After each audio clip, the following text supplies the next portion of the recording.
From the Spikestone playing field, St. Peter, Barbados. It's the 2024 Semi-Professional Prime Minister's Cup with two big matches this evening. Your lead commentator on the first is in this first encounter of the 7th. Weymouth Wales coming up against Cave Hill FC. In bar for Cave Hill, Gerard Noel, the number 1. They're back 4 from left to right. Number 22, Kevin Farley. Number 4, Kemar Watson, the captain. Number 5, Raheem Boyce. And at right back, Chrison Nelson, the number 20. Middle of the midfield, the engine room. Keel Griffith.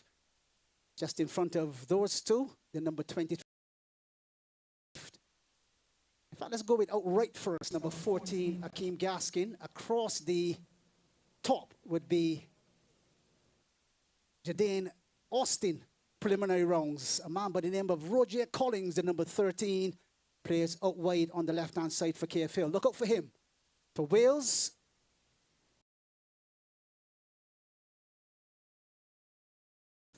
Green Machine, I call him, from Carrington Village. Kishmar Primus is their keeper. Have been played. In fact, let's leave those other stats till a little bit later. We'll go with Akeem Hill, the number 6. Rashad Smith, 23. On the left-hand side, Barbados captain. And left back here at Weymouth Wales, Andre Appleby wears the number 3. Middle of their midfield. Just in front of him, Romario Hayward, the number 8, the magician in this particular team. Out left, Nadre Butcher, right? And just in front of them, number 12, Janash Janai gets a start this evening. And up front, ever reliable Kimara Headley, the number 11, who played some Wallace Jackman, very accomplished coach. And for Cave Hill, it's the former Barbados. A couple seconds away from the start of this matchup. Their center referee this evening, Mr. And we'll announce the other referees, etc., and all of our staff as well as the game gets rolling. Two teams ready, rearing and ready to go here in the northwest of the island. All of our listeners and viewers, this is live coverage of the Prime Minister's Cup, the round of 16. Round of 16 stage of the competition, this first match here tonight.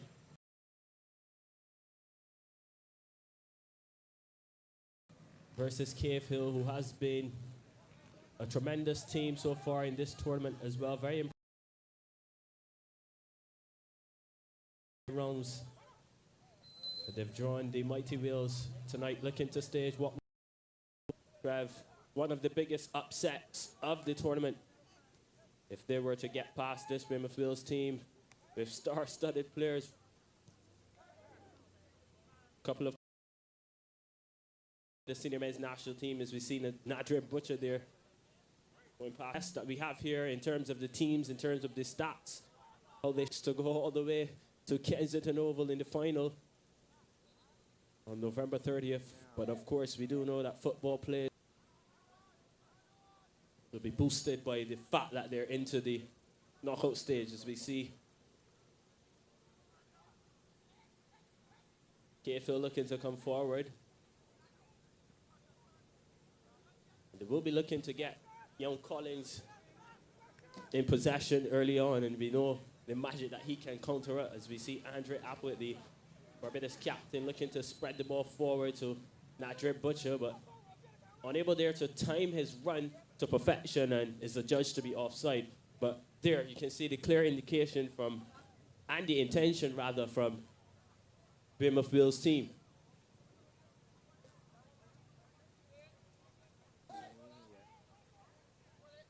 We have reached the stage of the competition where there's really no margin for error.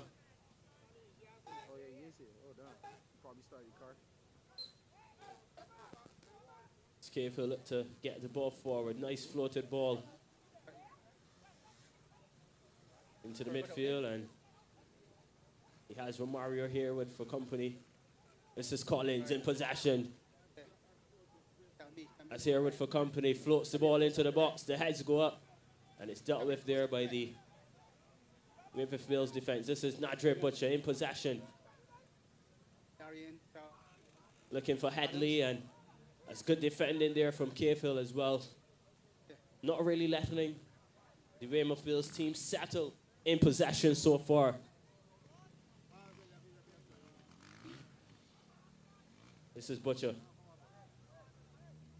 He finds Holligan, the captain for Weymouth Bills. Spreads it back to Smith. Bills looking to build from the back. This is Romario here with down the right-hand side. Plays the cross along the carpet. And it's dealt with by Cahill. Seen some good defending so far. Just 4 minutes on the clock. This is Bagger Williams. Goes all the way back to Primus. He's had a relatively easy tournament so far in terms of shots and defense. This is Wales coming forward. Smith. Can he keep it alive? Yes, he can, but the referee's assistant on the far side has adjusted a foul, and Cahill will have the free kick deep into their half. So the center referee is Nigel Marshall. Jermaine Newsom is our first. Jermaine Newsom is the first assistant. Second assistant, Andrew Herbert on the far left. And our fourth official, Mr. Adrian Goddard, right on the center line as he shares the facilities with us. 5 minutes in, and still no real goal-mouth action. But what we can say is that Wales, with just about 65% possession on this left-hand side, Applewhite will play the 10-yarder. Butcher looking to turn, hesitates, then cuts past his first player, plays a decent ball over that left-hand side. Didn't have the pace to trouble the Cahill team, and they now try to come out on the right-hand side. Nelson will battle for it and win the possession 25 yards from his own goal line. Throwing to be taken by Raheem Boyce, the centre-back, right centre-back for Cahill. As the Wales take possession, in towards Holligan, slips past two men, like if they're standing, cuts towards the 18-yard box now, has it on his left foot, the tackle comes in, solid as a rock, sending a signal to the Wales that you won't walk past, all right back like that. Holligan, as you can see, tearing, going down the left-hand side with the armband on his left hand. The tackle is brilliant. And the Wales win a corner kick on 6 minutes. Current score, Weymouth Wales 0, Cahill FC 0 on 6 minutes. Yeah, and it's a fantastic run down the wing there from Holligan. But if you're the Cahill coach, you'll be upset with the fact that he was allowed so much space and time. But in the end, it was a clattering tackle there. Had to get it right. And it was brilliant. But you cannot allow a player of Holligan's caliber to pick up the ball and surge into that type of space. He will punish you. As Cahill looked to come forward again on this occasion. Ball in the midfield, and this is Akil Applewhite in possession. Plays the ball to Butcher. That's two players for company. Gets the overlap. The cross comes into the box. And Headley there, the closest Wales player to the possession, unable to get that touch to direct the ball goalwards. But in the end, Wales will have a corner kick on 7 minutes. You see the many-time knockout kings, Trev, starting to find their rhythm and their groove. I expect Headley to slide at that ball, though, put his body on the line for the Weymouth Wales and tuck that away at far post, but not sure why he didn't go with just about 7 minutes on the clock, but I'm sure his coach is going to be in his ear very shortly needs to be all or nothing on 8 minutes. There's a far side ball again as KFL have to defend. This time, Boyce with the header. It's the left foot shot coming in again as Wales pepper the KFL defence into minute 8. Ball floated left side. Andre Applewaite will flick it over to that far left. Plays the little 1-2, gets to the 18-yard box now. Will look to press the reset button. Tackle comes in instead. And KFL weathering the storm. This is Smith with the throwing. And a nice juggle there of 3. Clears the ball into the night sky here at Speightstown, St. Peter. Throwing taken by the Wales there as Romario Harewood starts to ease his way into this game. Hasn't really had much of a touch of the ball in those white boots as yet, but you would expect that something will become of it. Butcher down the right-hand side, pushes it a bit too far as Wales continue to juggle this starting 11, especially the front 3 or 4, switching and swapping positions quite often. There's Williams with the defensive header. Finds double A, Andre Applewaite. Inside touch. Away goes Akil Applewaite's ball on a platter. And he can't finish. Kemar Headley looks as though he has the jitters on 9 minutes. Ball rolls under his otherwise brilliant white foot there, Anmar, and trickles all the way back to keeper Gerard Noel on 10 minutes. Wales 0, KFL 0. Yeah, and Noel is a very relieved man at that one. Trickled into his gloves because, again, Wales down the flank, ball into the box, and Headley unable to get that perfect touch. But this is a chance. And Janash Janai unable to keep the possession, but it drops to Applewaite. The shot comes in. Bit of a half chance there from Nadre Butcher. And it sails over the goal bar, Trev, but again, Wales starting to find their mojo, starting to get their momentum, applying that pressure to KFL. You have to give them credit, though, in terms of the defending so far.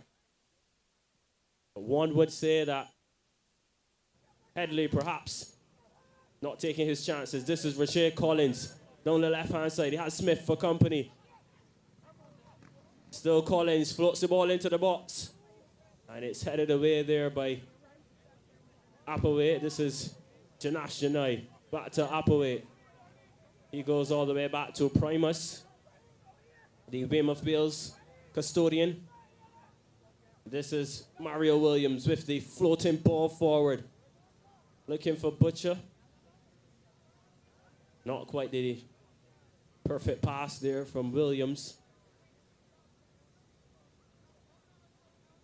So far, neither team really dominating the proceedings. Wales have had a couple of chances. We've seen flashes from KFL as well. Bit of ping pong stuff. Neither team being able to command the possession. KFL will have the throw-in just on the center circle. And again, possession changes hands. Surely does, but what doesn't change is history, Anmar. And a quick step back into the stats will tell us, as this ball is floated over to the left. Akil Applewaite, 9. A little shake and bake there, prodded inside. Easy for keeper Noel to take and look for distribution. Wales, when they were known as the New South Wales team, back in the 60s and 70s with trophies in 62, 64, 67, 69. Then we hop into the 70s where they did the League and Cup double, 1970, 71, 73, 74. And the list goes on. And currently winning the League and Cup in 2020, 2022, 23, and 24 as well. So the pedigree continues. The results also will continue because last time out in 2023's Republic Cup, Hamid Wotton 6-1. And in the 2024 Champions Cup, a 5-1 victory over Deacons. Here's Butcher looking to line up the right foot, but can't, as the challenge is good enough. Coming out of their defense now would be Phil, only to give it away again. Haywood flicks it over to the right-hand side. Immediately Wales on the attack again. Janai, square ball.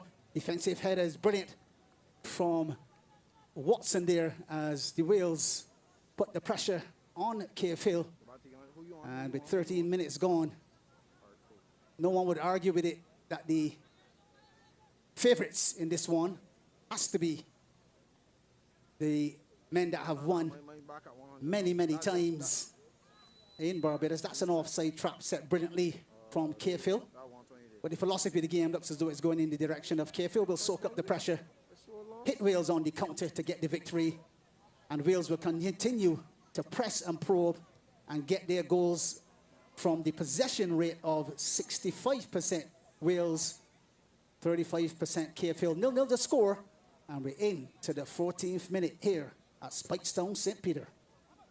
Yeah, this is Mario Haywood looking to go past a couple of players down the left side, squares the ball, and it goes behind for yet another Weymouth Wales corner. I believe it's the third so far for them for this match. As Butcher jogs cross to take it. You mentioned the strategy for Hill, allowing more or less Wales to have the possession and hit them on the counter-attack.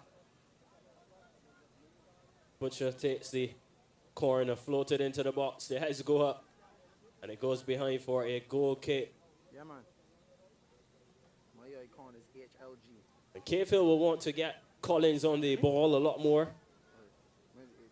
Hasn't seen so much of it yet for the encounter, but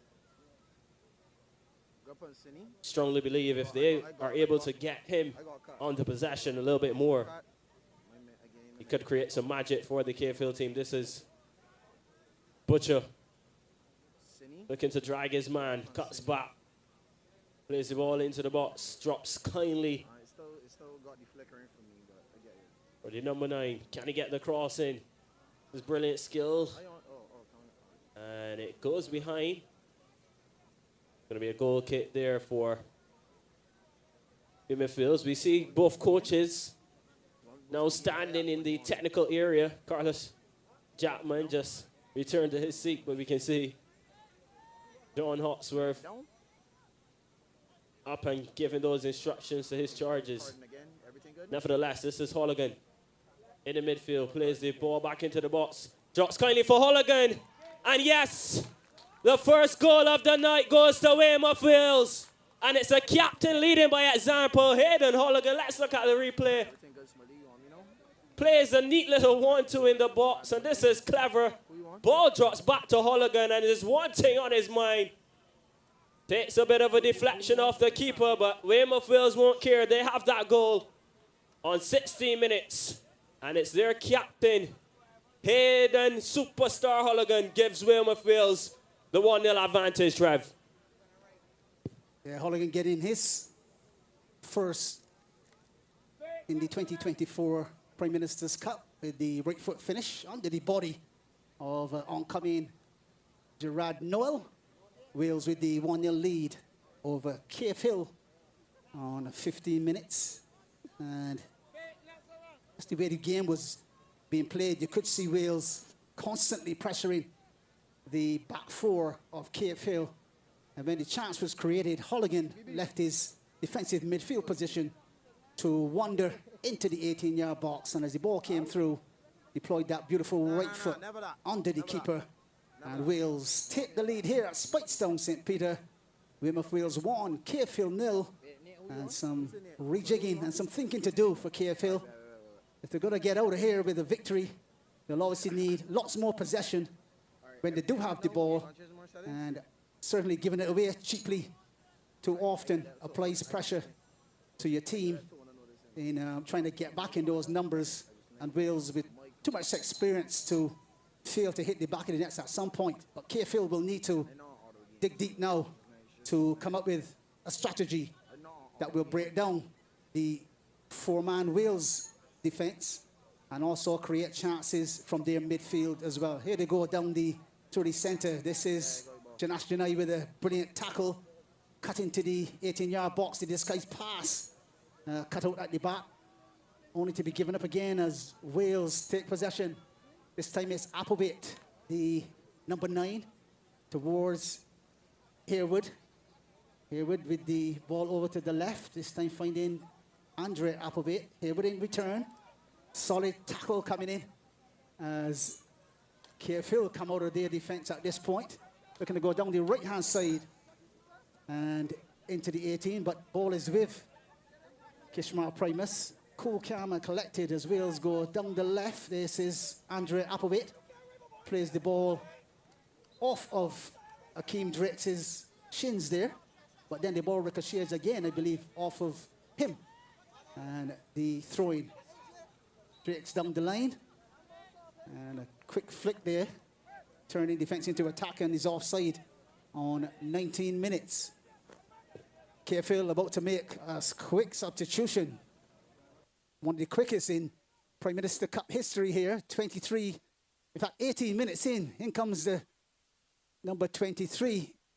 In fact 23 will be withdrawn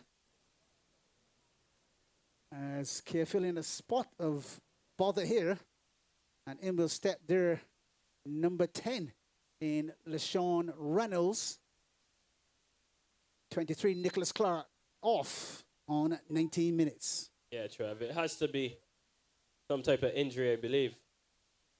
Make a substitution in just the 20th minute. Perhaps was carrying or not, but this is Romario Harewood as Wales come forward looking for a second. Brilliant by Harewood. He finds Butcher as one man for company. Jerry Butcher spreads it back into the box, looking back for Harewood. This is Butcher again. Easy going past his man, and good defending from Cave Hill down the side, and again they lose the possession. We see Weymouth Wales looking to press Cave Hill into losing the possession higher the pitch, and then pouncing as we saw for the opening goal of the game. This is Colligan, the goal scorer for Wales, their captain. Finds Smith. Akil Apoe in the midfield. Spreads it left to Butcher, looking to take it in the stride. Not quite the execution he hoped for, but this is brilliant. Goes past his man. Butcher with the outside of the boot cross. Excellent skill there from Butcher. Mesmerizing his marker and then getting across into the box. Headley unable to find a touch. Wales come forward again. Smith with the long searching pass to no man's land, really.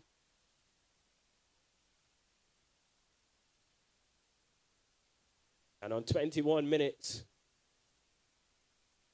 we've seen the tempo slowed a bit from the initial stages. This Harewood plays the ball for Akil Apoe. The shot comes in. And it floats over the bar. Akil Apoe with the chance there, the left-footed effort. One-time finish, a bit of a snapshot. But again, it's good execution, good movement forward from Weymouth Wales as they grow into this contest. Cave Hill team will be concerned. Couple of chances, no, and really they have been the beneficiary of not so good finishing thus far from Wales.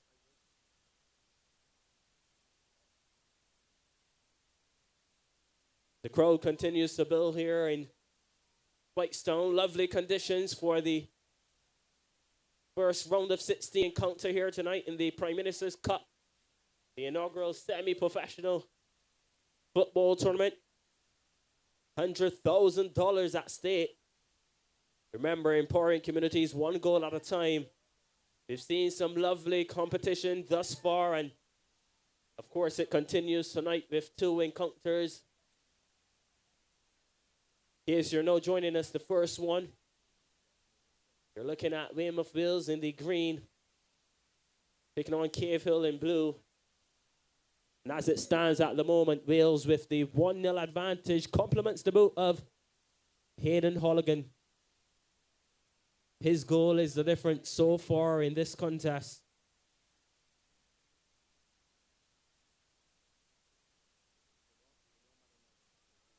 The ball is played forward. This is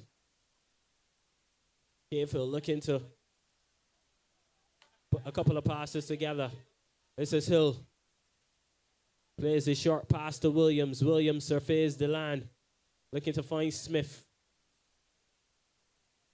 Bit of an overcut pass there, Trev. And Wales continue to move forward. You would think that KFL need to realize that they need to get the ball on boot at this point after 23 minutes. Everyone should be warmed up and quite ready to execute. John Hawksworth's philosophy here, the ball must be remaining on the surface and quick passes to really challenge the Wales. Wales ending the preliminary rounds first in Group D, having played 3 matches, won 3 matches, goals for 10 goals against 2, goal difference of +8 with 9 points. Ball into the box again, and that one slightly wide from Butcher. As he put the finishing touches, it's gone to the left of the left upright by about a yard. And Butcher going through a little bit of a drought. For Cave Hill. I think the flag was up. Either way, Trev. But as a good striker, would always want to put it on target, make sure he gets the score. Cave Hill ended second in Group F, having played their 3 matches, 2 victories and 1 loss, scored 6 goals and conceded 4 for a +2 goal difference. And if stats are anything to go by, Wales are also in the top 3 teams to have conceded the least amount of goals in the tournament so far. UWI Blackbirds from the preliminary rounds, Wales and United Stars Alliance had conceded the least amount of goals in the preliminary round, so must be considered to be very good in defense. How about the attack? Well, the UWI Blackbirds leads the attack. In the preliminaries, they scored 15 goals and only conceded 2. And Ellerton also coming to the party by scoring 13 and conceding just 3. Britain's Hill are next in line, having scored 14 goals and also conceded 3 as well. So you can see the teams with the stingiest defenses and those that have attacked the most and scored are leading the top of the table when it comes to the least amount of goals scored, as well as the most goals scored as well. And they're here in the round of 16, battling for a place in the quarterfinals.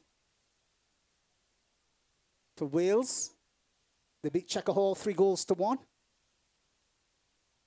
Technique 3-1, as that goal goes slightly wide. And in the final game, 4-0 over Silver Sands at Passage Road to finish their preliminary rounds. For the Cavefield team, also a 3-1 victory, this time over Martindale's Road in their first encounter. They edged United Stars 2-1 and were beaten 2-1 by Empire to finish second in Group F, that would be. And that's why they're here this evening, finding their way into the round of 16 with some very good results. 27 minutes on the clock. And the Wales continue to lead KFL 1-0 as the crowd continues to build quite nicely here at Spikestone. Into the 27th minute as KFL come out. Holligan with the interception. Solid tackle coming in there.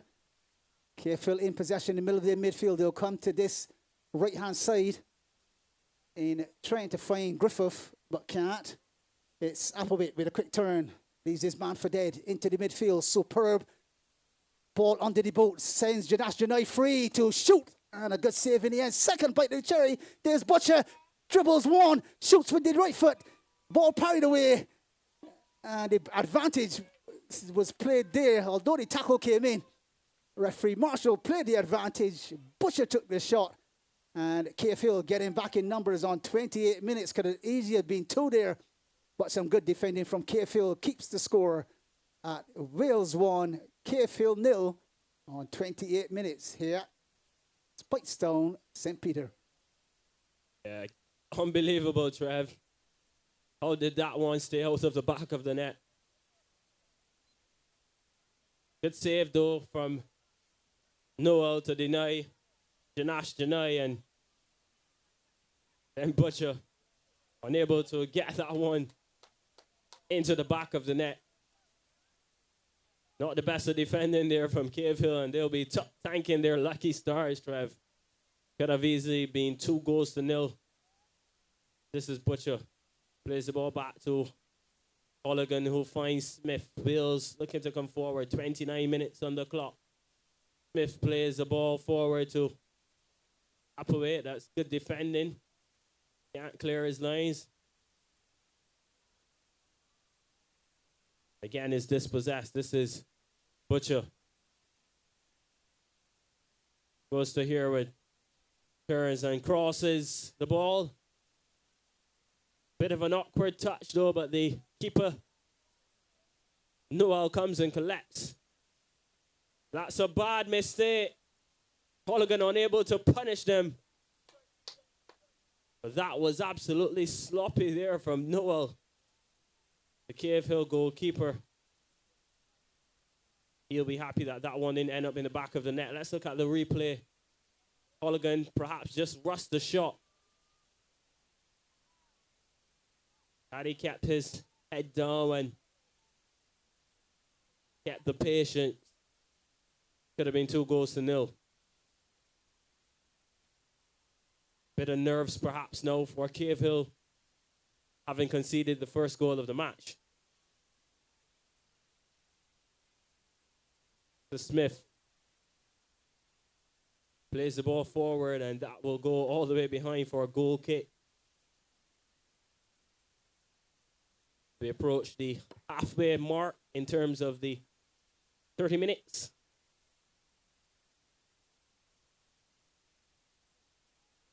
Cave Hill looking to build from the back.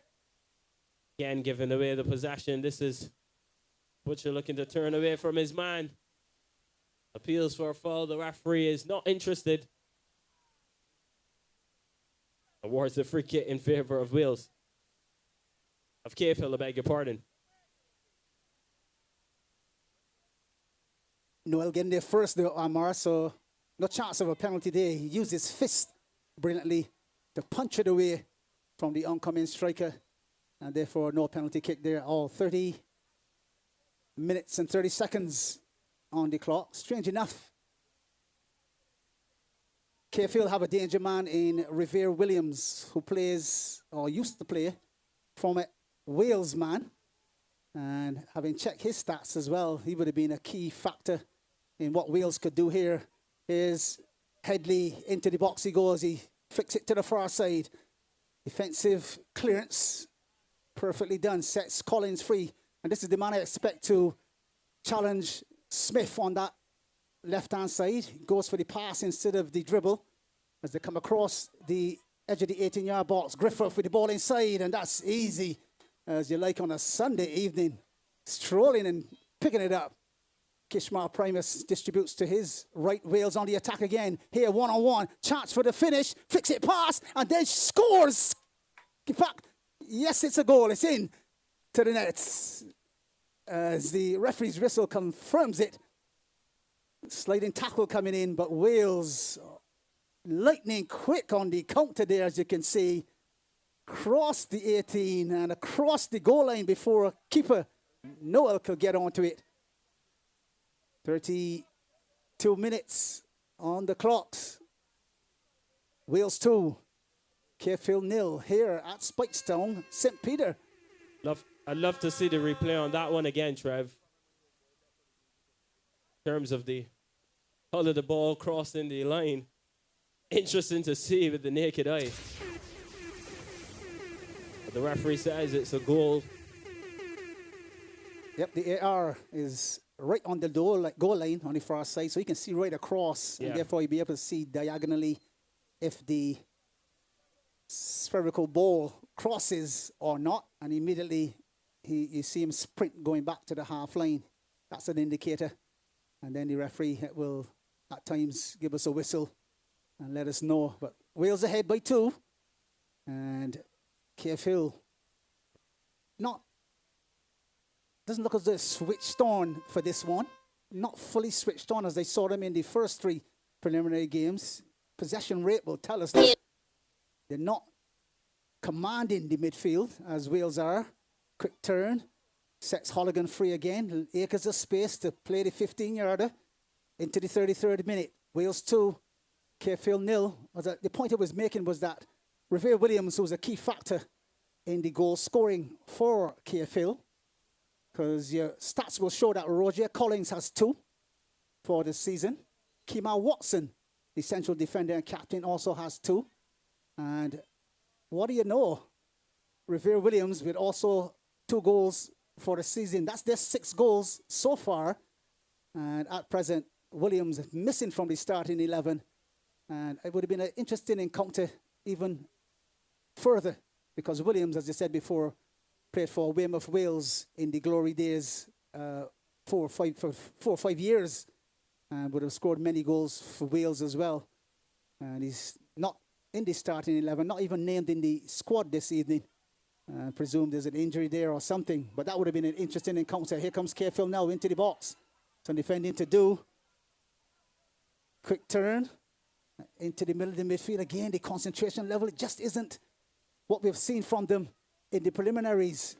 Again, they're connecting the passes, but in the crucial moments, they're just not finishing. Ball all the way back to Primus, who will clear his lines on 35 minutes. Defensive header, giving the pass away. Janash Janai spreading it down, finding Butcher on the left. Acres of space to cut towards that near post. He'll go further near, drag it past the keeper. And then the final touch from Noel puts it over the goal line for a corner kick. But Wales sailing at this point in time on 35 minutes, Anmar. And of course, they're enjoying 75% of the possession as well. Yeah, Wales really just cruising at this stage, as you mentioned, Trev. We saw on that occasion there, too many touches there from Butcher, who's about to take the corner kick. Just wants to walk the ball into the back of the net. Corner is floated in, and Butcher will have another second bite at the cherry. As I was making the point, Butcher there had the goal at his mercy. 2-3 touches and allowing the goalkeeper time to recover.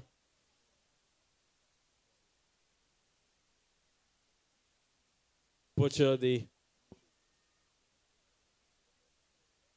corner taken. This is Roger Collins, and that's a very good tackle there from Hayden Holligan.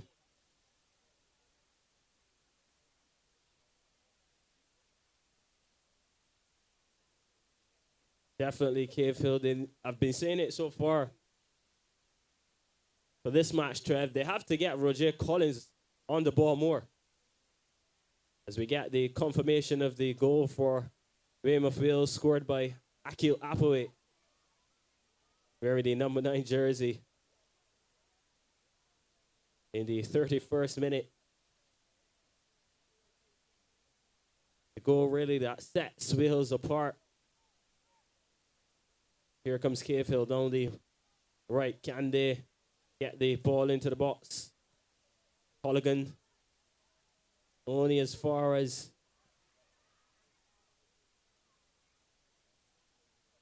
Apaway, and Wales can come forward. Akil Apaway, the second goal scorer for Wales, finds the first in Hayden Holligan. Andre Apaway, Romario here, were unable to control.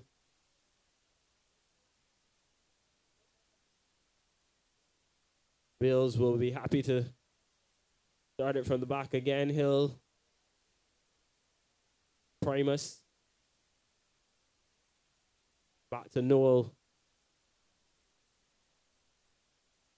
Cave Hill will be definitely hoping to get one before the halftime whistle here, Trev. 38 minutes and counting on the clock. Need to get one before the break for sure. Yeah, they're a tad bit rusty to me. It's not maintaining the possession of the ball, especially coming forward when it's critical that once you've won the possession, you need to maintain possession all the way into the final third to create a chance. And we just haven't seen that from the men in blue this evening, kicking from left to right. That's Cave Hill. As the horns go up, looking for Cave Hill to provide the damage.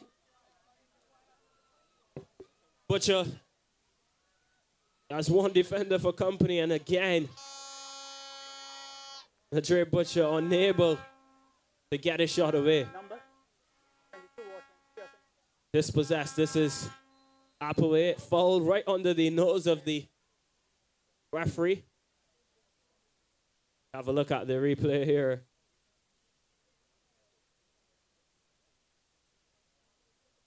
Deny with the possession, and then Appleway looking to maneuver away from his man.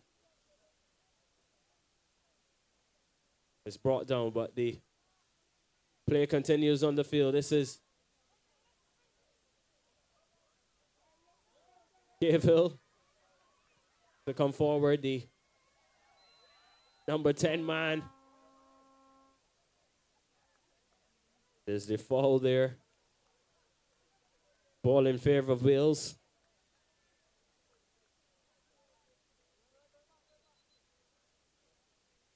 Looks like we're going to have another substitution for Cave Hill. The second in the first half.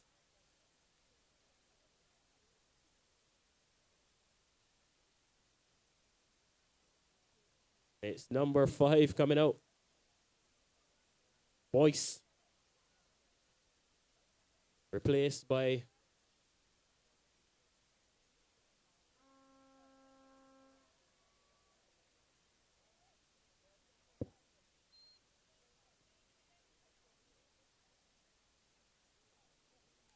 Hall. Looks like Tario Hall comes in and Raheem Boyce.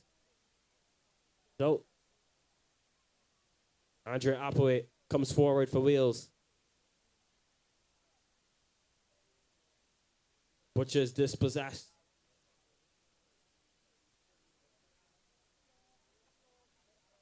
Appleway again.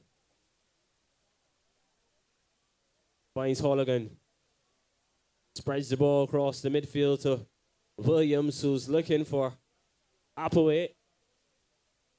Danash Denai. Looking to recover the possession, and only as far as Appleway dancing on the far side. Goes all the way back to Smith. This is Williams. As the attacker breathing down his neck. Goes all the way back to Primus. Who's had a relatively quiet night so far in goal for Weymouth Wales. He spreads the ball to Appleway. That's a lovely tackle. This is better from Cave Hill. Spreads the ball. Can they get Collins in possession? This is the danger man, Roger Collins. And the horns are blowing. Plays the back heel. Can they get the ball into the box? And is dispossessed. This is Jadash Janai. Finds Akil Appleway. This is a lovely ball forward. And great awareness there from Noel in the sticks for Cave Hill, but great atmosphere. As you can hear the horns blowing here in Spikestown.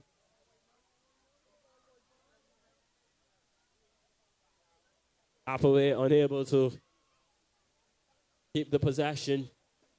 We can also hear the coach for Cave Hill, Hotsworth, screaming instructions to his charges. Holligan showing good strength there. Goes all the way back to Williams. Has time and space to surveyor the land. Goes all the way back to Primus. Spreads the ball on the far side. And this is much better from Cave Hill. looking for the pass. Can only find the head of Holligan. This is Romario here with finds Butcher on the left. Plays the lovely ball to Headley. Headley with the shot. That one never troubling the goalkeeper. Headley there looking to wrap his right boot around that one and curl it into the top corner. The accuracy and precision on that occasion, as well as the power as well. Careful looking to move the ball forward. Dispossessed by Butcher. The Wales are happy at this stage to slow the tempo of the game a bit. This is Janai in the midfield. Plays the lovely through ball into Applewhite. Looks for Holligan. The shot comes in. And it's an easy save for Noel. Can only part as far as Butcher. Back to Headley with the shot. Can't find the bearings again. As we look at the replay here, Butcher with the control. Finds Headley on the volley.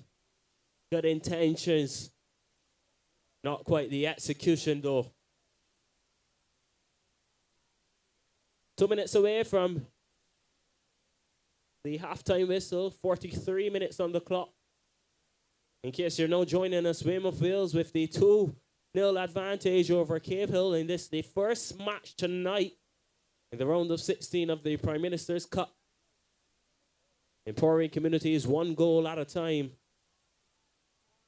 Remember, Trav, we do have those halftime matches for our fans to get involved coming up in a couple of minutes. So we're encouraging you guys at the venue, if you're interested in winning a nice prize tonight, make your way to the commentator's tent located just on the halfway line and get the process going in terms of the halftime matches and competitions. Win yourself something very special tonight.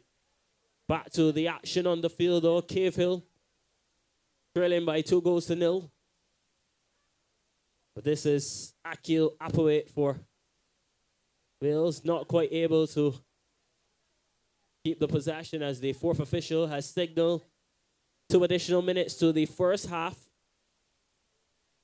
It really has been one-way traffic for Weymouth Wales. A quick glance at the stats for Headley, who's had 3 shots at bar at this point in time. Still hasn't hit the target yet, but you will see that in the 2024 Premier League, he was missing for many of those games there. This is his first real tournament since the 2024 BFA season. And he seems to be still shaking off a bit of rust. A little bit of finishing technique has left him. And has scored 2 goals this season. The first one against Checker Hall on 66 minutes. And then his second goal of the Prime Minister's Cup was the 51st minute finish against Technique. In the Premier League, however, scored against Paradise on 59, Deacons on 88, and then Empire on 45+1. So a mean season. There it is again, Headley over the top this time.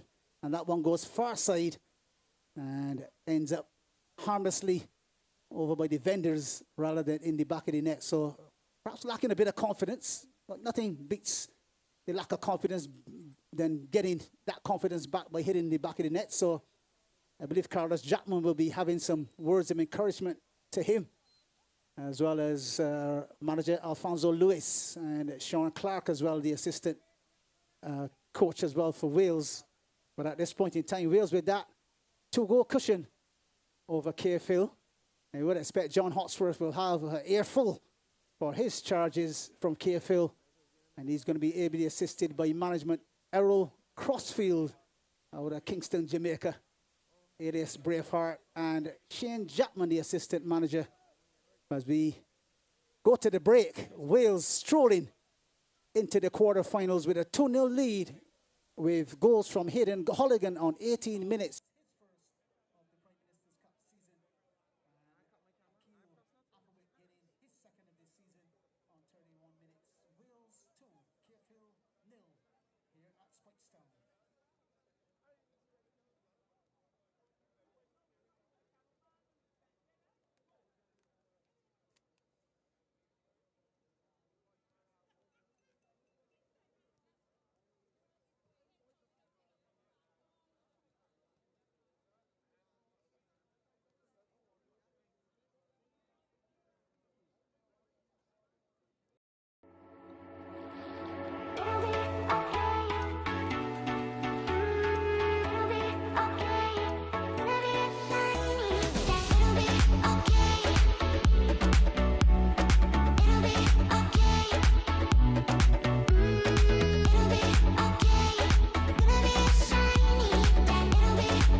Alongside the master himself, Master Tony. A blessed good night to each and every one. Encouraging anyone that want to win praises, compliments of the Prime Minister Cup to come forward into the middle of the playing field. We giving away a 6-pack compliments of Road Boy. So anyone that think you can score from the halfway line, please join me and Amor in the center. Yeah, that's where the action is. Yes, really. for sure. You already have some fans coming our way already, Tony. Yeah, for sure. You have a football in your hand, Tony, but I'm not sure you're much of a footballer, really. You're known for your cricket exploits, really. Well, you'll see my football skills shortly in the celebrity game. Yes. But so far here at Spikestown, the score is 2 goals to Weymouth Wales, K-Field 0, and that's halftime. So we want one person at a time. My man will say first. We going so. Yeah, we kick into the terminal end.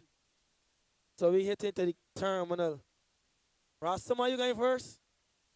Tell Barbados your name before you start to kick. Alan Benji. Alan Benji, so we got 3 balls. So you got 3 chances. You just got to get the ball in the goal bar once. And you are a winner. Easy. Compliments of the Prime Minister Cup. So first up, we have Alan Benji, the Rastaman. Let's go.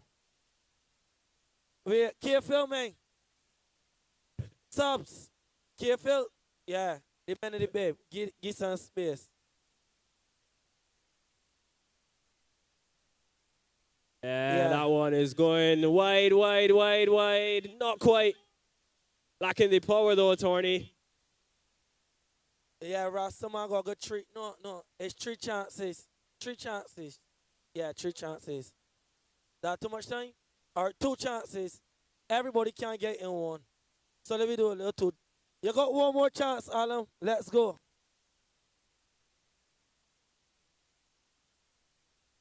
Yeah, not quite. Again though, Tony. You got a man here, Agony Rastaman. Check you out. You can get some good item. Next You matchup, Anna, just give us your name. Boys. Murphy, Rel. A familiar face. Think we've seen him already in the tournament. Yeah, an excellent goalkeeper, in my opinion. Let's go, Murphy. Oh, Goal picks in out one. the corner, Torney. Goal in one. Sound effect, DJ. Sound Bang. effect in one. Next up, who we have? We have our first winner, Yeah. man. Congratulations. So we have Gibbs up. Gibbs said he's doing it in one.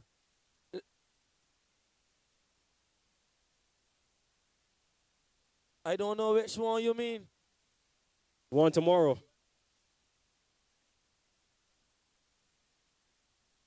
Yeah, second bite of the cherry.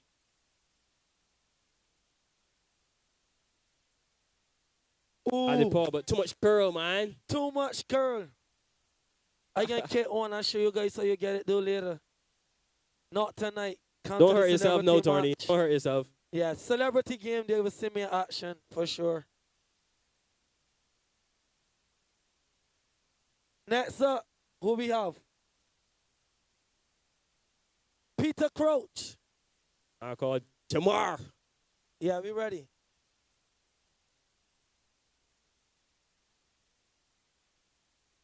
Come on, Crouch. Good speed, just direction.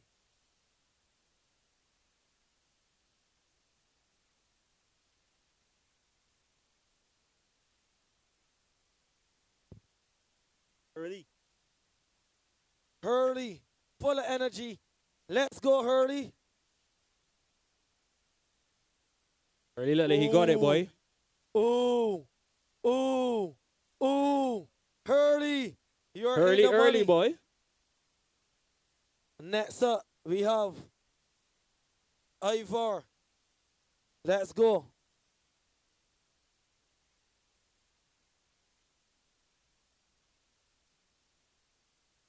My God. Perfect. That's the best technique I saw for the night. Next up, Devian. Oh, my. Yeah, too much curl, though. Good power. Makes it look easy. I think we will have to get too much set spots for these guys. We can't go any longer. Thanks to everyone who came. So what we gonna do? But don't forget, we You have get the we have cake. another game, though. So 5 more minutes? Or come. 5 more minutes. We can't do the juggle at this time. Or the 4 winners? This is the playoff now.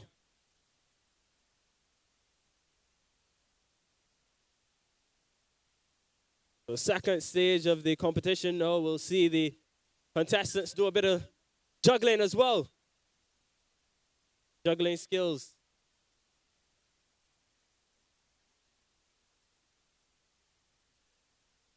Chance to win a 6-spot, you said, right, Thorny?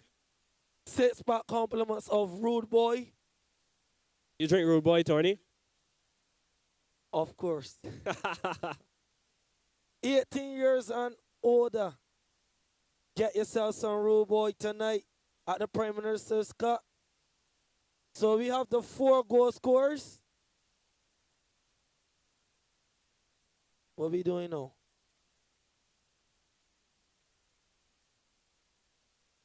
Oh, we just awarding the winners. You don't go juggle. Congratulations to the winners, for sure. Next, we'll get to the juggle. The Wait, next man, competition will be juggling. Yeah. But the Rude Boys done gone. But anybody that's streaming live on YouTube, you don't know the action is here in Spikestown.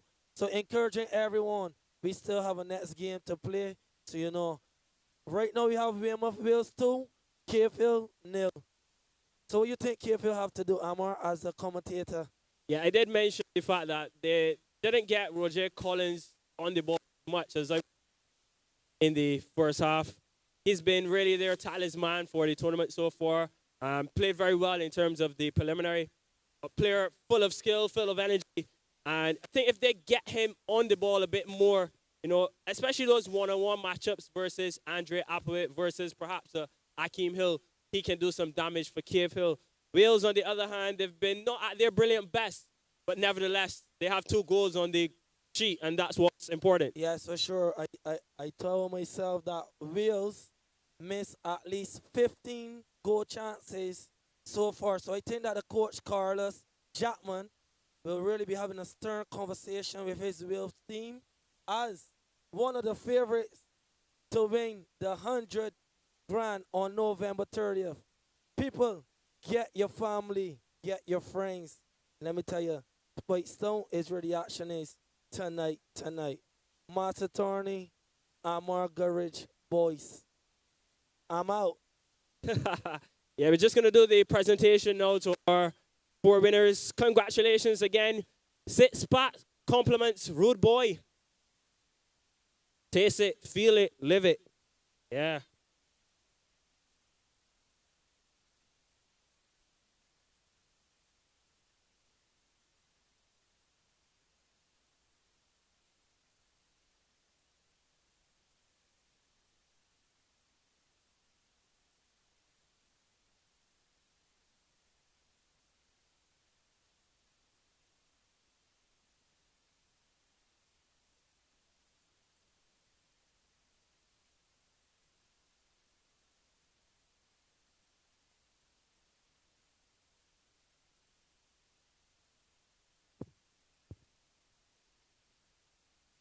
Yeah, so congratulations again to our winners. Remember, ladies and gentlemen, we will have more games during the interval of the second encounter. Allerton versus Pride of Gall Hill. So more chances for more fans to win some lovely prizes tonight as we stand by for the second half of this, the first match in the round of 16 tonight. Weymouth Wales with the 2-goal cushion over Cave Hill. Perhaps lots of discussion going on. See some smiles on the faces of the players for Weymouth Wales. Lots of pedigree on their bench. The likes of Elijah Downey, Shaquille Stewart, Zico Edme, Ricardo Morris and company as well. Cave Hill will be looking to get back into the contest.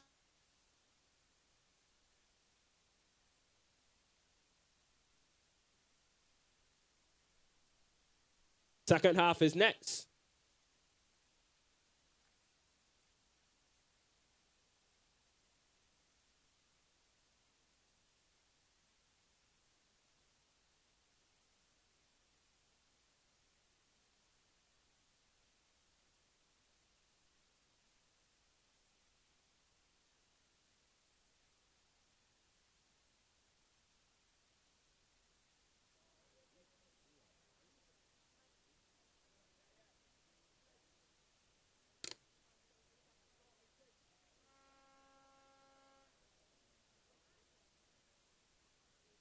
Second half on its way.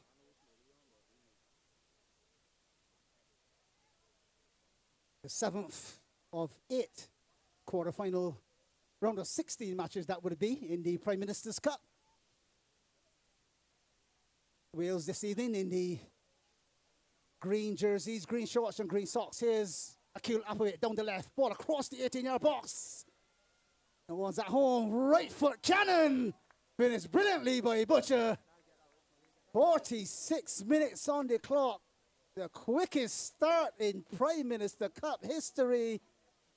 Butcher, after numerous amounts of chances in the first half, he's found the old onion bag on 46 minutes. Wales 3, Cave Hill 0 in the 7th of 8. Round of 16 matches here. Up next, Allerton will take on Gall Hill. That's St. George versus Christchurch, right here at Spikestone, St. Peter. But a brilliant finish there from Butcher. He was waiting on the doorstep. And as the ball came across, door opened and he smashed it shut with a finish. Wales with the 3-goal cushion over Cave Hill. And the second half is just a minute and a half in. We say a pleasant evening to G's Bar. We can savor the smell of that beautiful, that gorgeous food from here as well.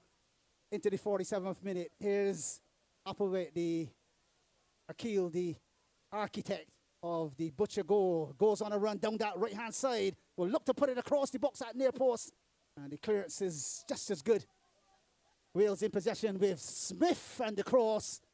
And another clearance from Caseville as well. They come out on this left-hand side as they look to exploit.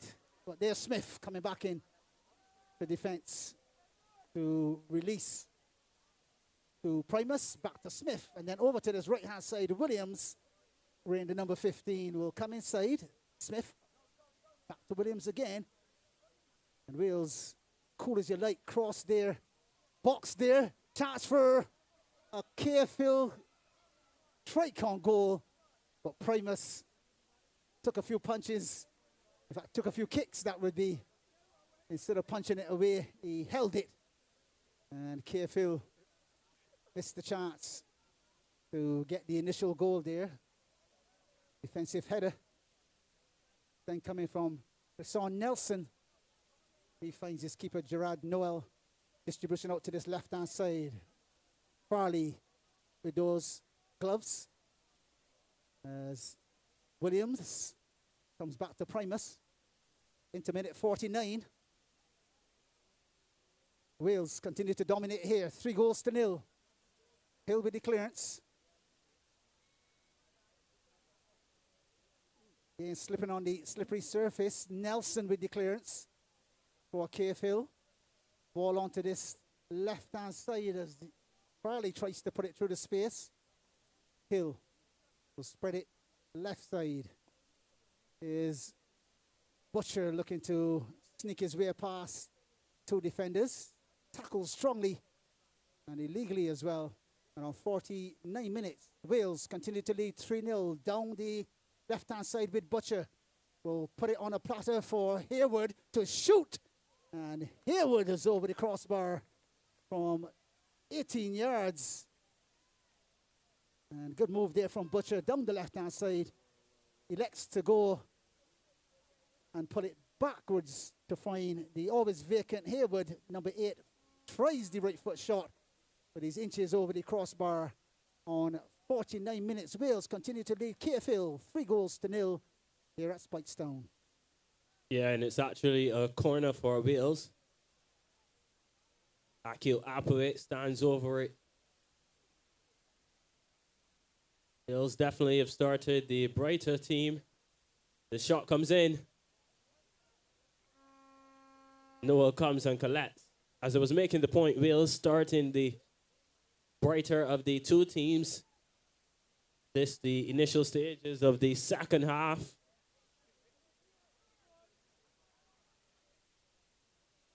Carefield look to build from the back. This is good movement.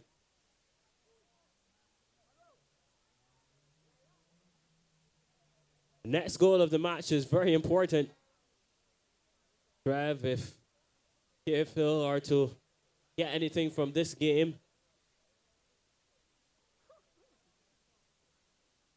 lovely there from Harewood. The Smith who plays the cross into the box early. Finds Applewhite who has Harewood for company. Back to Applewhite on the edge of the box, looking to dizzy and dazzle away from his man. Goes down in the box. The referee says that's not a penalty and Wales can start the attack again. This is Akeem Hill. Spreads the ball forward to Smith, unable to keep the possession and gone out into touch. The possession will stay with Weymouth Wales.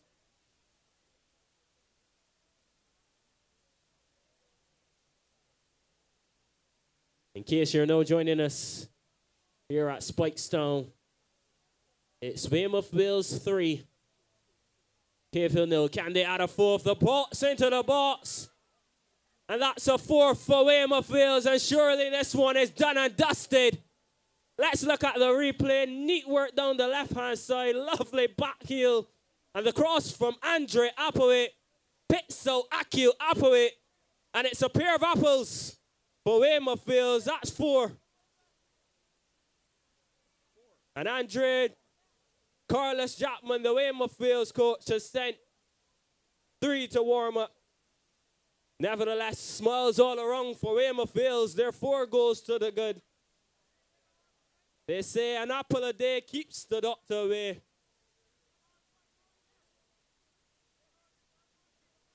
Wales have got 2, but 4 on the night. Into the 53rd minute. Applewaite comes to the party. He gets his first of the Prime Minister's Cup season as well. 4-0 the score. Wales sailing all the way into what looks like the quarterfinals. Far post ball, attacking header, goal! 5 on the score sheet. Applewaite with the far side ball. And into the back of the nets there. Superb header as he hung in the air forever and ever. 53 minutes on the clock. Wales 5, Cave Hill 0. It's a runaway here at Spikestone. Yeah, Trev, and the floodgates have definitely opened now at this stage. After scoring 2 in the first half, we're not yet 15 minutes into the second. Wales have got 3. And it's now a matter of how many they're going to get on the night. This could turn into a very lopsided scoreline. Wales 5 goals to 0 as the crowd continues to build here. Spikes down, Trev, but the runaway in terms of the scoreline could get embarrassing for Cave Hill. Yeah, Wales now pressing foot on gas and just moving away with those silky little moves, especially on that left-hand side where the likes of Andre Applewaite, Nadria Butcher, and Romario Hayward form a delightful triangle to take turns as they go at wing backs. On the right-hand side in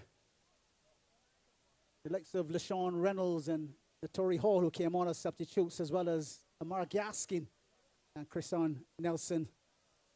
They just have their calling card with the combination plays. And of course, as KFL continues to give the possession away, Wales will continue to sail right into the quarterfinals of the 2024 Prime Minister's Cup. Yeah, and Trev, as we see a couple of substitutions now being ready for Cave Hill. And perhaps has to be a case now of damage control for sure. I think Cave Hill at this stage perhaps would upset that the game is beyond their reach. They'll be hoping to contain the scoreline. Seems as though Weymouth Wales are looking to score in every wave of attack.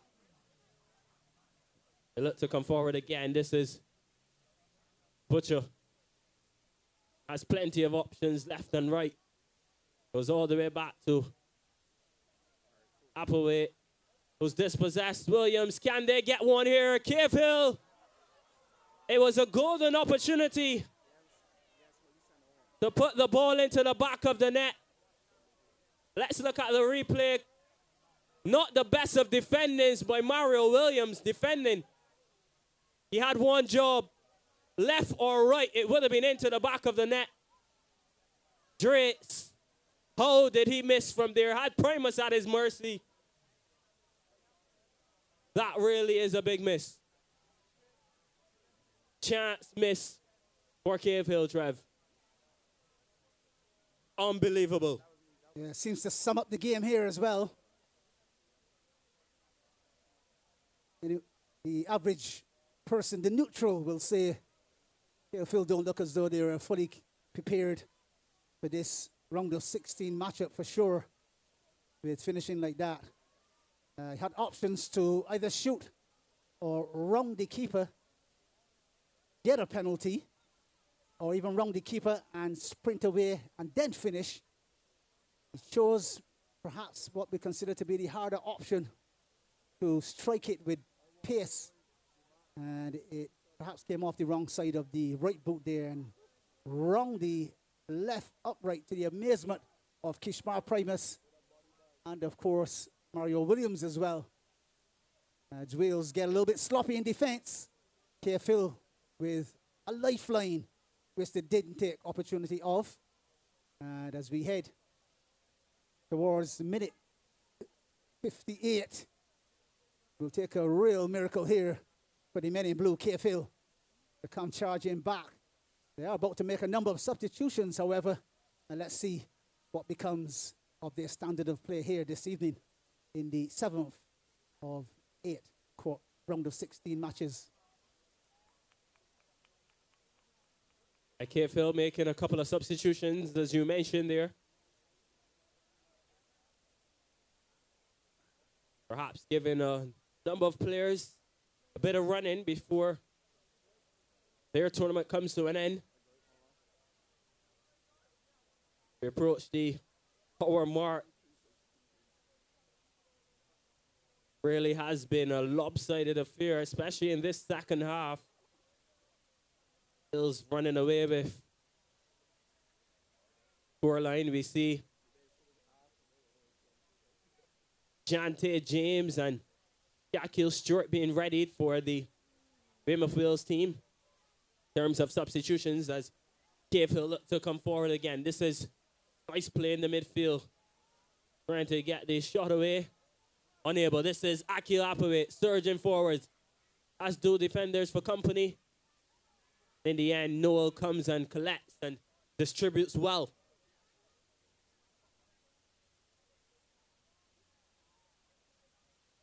Wales are preparing a triple substitution. This is the ball down the left-hand side, looking to go past Smith. Referee says it's a foul. Tackle committed right under the nose of the center referee. A perfect position to make that call.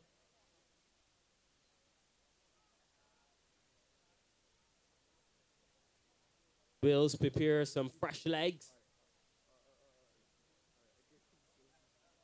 Ball into the box for Cave Hill, and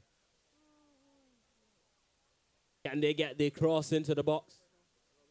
The trouble Primus. This is an opportunity. Primus is happy to allow that one to go behind.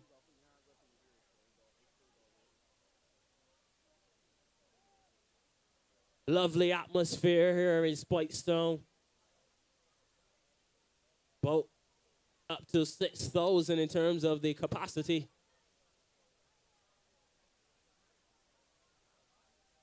Fans continue to follow the Prime Minister's Cup wherever we go across Barbados. Of course, you can follow us on Instagram at the Prime Minister's Cup for all of your updates on the tournament. This is KFL ball played forward. The flag, though, is up for offside. As we'll see a triple substitution now for the Carrington Pace team. And it's the end of the night for Nadre Butcher. Finally got his goal in the second half. His night is done. Also the end of the night for Romario Harewood. He also scored what was a very good header. So to Kimura Headley. Makes his way off as well. Not the best of nights for him. Did in the line for Weymouth Wales. He would be disappointed not to get on the score sheet. He's replaced. Going to be Downey who comes on. Dante James as well and Shaquille Stewart.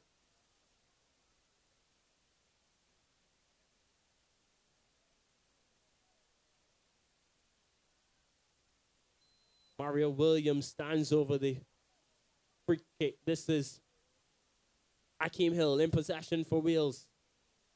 63 minutes on the clock. James, the substitute, gets his first touch.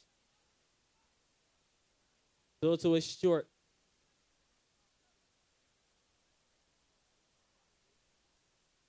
Andre Applewhite is the ball forward.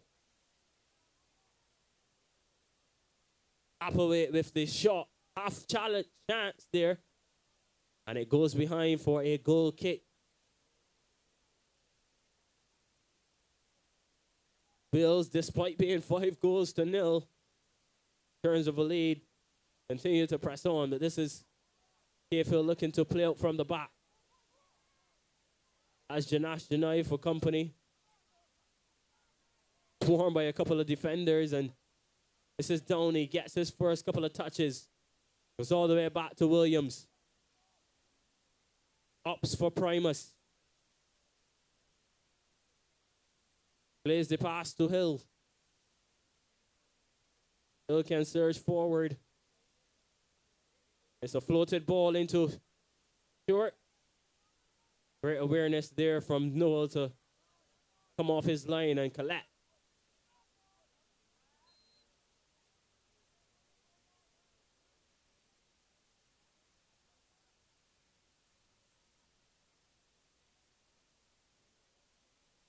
Got the replay there. Clearly a foul there from Smith.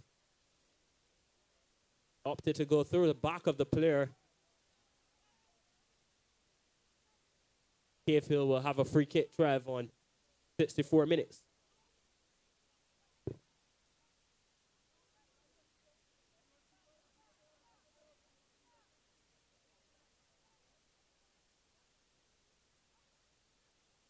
Here's Gerard Noel. Comes outside this time and finds Nelson. Some defending to do.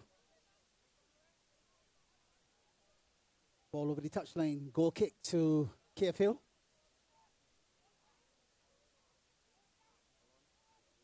Into minute 65. They come out of their defense now. Remember, it's KFL in the blue. Kicking from right to left from our commentary position.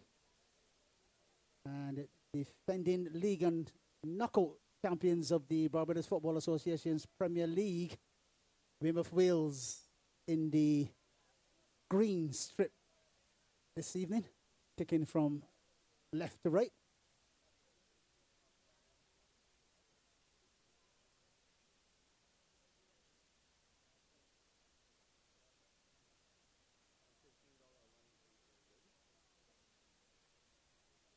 Wales throw.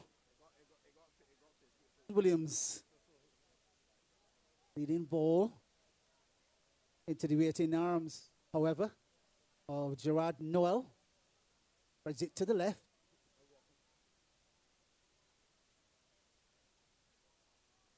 The Wales on that left-hand side, battling away. Although they're leading with that 5-goal cushion, still not allowing KF Hill to maintain possession for very long before a tackle comes snapping at their heels.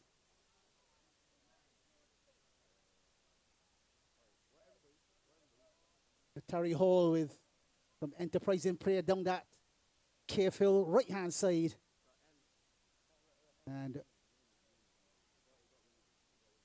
Green Machine weathers the storm and picks up the possession with Akil Applewhite into the middle of the midfield. As Janash Janai pods it forward into the 18.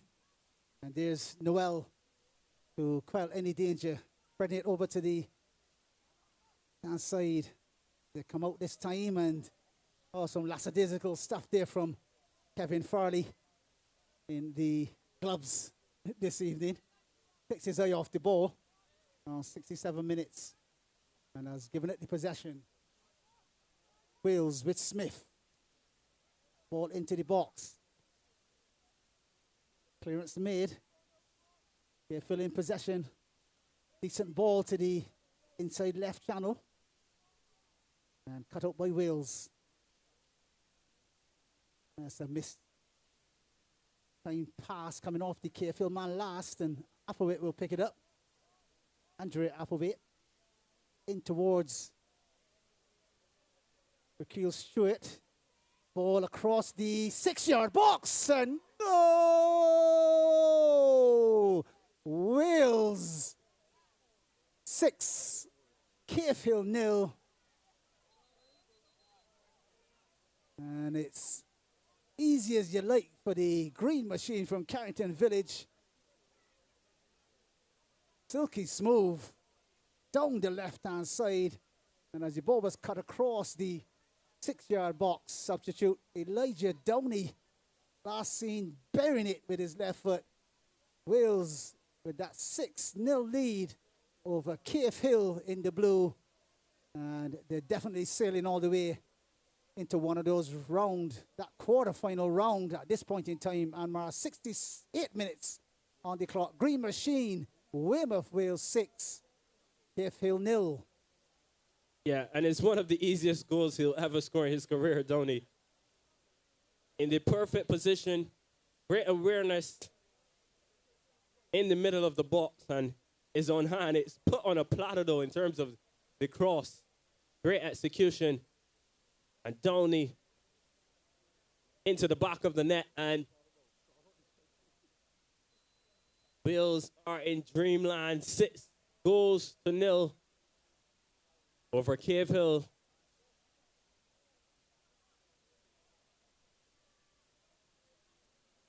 Where do Carefield go from here is perhaps the burning question. Wales continue to come forward. They want more. Down the left-hand side. Can they get the cross into the box? Good defending, though, in the end, as Downey was looming. Looking for his second. It's going to be a corner kick for Wales. Imagine their 6 goals to the good. Not happy. They want more. Double substitution, perhaps, incoming as well for Wales. And see the lights of Zico Edme getting ready. Wales prepare to take the corner kick. 70 minutes on the clock, just 20 minutes remaining. Janash Janai stands over it. Janai with the corner to Smith.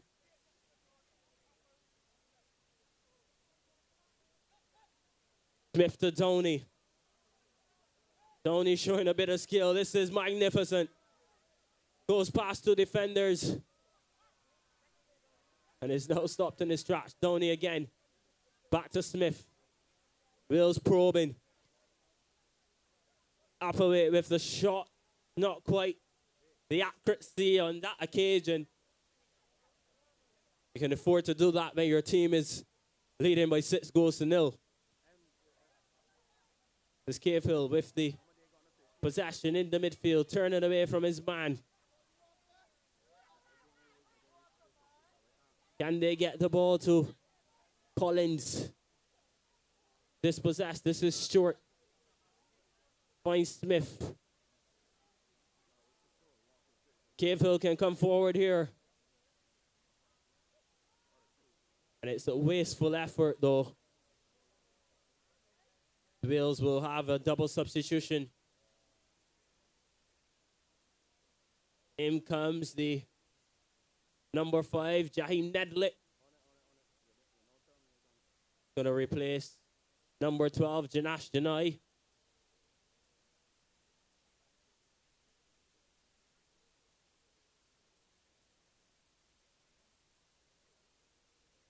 Janash's night is over. placed by Neblet. Also, the end of the night for Bills captain Hayden Holligan, perhaps with one eye, Trev, on the quarterfinal matchup now. Will's happy to give a couple of their players some rest. Nevertheless, they come forward again. Touched from Stewart. Goes behind. As I was making the point, Chapman, the coach for Weymouth Wales, perhaps now knowing for sure that his team will be in the quarterfinals, making a couple of substitutions and getting some fresh legs out there on the pitch.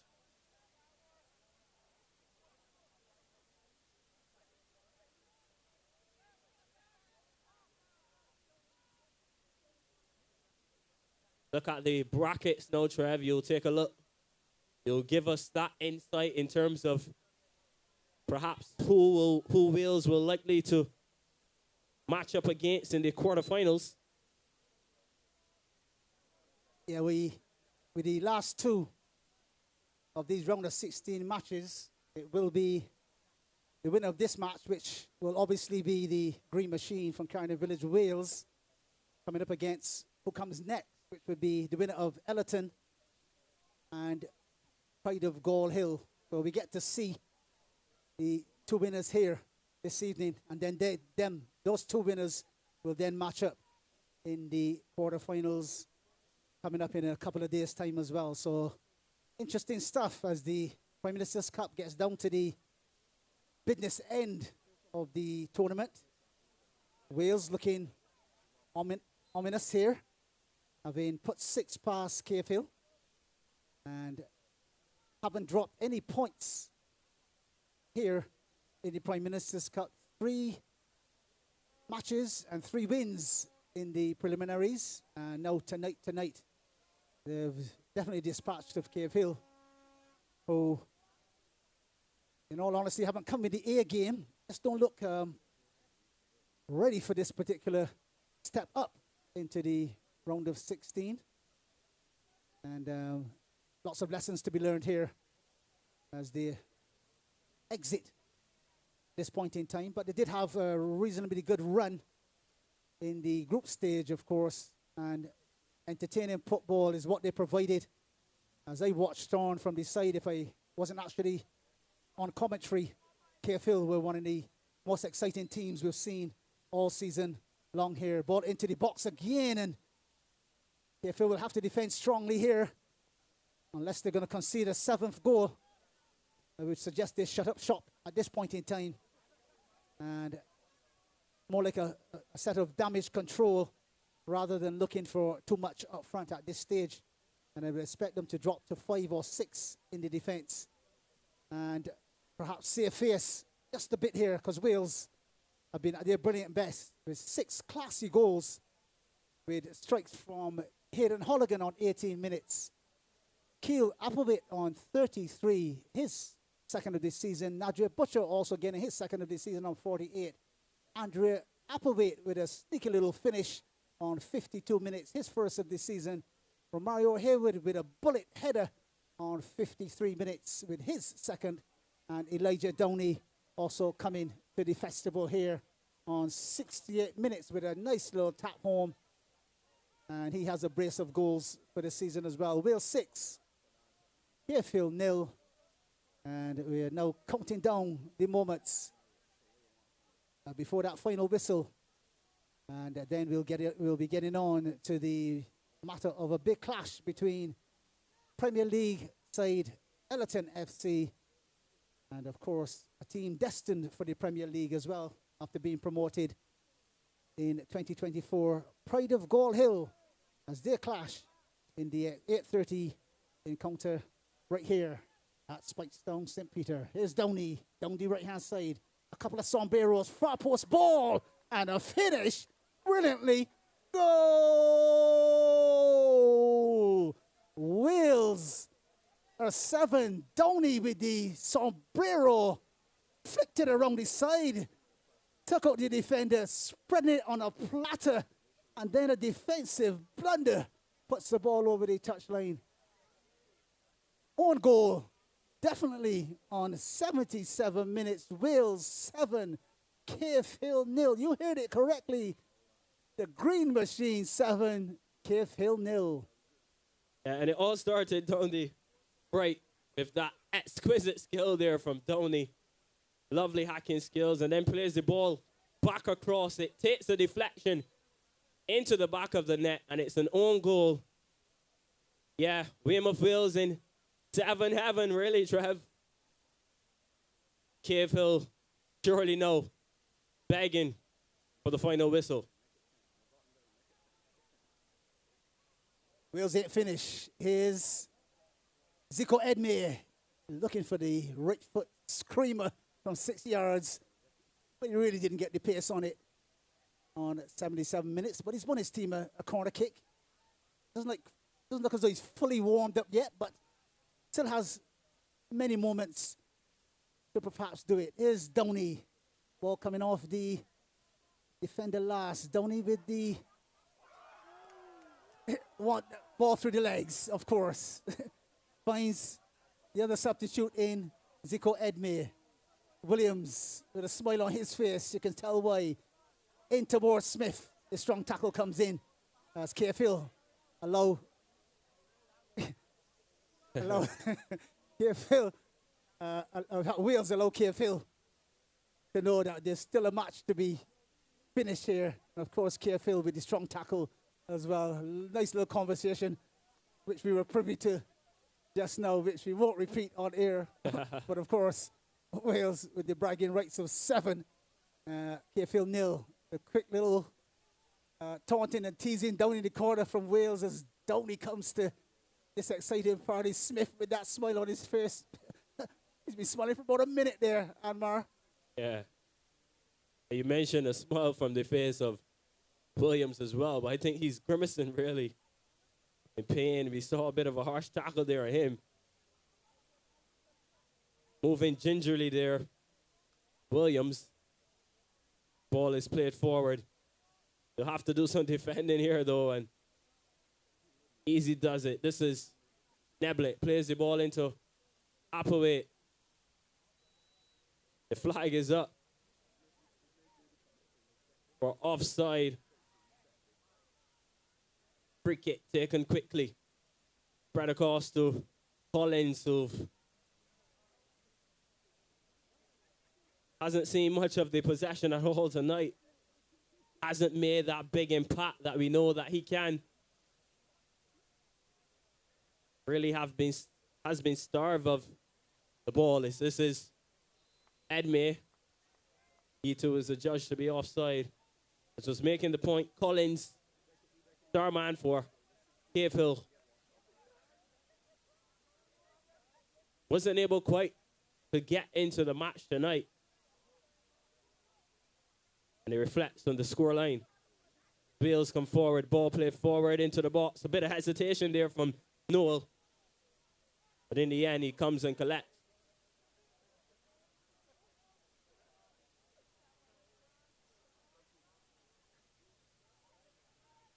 As we approach the 81st minute, just about 9 remaining in terms of regular time. Wales come forward again. This is Downey, plays the ball to Smith.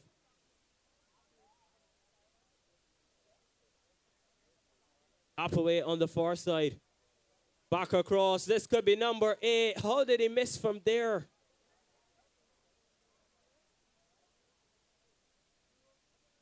A golden opportunity. Put on a plate. A platter, really. Had the keeper at his mercy. Heads it wide. They're back in possession, Wales. This is Shaquille Stewart. Looking for the 1-2 with James. Stewart again. Can he get the cross? The flag is up. The near side.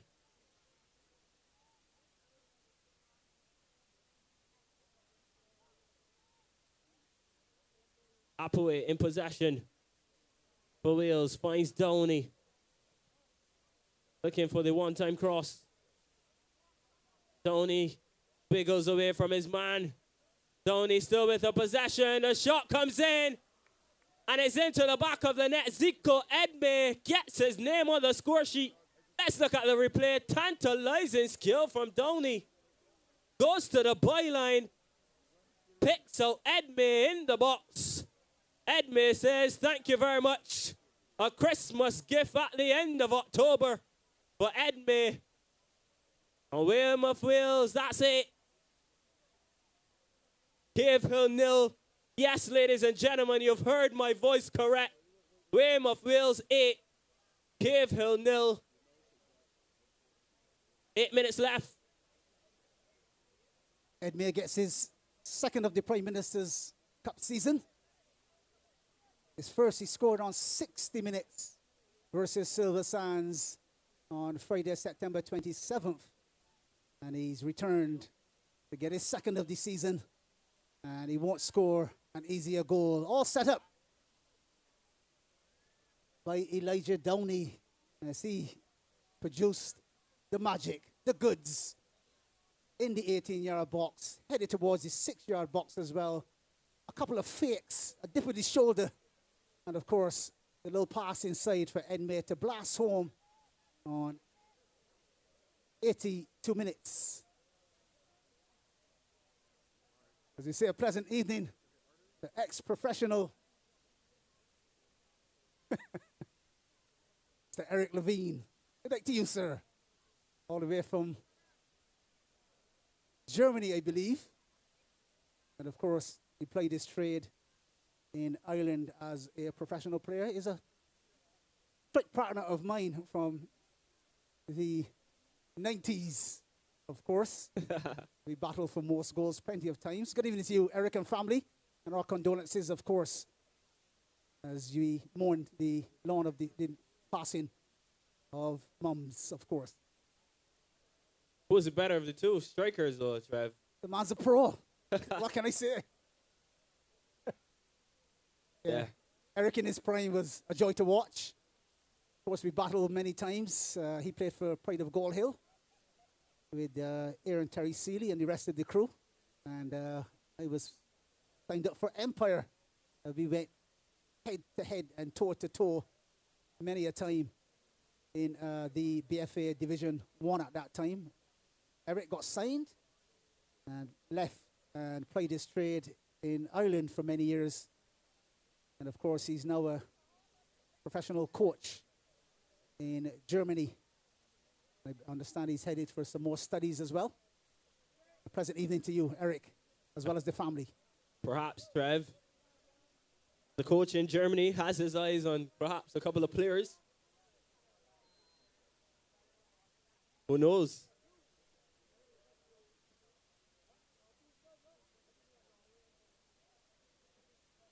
Hakeem Hill.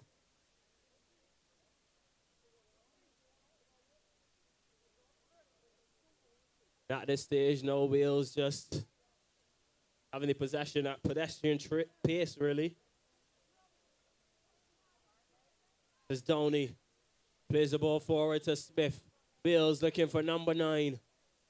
It goes behind for a corner. The crowd continues to build for the main event matchup tonight. Remember, folks, coming up next, it's Ellerton versus Pride of Gall Hill. Our chance in the quarterfinals of the Prime Minister's Cup. Downey on corner kick duties. Can Wales get number 9? Corner floated in. The heads go up. Noel comes and collects. Plays the ball forward. Hill goes back to Smith. Looking for Downey. This is good control by Downey. Sporting an afro tonight. Plays the ball forward to Appleway, but he's straight a bit offside.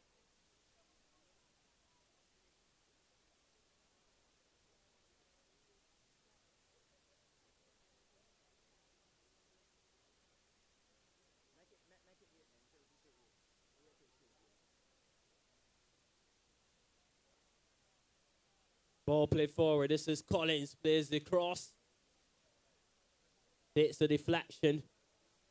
Goes behind for a corner for Cave Hill.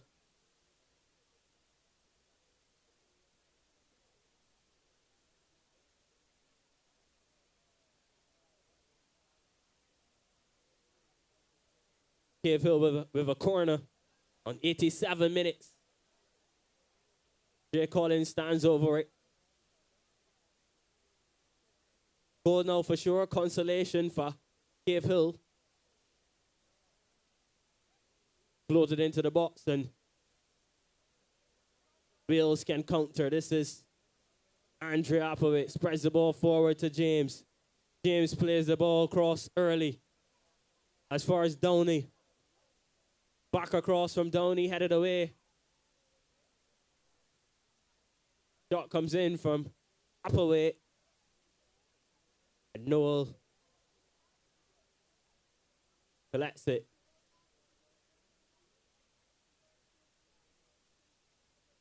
"88 minutes now on the clock.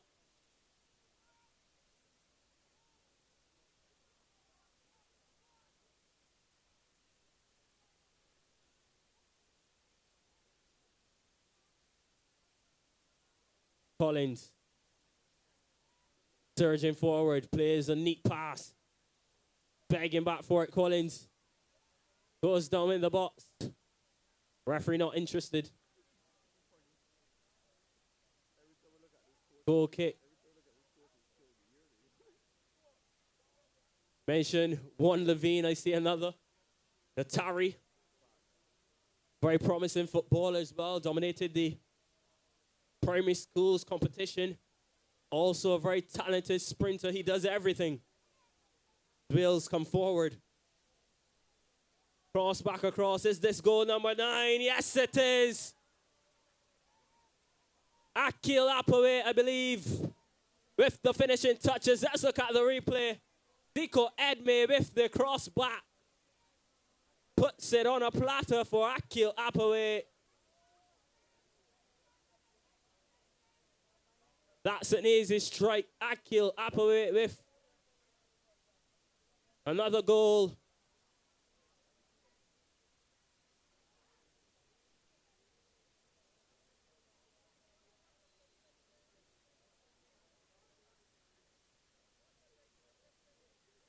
His second on the night. Wales have got 9.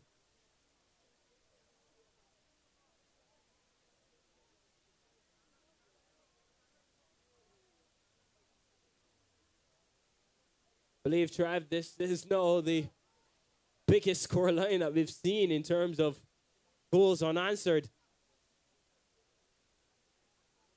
Wales come forward again. Can they make this number 10? Shaquille Stewart, yes it is. But the flag is up for offside. The flag is up for offside, ladies and gentlemen.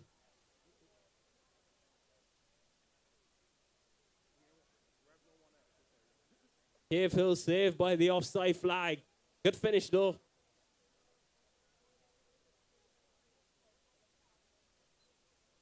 This is very, very, very interesting to see. Even at 9-0, Chapman still making his point. And that is the final whistle, Trev. Weymouth Wales march into the quarterfinals of the Prime Minister's Cup. Their journey continues towards Kensington Oval. It's the end of the road for Cave Hill tonight. That is the final whistle. Weymouth Wales 9. Cave Hill 0. A hat trick for Akil Applewitt. Comes over and confirms it. I believe he'll be having a chat with me in a couple of minutes as well. Congratulations to Weymouth Wales.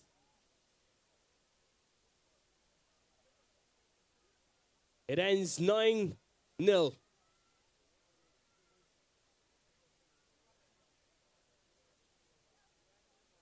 So the first score 9-0. Wales 9, Cave Hill 0. Earlier we did have in the preliminary rounds, Brilliance Hill running out 11-1 winners over Maxwell. And we also had a big score when Ellerton came up against Maxwell. That one was 9-1. Ellerton 9, Maxwell 1. Tonight, Wales with the 9-0 victory over Cave Hill. Up next, it is the key matchup. Ellerton FC coming up against Pride of Gall Hill. Ellerton with the first place position in the preliminary rounds, coming out of Group E. Ending first. In the Premier League, they were 7th, however, and they're up against 3rd in Group B. And first division, first place, of course, and promoted to the Premier League, Pride of Gall Hill. Up next in an 8:30 matchup as we prepare for those interviews with Anmar. Yeah, thank you very much, Trev. I have with me the coach of Weymouth Wales, Carlos Jackman. I also have Andre Applewhite and Akil Applewhite. A tremendous performance tonight from Weymouth Wales, 9-0. I'll start with you, the coach. Give us your assessment of the match. Yeah, the guys came out tonight and they executed the plan best as they could. It's always good to score 8 goals against it. So we're just warming up because the competition will get tougher from here. Wales have won 3 knockout titles on the trot. Talk us in terms of going forward to the next phase of the competition. Is there anything you guys will do different? No, winning formulas are winning formulas, so we just keep on rolling until the competition is over. We do our best. Every night we come out and try our best to win.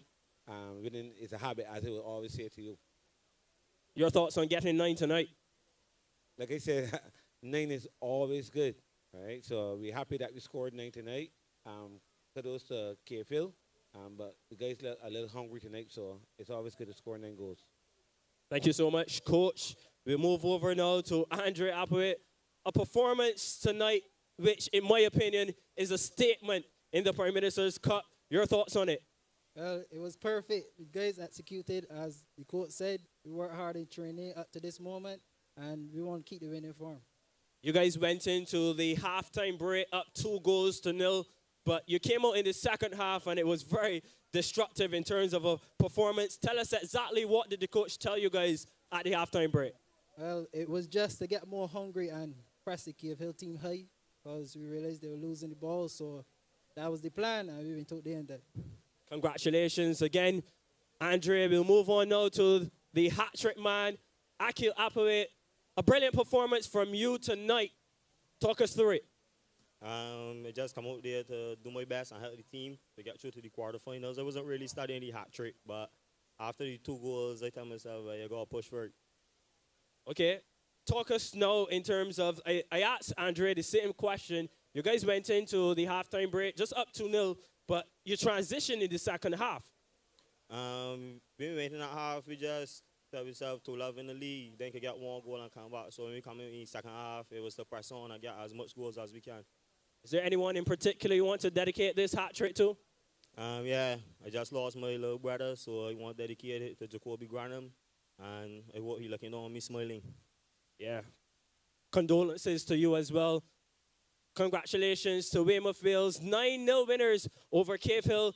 The match up next is the featured encounter here at Spikes now. It's Ellerton versus Pride of Gall Hill.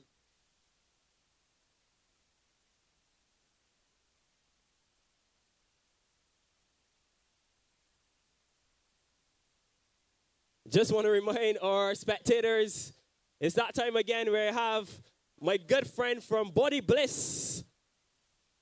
It's time for those halftime matches. If you're interested in winning a prize, let's go to the halfway line. I have Daniel as well with me. And Omari, who's going to be making his way over. Yeah, he's coming. Body Bliss Massages, our sponsor tonight in terms of the giveaways. Tell us a little bit about Body Bliss. I always do this to you. Hi, good night, everyone. Body Blade Zone has spa services, manicures, pedicures, facials, massages for kids and adults. Both kids and adults. Tell us, where exactly can we find Body Bliss? If I'm interested in coming down and getting a massage, I work pretty hard, really. So, you know, the body is a bit sore. Where can I find you? You can find me on IG, Facebook, Linktree, or you can WhatsApp at 268-6774. Absolutely perfect. So, guys, if you're interested in winning the prize, you can meet me at the center circle, really. The halfway challenges. See some fans already making their way already.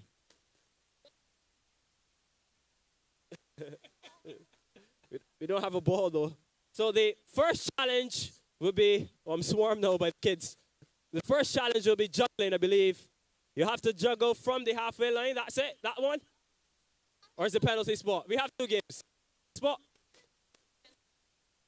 So okay, so we have the penalty spot game. You have to kick the ball. Whoever gets closest to the penalty spot will be our winner. Correct? Yes.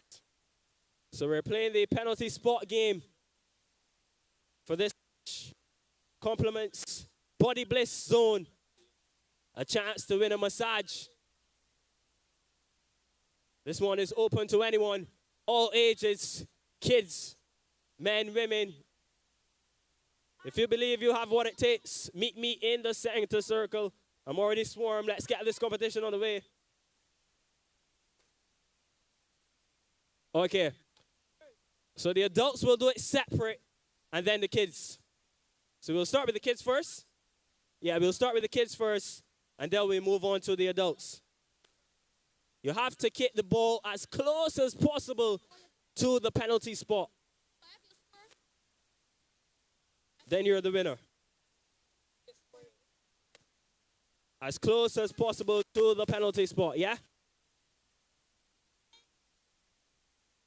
We have the chairman of the organizing committee, Mr. Omari Eastman. He'll be the judge. Trying to get the ball closest to the penalty spot. So I'll ask you guys to form a line for me. Yeah, nice and orderly, guys.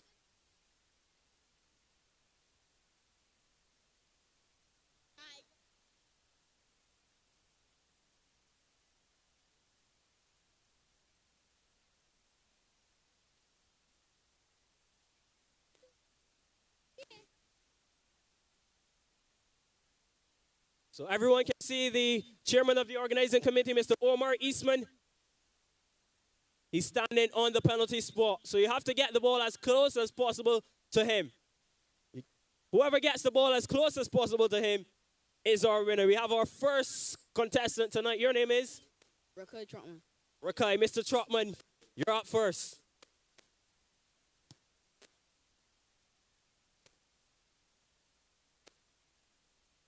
That's a good effort from Trotman.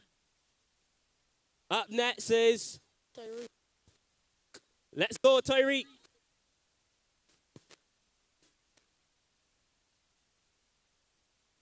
Not a bad effort at all. Next up is Nazari. Let's go, Nazari.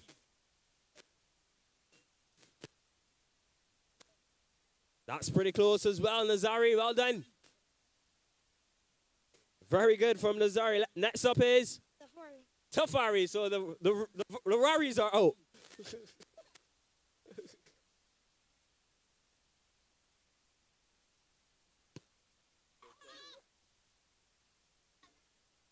And next up is Akari. Akiri. Wow. You can't make this up, ladies and gentlemen. Too much power, guys. Your name is Malik. Let's go, Malik.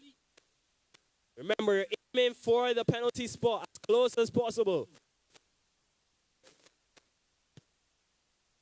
All right, Malik. Up next is Jadonte. Let's see how close. Oh, Jatonte is analyzing the ball, inspecting it really. Wow. It's a man on a mission with a smile on his face.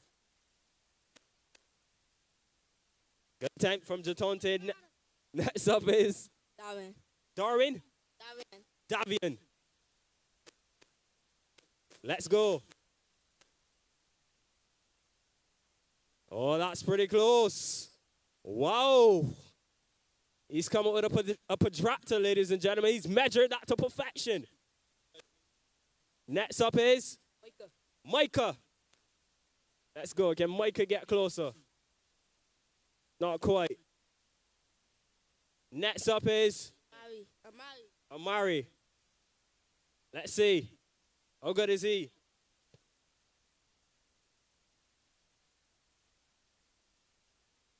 Next up is Romero. Wow, he's the smallest of the lot, Romero. Let's go. Oh, that's very good for Romero. Wow. He might be our winner. He's bang on the spot. Whoa, give it up for him. We still have a couple of contestants, though. Your name is? Takori. Let's go, Takori. You're trying to get the ball as close as possible to the penalty spot. That's the first left footer tonight. Next up is Nair. Let's go, Nair.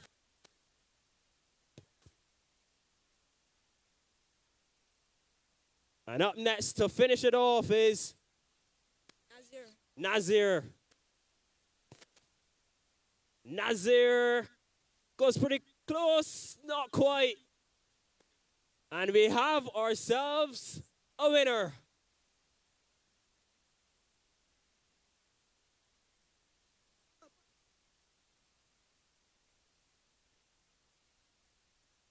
So we'll wait. The organizers will give me the instructions in terms of what will happen next. But thank you so much for competing. You guys are the future of Barbados football. Ladies and gentlemen, future stars. They're very promising in terms of their skill.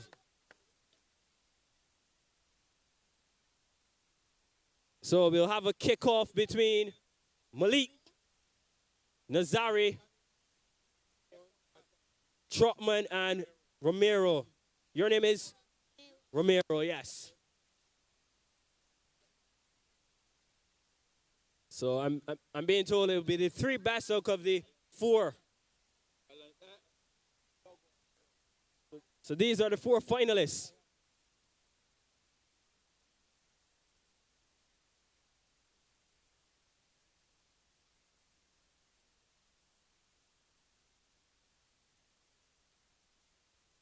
Rakai is up first. Let's go.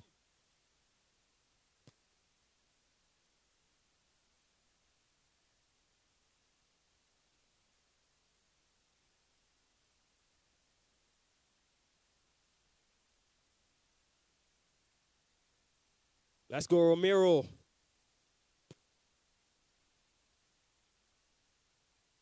That's pretty close as well.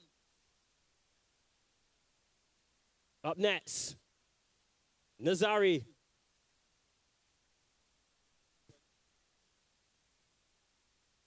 That's close as well. And the final contestant, Malik.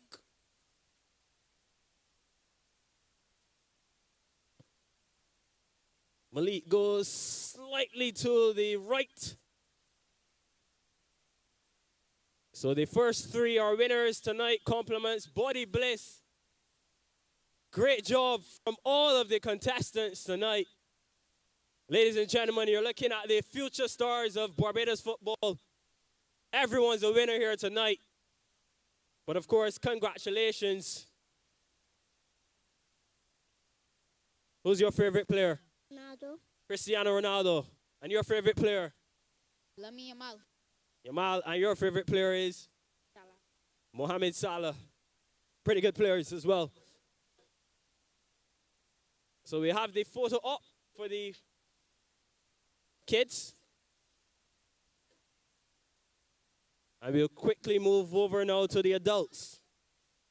So just the photo ops for the kids. Smile and wave to the camera, boys.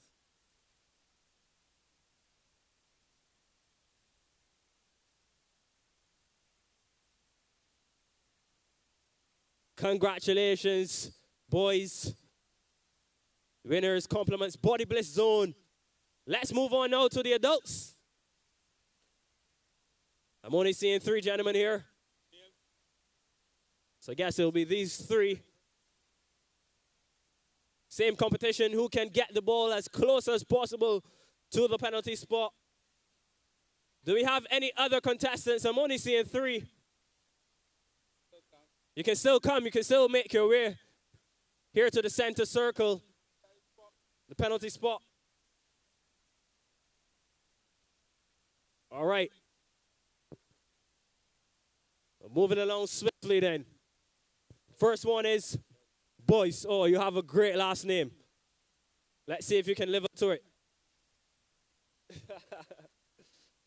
So Boyce is up first. Oh, that's impressive. He's a good Boyce, or boy, whichever way you look at it. Second contestant, Herbert. Let's go. Still have room for contestants. If you think this is a relatively easy challenge and you has what it takes, come on down.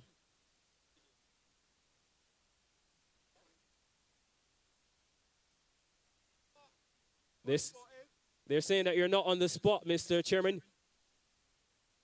No, he is.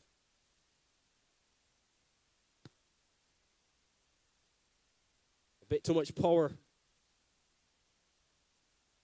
And the last contestant, your name is a very good friend of mine. Rebo.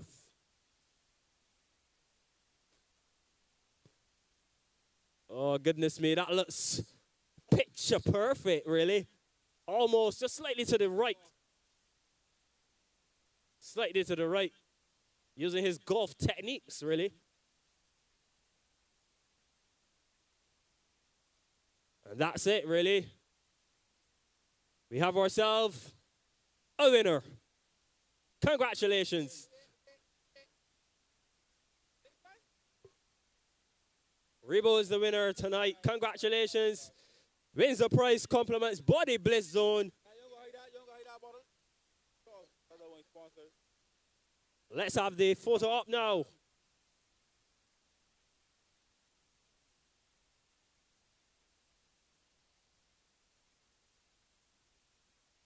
Yeah, thank you so much and congratulations. These matches are compliments, Body Bliss Zone. Stay with us, ladies and gentlemen. More games, more matches, more chances for you to win these lovely prizes. Coming up next, it's Ellerton versus Pride of Gall Hill in the second match of the Prime Minister's Cup, the round of 16, final match in the round of 16, that is. Before we move on now to the quarterfinals next Sunday, of course, at Friendship. So we're heading to Friendship next Sunday for the quarterfinals. They're making a mini stadium, I'm told. Yeah, lots of action. Mr. DJ, it's over to you.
It's a sensational Sunday to each and every one of you.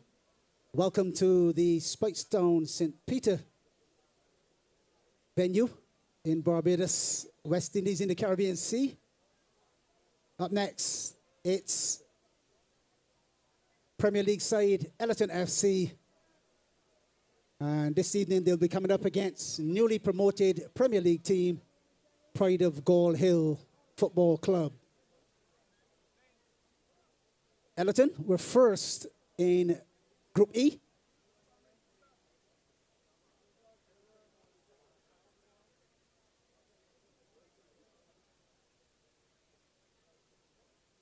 Young kids, we would want you to vacate the playing field, please. Those young children playing in front of the goal bar. Time to make your way to the sides and underneath the protective rope, please. Thank you. Ellerton first in Group E. In the Premier League, they ended 7th for 2024. And newly promoted to the Premier League, Pride of Gall Hill. Third in Group B, and Division 1 champions will clash here. 8:30 kickoff coming up shortly.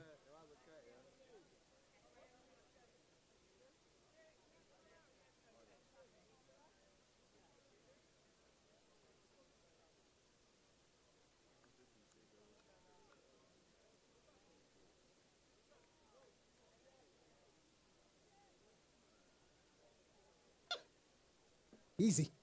As we get ready to blast off in the final game of the evening, as we observe the Pride of Gall Hill in the white strip, white jerseys trimmed with red, white shorts, red socks kicking from right to left, and the Ellerton FC team in the pink jerseys with purple splashes all the way around and down. Black shorts, black socks going from left to right. Yours truly, Trevor Thorne from Commentator Sports Incorporated. And a switch of commentators for my co-commentator, another CBC man. This time it's Damien Best at the controls. And we get ready for the big matchup between Gall Hill in the white jerseys and the pink and maroon with black shorts and black socks of Ellerton FC. A pleasant evening to you, Mr. Damien Best. Yeah, good evening to you, Trev. Good evening to all the fans here in Spikestown. Wonderful atmosphere. Packed in. Loving the crowds here for sure on a Sunday night. This is a big clash, as you mentioned before. The final round before we head into the quarters. I'm looking forward to see how these two teams will match up against each other. Ellerton look razor sharp. They progress through the early rounds. And Gall Hill will have a point to prove here if they can defy the odds. See if they can be the team to advance. As I mentioned, good night to everyone. We had a great opening game as well. Cave Hill against Weymouth Wales. Lots of touches, lots of sharp moves in there. Congrats to winners in Wales. Trevor Thorne smiles as that green machine gets closer to the big cash. Who is going to stop that train? Yep, it's a well-oiled machine in the green machine. Weymouth Wales, 9-0. And a quick look at these teams, you'll see that Ellerton would have gone to the top of the Group E with 3 wins from their 3 matches, having scored 13 goals and conceded just 3. Whereas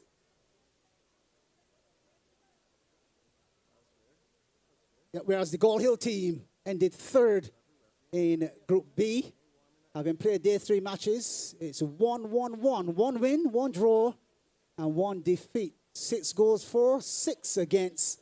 Compare that, though, Damien, to Ellerton, who scored 13 along the way and only conceded 3. Ellerton have the leading marksman in their squad. Rashad Jules is the leading marksman. and he has 6 goals for this season, with the likes of Akil Appleby getting goals this evening and moving to, had a hat-trick and then one. I believe he's gone to 4 for this season at this point in time, with the likes of Nairi Stephen on 5, as well as a couple of other players sneaking up with a couple of goals. We head to the field of play. As we say, thank you very much to the tech team, and of course, our DJs, loud and clear from Spikestown, with the first salvo as Pride of Gall Hill get on the ball and start to move it around with Shaquani Jones on this left-hand side. Jones wearing the number 16 on his back for Gall Hill. In goal for Gall Hill, Justin Neal, the number 1. A back 4 from left to right of Shaquani Jones 16, Roman Rollins 5, Tamari Best 3, and Shaquan Waldron, the number 14, as the ball goes towards the 18-yard box there. In the middle of the midfield for Pride of Gall Hill, Romario Griffith 17, and Kyle Avelley, the number 4. Out left, Cody Austin 8, and Therese Crawford, the number 10, with Ronaldo Marquez supplying the support from defense into attack, the number 6. And Joshua Cummins, the lone striker at the top of the Gall Hill lineup. Now we're in the number 7 for Ellerton FC, led by head coach Alvin Gateman Holder. Jamar Brewster, the number 1, is their keeper. Back 4 from left to right. Jaheim Headley, 11. Shane Codrington, 15. Jadon Goodridge, number 6. And Romel Burgess wears the number 20 at right back. Middle of their midfield, Daquan Clark is the defensive 1. And Rashawn Braffett pushing forward, the number 8 for Ellerton. Out left, a very speedy Daquan Bell. Akil Bell, that would be the captain, the number 10. On the right-hand side, Romario Drakes, very tricky customer, wearing 17.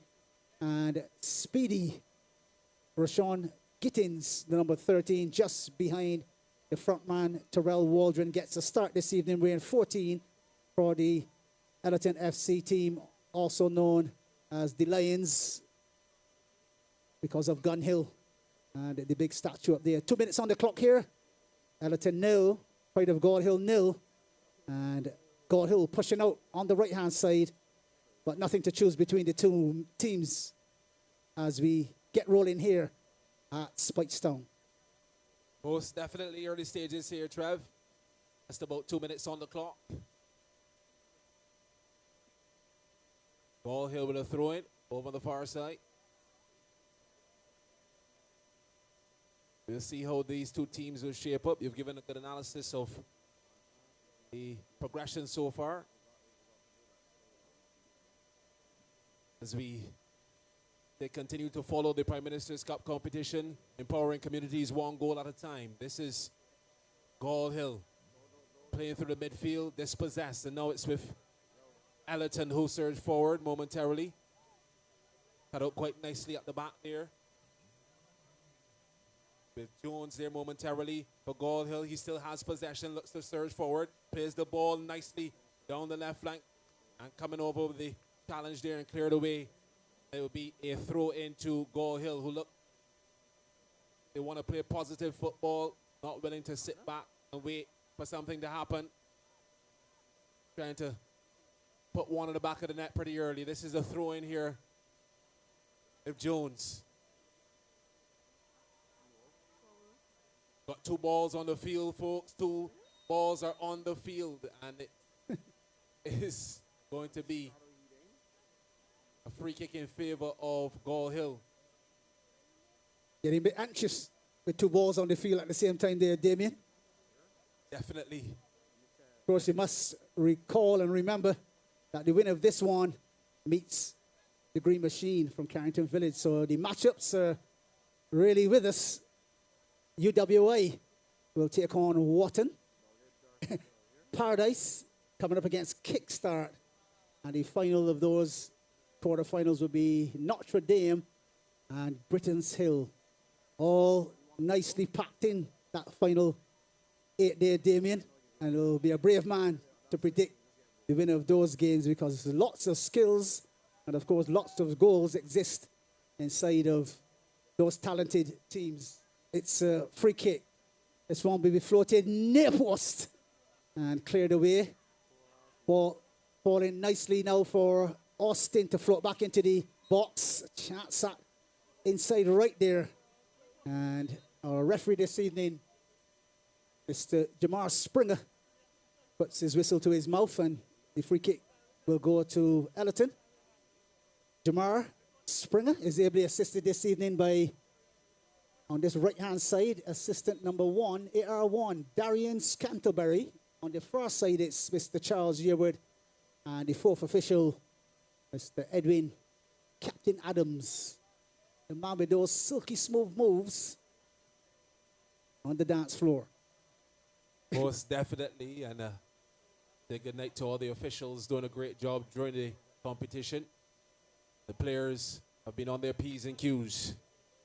Just about 5 minutes in, folks. 0-0 if you're just coming into the venue. This is Ellerton looking to come forward here, trying to play a little 1-2.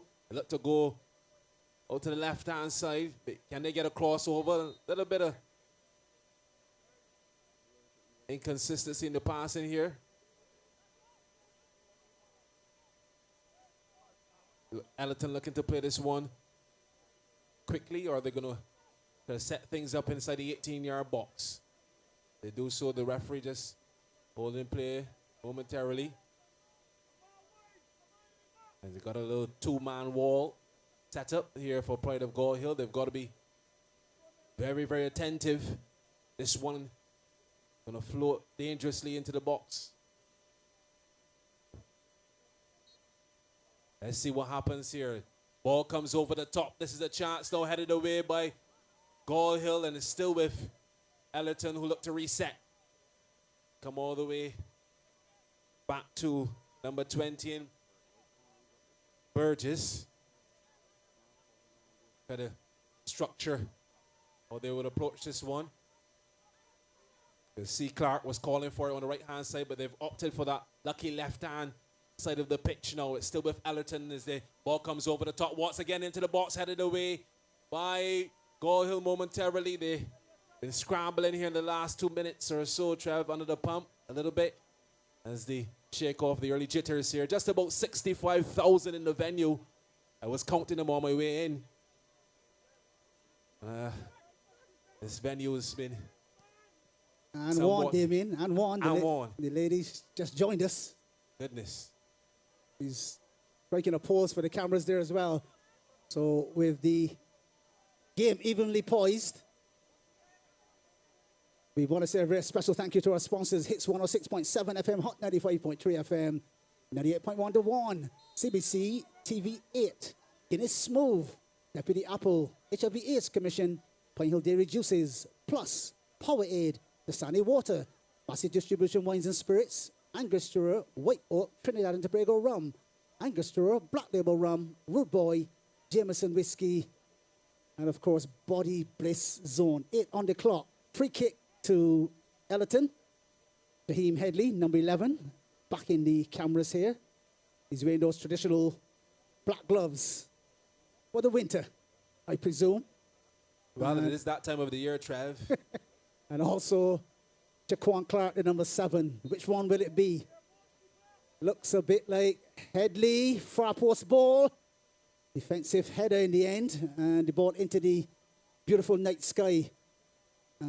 Clearance from the Gall Hill team there. And Ellerton so far enjoying about 52% possession from our stats here at CSI. And Gall Hill just weathering the storm, just sucking up the pressure for a bit. But of course, Gall Hill do have some very creative players in the likes of Cody Austin wearing the 8 and Therese Crawford, the number 10. And a known goal scorer in Joshua Cummins, their number 7 as well for Ellerton. Look out for the 10 in Shaquan Bell, their captain. As the ball is over the top. In fact, that's the same man, Bell, on his bike there, Damien. As you can see, he got up, he sprinted away, and he was making some headway, but the flag went up. Look out for Bell, the 10.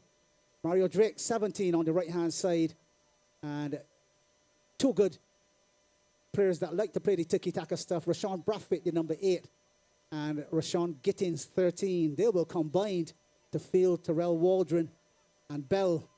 And Gall Hill would have done their homework on that one and will look to snuff out anything that they come to bring to bear here. Ball played through the inside left channel from Shaquani Jones in number 16. Playing that left back, but it's all the way back to Brewster, who goes wide as Ellerton take the possession down the left with Headley coming inside.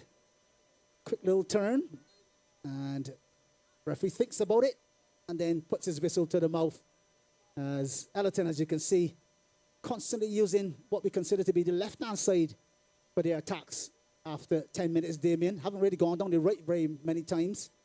Let's see if that's the pattern of play as we head towards minute 11. Ellerton 0, Pride of Gall Hill 0 in the final round of matches in the round of 16 of the 2024 Prime Minister's Cup right here in beautiful Barbados. Indeed. Let us see.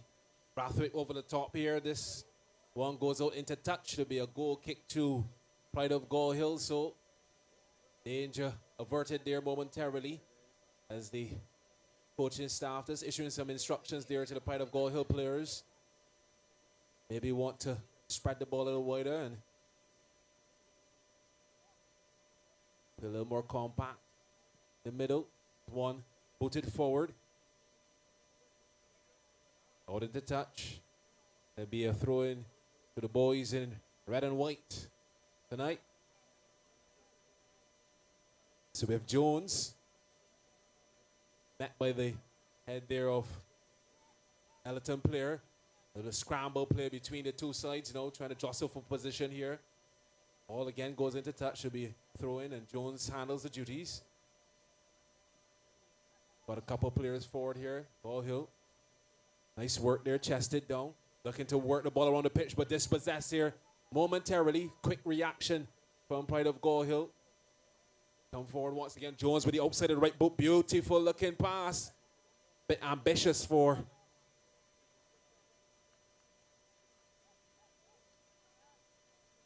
Gall Hill player there, and ball goes into touch once again. It'll be Ellerton with the throw-in. A long one. Again, the players jostle. The hands go up.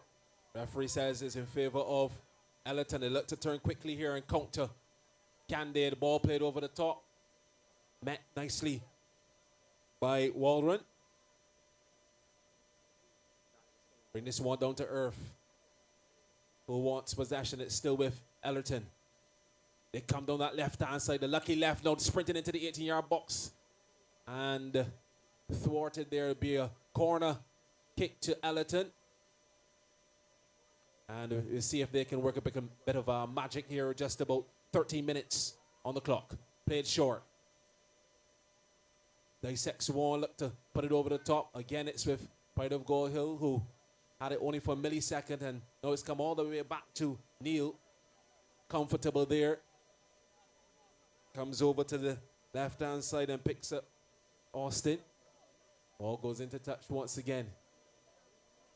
So the team's not fully settled just yet. I'm not seeing the vintage Ellerton I've seen in the early stages, where it was all about Mr. Jules controlling possession and making those darting runs into the box. Now it's with Gall Hill.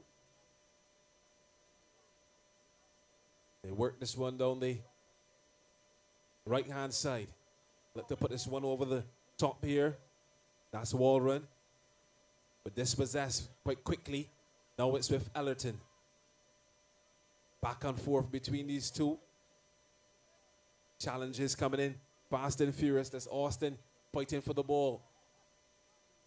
Again, he's in the mix. Austin looks to swivel and turn. Looking like a crunching challenge there. Referee not liking that one. Says, no, no, sir. Keep it clean. And once again, Trev, it is a free kick to Ellerton. And driven across the second third of the field by Rashawn Braffett. Misdirected pass. That's Waldron free on that right-hand side as he looks for the little 1-2. Ellerton in possession, however, as they come out. Clark will come inside. Braffett with the step over, spreading it wide this time to Burgess, the former Barbados sweeper. Tries to float it inside, instead he lashes it with the outside of the right boot, and he apologizes to the team.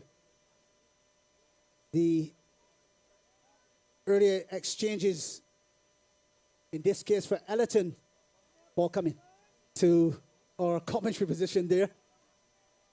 Ellerton ran out 2-1 winners. They nicked the victory over Greens on September 1st over there at Ellerton. The second matchup, they also won 2-1 over Brennan's Hill, and a 9-1 thrashing of Maxwell put them at the top of the table. For Pride of Gall Hill, it was 1 each between themselves and Whitehall Titans on match day 1. Gall Hill beat Paradise 4-3 as we welcome the Horns here at Spikestown. Ball across the center, attacking header. And over the crossbar, but rising highest beautifully there for Ellerton. Looked like Clark, I believe, heading towards goal, but got his direction slightly off target. But again, as I said before, Pride of Gall Hill 1-1 with the Whitehall Titans.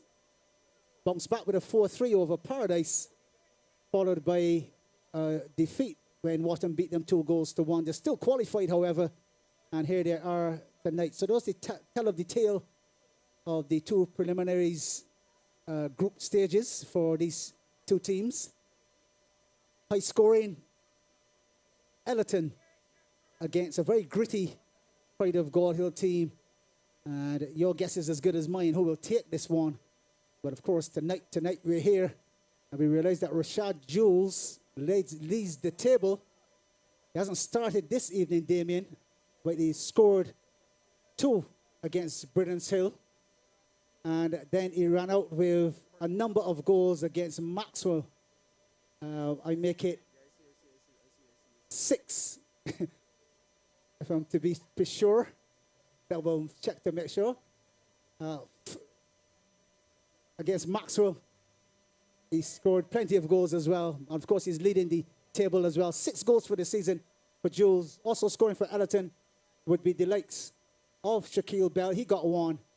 There was also own goal, which Greens helped Ellerton with. Rico Belgrave scoring on that occasion. And Rashawn Braffett also has a brace of goals, as well as a brace of goals from Mario Hart, as well as Raheem Headley has also scored. So Ellerton, as you can tell, running away with the goal tally, but Gall Hill not necessarily as fluent, having only scored 6 goals all season long.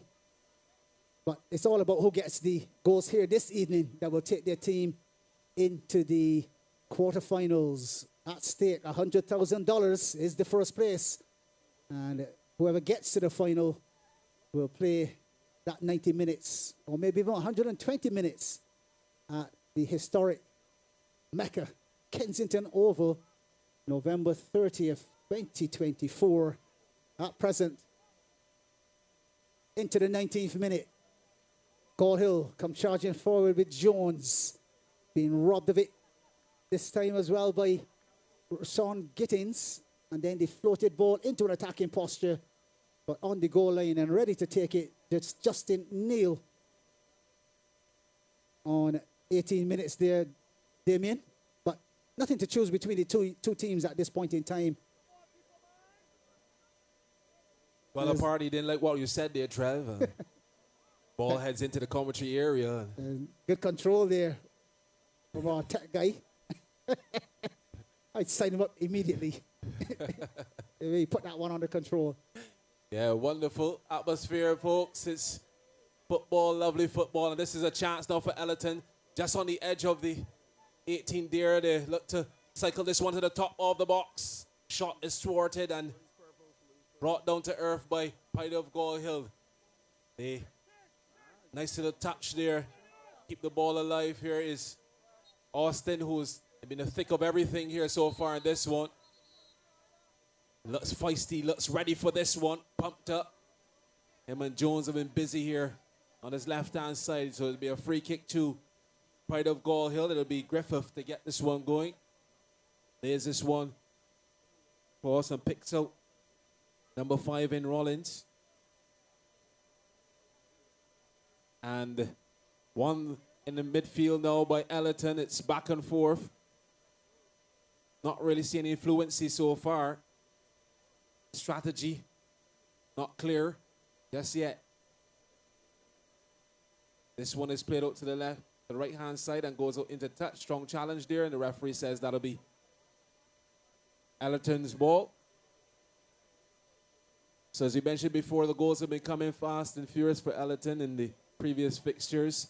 But we know as at the sharper end of the sword, as teams start to put their laser focus on the big bucks, tends to tighten up.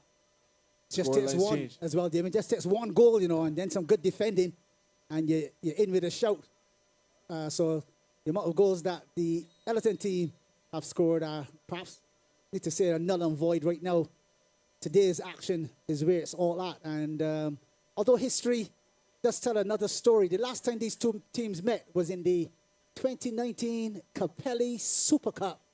Ellerton running out 2-0 winners over Gall Hill, with goals from Damien Walcott, who's retired from top-level football and now plays Masters in the Barbados Invitational Masters Football Classic and the All Boys League Football Invitational Tournament. So he's no longer there. He scored on 45 minutes with a towering header. And Shaquan Clark, who's wearing the number 7 this evening, scored on 51 minutes. Ellerton 2, Gall Hill 0, and that knocked Gall Hill out of the Capelli Super Cup Group 2, match number 41 on match day 18. 2-0 was the score. As we go in search of a goal here now, Ellerton putting the passes together. Gall Hill have cut out the action at the back here. Coming across their center third, middle third, over to Atherley, who floats a 40-yarder into an attacking posture. Ellerton asks to defend here. Here's the ball down the left-hand side. Ellerton looking to defend. Ball coming off the attacker last and over the touchline for a Ellerton goal kick. On at 23 minutes.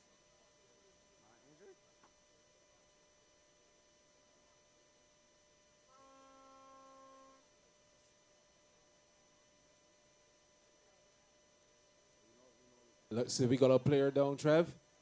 So, medical assistance required at this juncture. One of Mr. Songman, you want to test the crowd here and give them a little something, just to keep the vibes nice.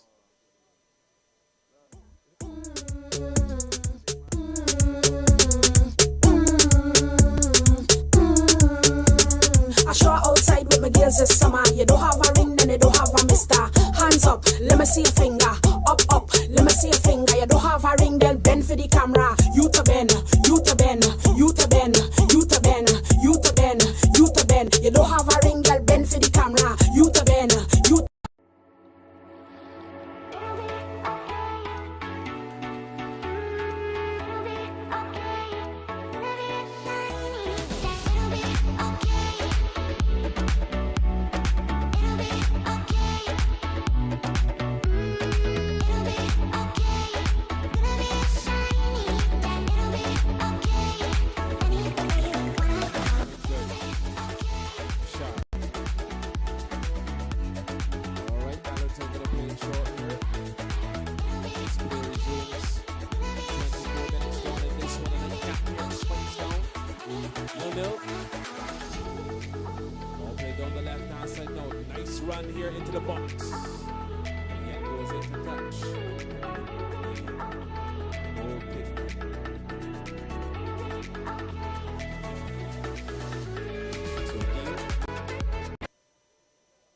Again, both teams comfortable. Playing it out from the back here. Now this is a attempted back heel that doesn't bear any fruit, and it's with Ellerton now. And their centre back who looks to play this right down Broad Street and doesn't connect. And again, referee blows in favor of Ellerton, so they've had the possession they wanted to start this one. Not been able to capitalize thus far. The possession is gifted back to Pride of Gall Hill. They work their magic down that right-hand side. Hopefully get into an attacking position. And just as I say that, it is going to be Ellerton with the throw-in. That's Headley. Brought down to earth.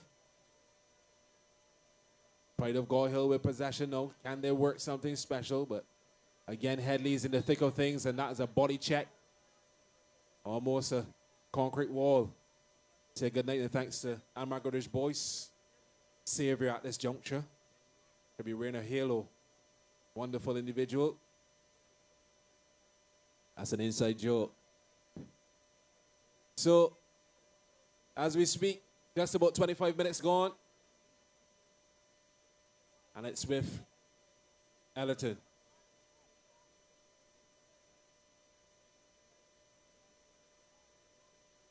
Two defenders crowded around the ball. Looking for a little 1-2 play. Doesn't happen. Still with Ellerton.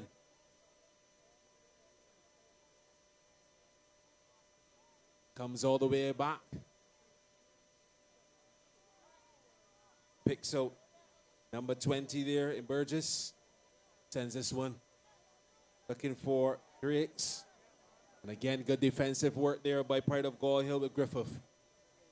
Play it down to his left-hand side. Can they work some magic here? Nice little touch on the inside there from Cummins. Opportunity now. Go on a bag in there. So the pace has not been as tantalizing as we wanted, Trev. You know we love to see end-to-end action. It's been a little bit muddled in that attacking third. Now we've got Neil now, keeper. Takes his time, surveys the field, books this one forward. Straight into the lap of Ellerton player, and he gets this one all the way back to Brewster, who's been on vacation so far. Not been really challenged. Now it's with Ellerton, who want to go into halftime with a bit of an advantage here. The nice twist and turn. Bit of speed added to the equation here. No ball over the top. This one beats the back marker. Chance for a cross in, and there's Neil to collect. Rolls this one competently, and a mistake that could have been punished there by Neil. And that was dangerous. Pride of Gall Hill, they have to fight another possession now. And you can see, Trev, it only takes that one mistake and it'll be good night, nurse. Yeah, you drop your concentration. You give the opposition a chance to, on this occasion, it was a toe poke attempt on 18 yards. That one across the box. Good goalkeeping, however, from Justin Neal as he takes this one low to his left and breathes a sigh of relief. The last one, he had to go to his right and save.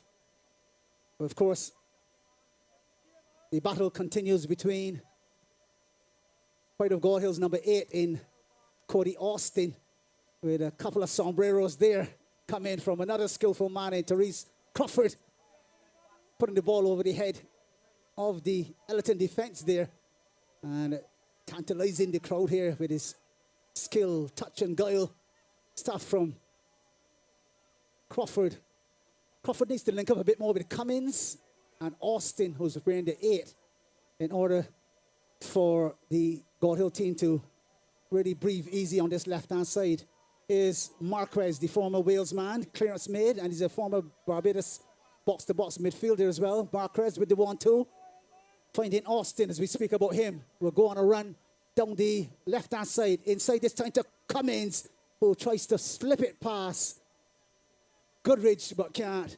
Goodridge with the no-look pass out to his right-hand side, bringing Burgess into play. Ball 50 yards down the pitch.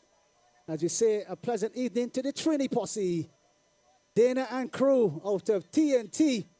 We hear you, we see you. As we say, thank you for choosing the Prime Minister's Cup. Driver of SA 4644, kindly move your vehicle. Emergency, someone wants to get away urgently. SA 4644.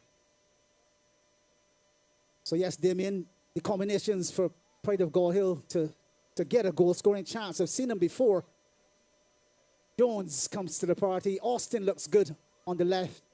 And then Cummins is the finisher. Well, we can see that Cummins has the potential to really be a game changer here. Just needs a little bit more service. And they'll try their best to link up with him in those dangerous areas just outside the 18-yard box with a little touch. And his quick movement can pay dividends. Now it's with Ellerton, an opportunity now on 31 minutes here to perhaps take the ascendancy in this nightcap fixture here at Spikestown with a wonderful crowd, estimated about 66,000 now. We've added about 1,000 more. It's beautiful to see. Not a bit of grass on the edge of the pitch. Now the ball comes over the top. And this one is partially headed away. The shot comes from outside, and that is headed towards the bus terminal. And no problems there. It'll be Neil with the goal kick. Yeah, most of the shots on goal come from the men in the pink, purple, and black at this point. Gall Hill not troubled though. Goalkeeper Neil seeing them all the way over the crossbar around the side. But as far as confidence is concerned, then Ellerton may feel a little bit more comfortable having got those shots off and in one or two occasions made Neil work. I'm almost sure of it that Pride of Gall Hill's tactics, though, as they suggest here, is to perhaps soak up that pressure because the possession from the team that was played Premier League for quite some time in Ellerton has been very dominant, as you can see. Here's Braffett, Rashawn Braffett will come out on the left and spread it wide as Bell spreading it down the left again, looking for Clark to put it across the box. Again, that one's off target, Damien. And you must say that they're creating chances on the left and right, but no real quality to put the ball on the head of perhaps Terrell Waldron, who's been starved of any real service in this first half, as it remains Ellerton 0, Pride of Gall Hill 0. Yeah, most definitely. I think Ellerton still searching for the combination in those dangerous positions that will work to unlock the defense here. The Pride of Gall Hill squad can be proud of the effort so far in terms of soaking up that pressure, as you mentioned before. But we want to see how they will operate as they get into those attacking areas. Let's see. They have possession. The number 17 in Griffith stands over it. Chips this one. Area of Cummins. Tall lad, just about 6'5", gets a bit of boot on it, turns, swivel, and shot goes over the crossbar. For a moment there, thought we had the opener. That looked promising from Pride of Gall Hill. Yeah, Ronaldo Marquez, the box-to-box midfielder there. Ball falling nicely for him on 12 yards.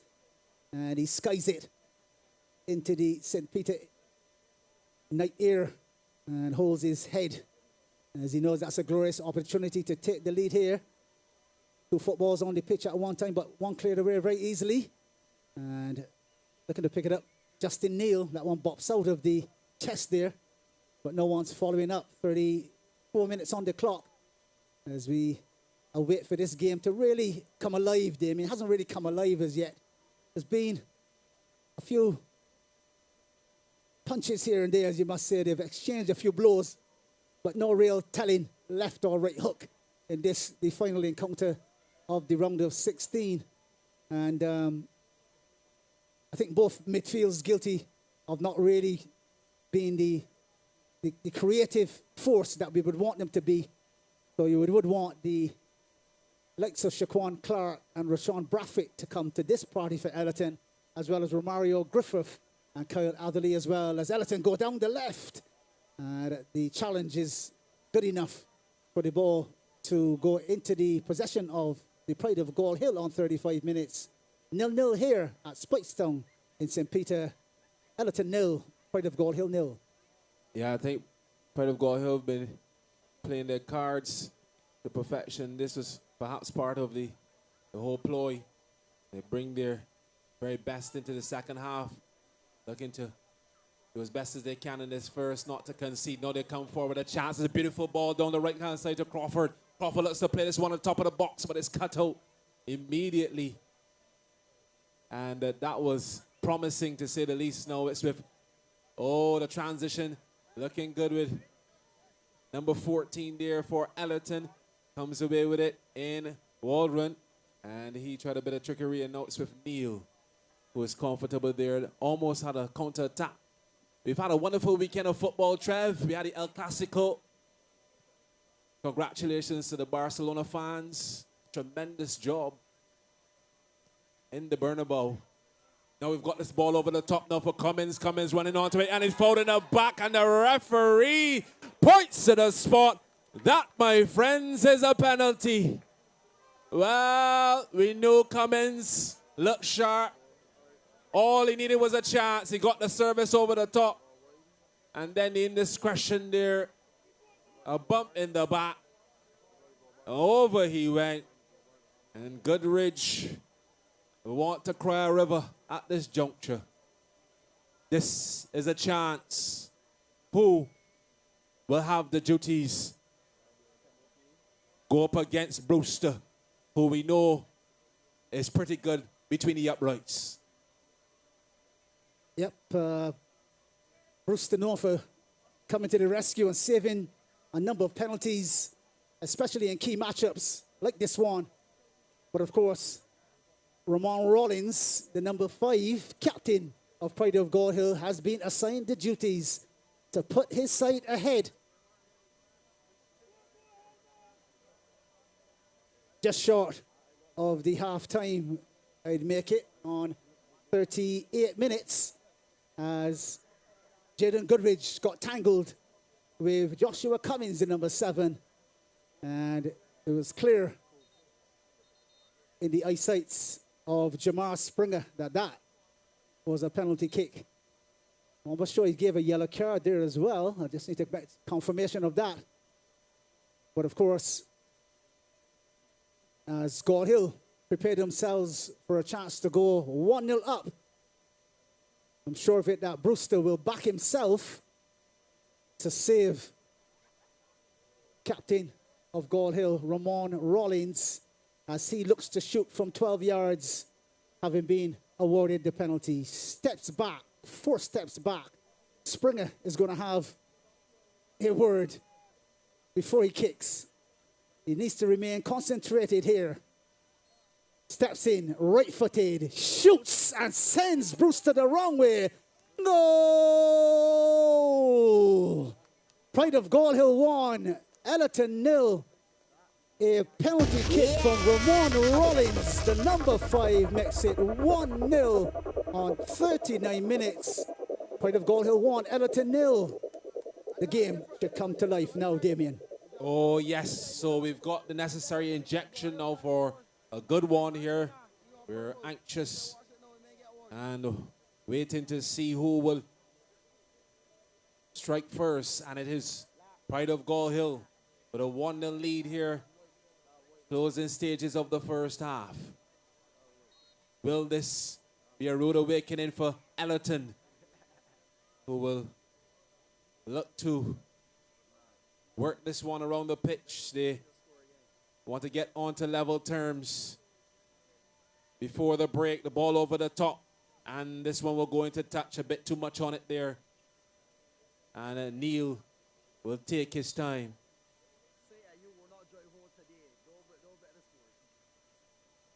Get this one forward. So they only needed one chance there, and again, getting that service into Cummins is essential.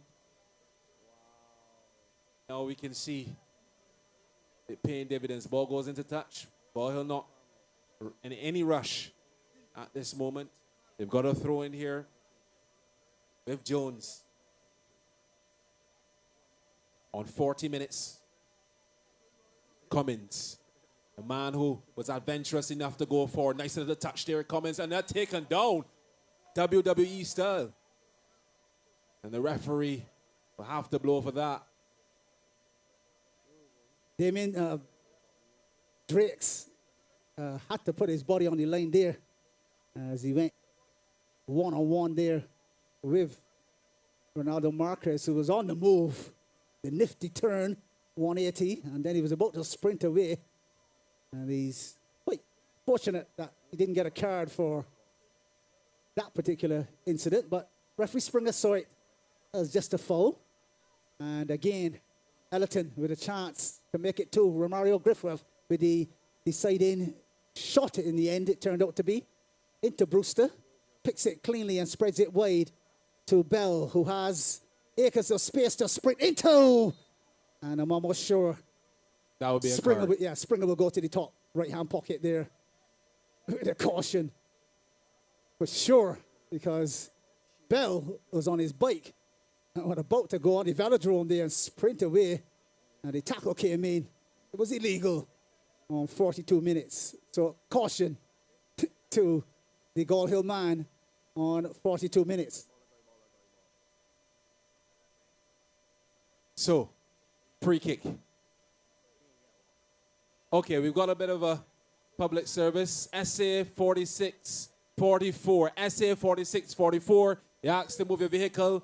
The wrecker is on its way as we don't want any disturbance, but I can tell you that efforts are being made to move that vehicle. You will not hold up things tonight. So if you want to collect your car somewhere in the police station or wherever they're going to put it, go and move your vehicle. SA 4644. Get back to the action on the pitch. That clash again, Damien. Kwani Jones, the number 16, against number 20, Romel Burgess. Burgess brushes him off this time with a little bit of a smirk and keeps on moving. Plays it inside. Ball given the treatment. It will go over the touchline here, ahead of Joshua Cummins, who tried to keep it in. But the throwing with Ellerton as Burgess takes control of it and distributes down his right-hand side. Drakes pulls off his man, plays it down the line to Clark, gets a tackle for his troubles. Far side ball, taken down by Bell to shoot, and one, I think, come off the defender last, but Bell's so dangerous. Damien, the takedown was exquisite. He pushed it out of his body, and before you could say Shaquan, he had it hit like a bullet onto the defender's legs and over the crossbar. Corner kick on 44 minutes. Ellerton continued to trail here with Gall Hill 1, Ellerton 0. Yeah, I was going to tell you, it really started with Drake, so his nifty little footwork there, and he was really annoyed not to have gotten a free kick. The ball comes over the top now, a chance for Ellerton to strike here, and comes all the way back over to Gittins. Pride of Gall Hill, very cool, assertive. That's to get out of danger here. A lot of white shirts cutting around the ball. A little clip of the heel there. There'll be a free kick to Pride of Gall Hill. So they've navigated the tough things, the tough part of the contest so far. The early stages, Trev, just 44 minutes gone. And suspect about 2 minutes of time added on. Just about. We'll wait to see. Taken quickly there by Rollins. Now it's with Ellerton in the midfield. They look to spread this one. Looking for Bell.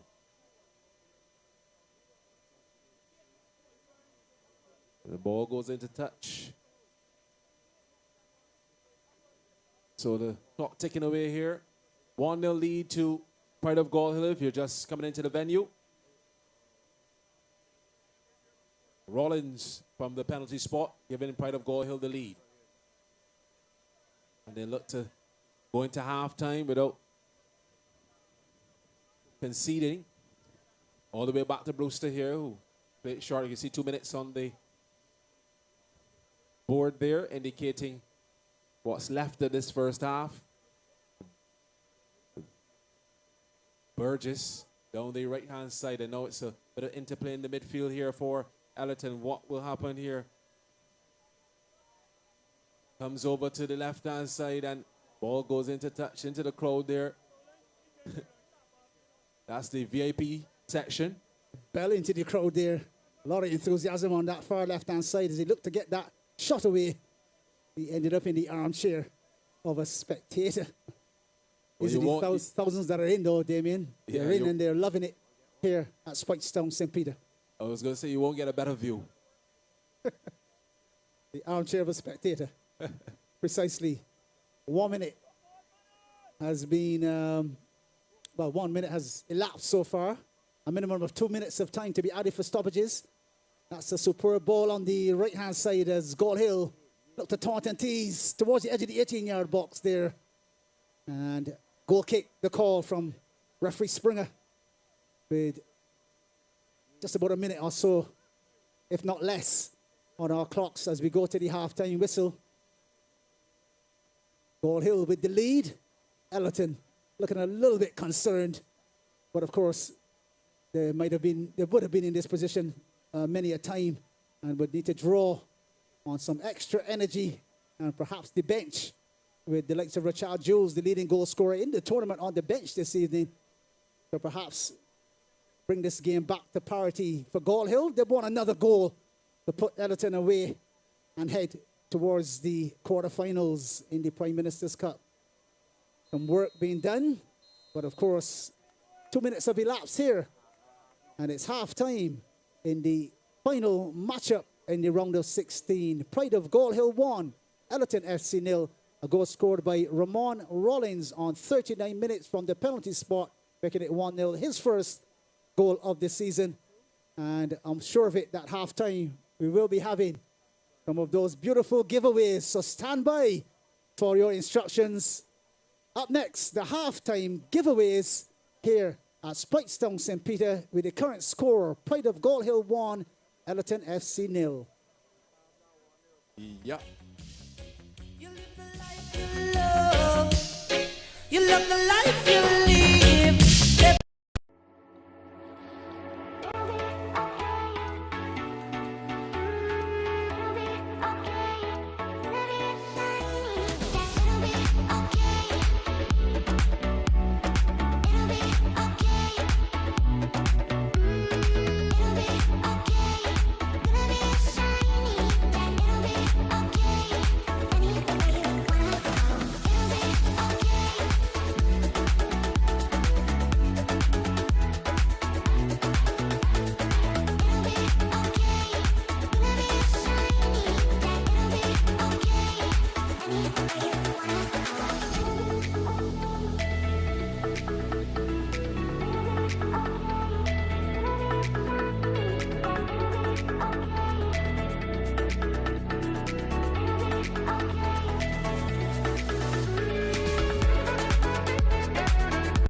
If that keeps giving, Body Bliss. Yeah, continue to tell us about Body Bliss. Also do mobile services as well. Can't come. Wow, so I don't even have to leave my home. No. Wow, That's great.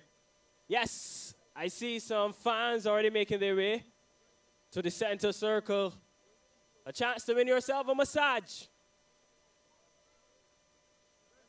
Yeah, 2 massages. The kids are coming, they're happy.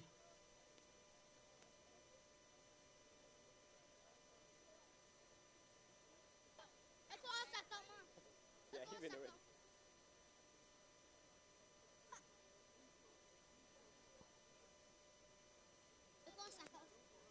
Okay, so we're doing the adults first, and then we'll do the kids again. So I think this is the juggling challenge.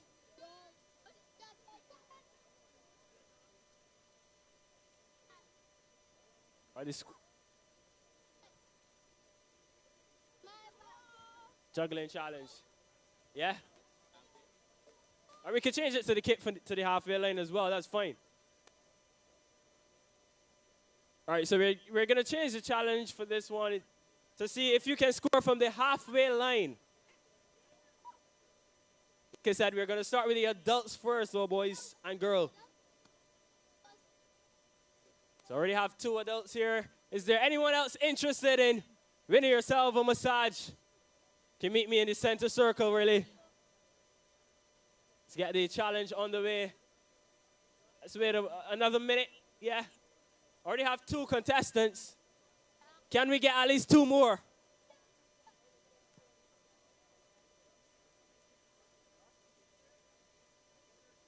Yeah, our halftime games are compliments Body Bliss.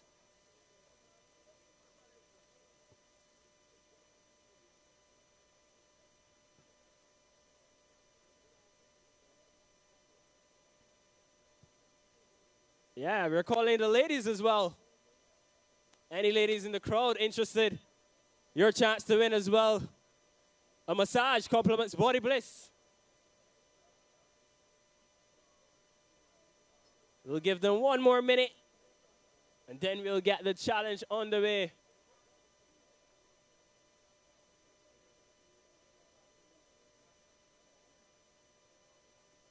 Remember, it's compliments Body Bliss. Our halftime challenges. Tell me again, where are you located? We're located at the bottom of the hill, which is like 2 minutes drive away from Oyston. And of course, we can find you on social media. Tell us your handles. You know, I'm big on social media. My phone is always in my hand. So tell me, where can I find you on Facebook? Is there a number we can call as well? Tell us. Yes, you can find us on IG, Linktree, Facebook at Body Bliss Zone. And you can also WhatsApp or call 268-6774. All right. I think a minute has elapsed. So let's get the challenge on the way. We're starting with the adults. As I mentioned first, have to score from the halfway line. Simple challenge. And just like that, you win yourself a massage.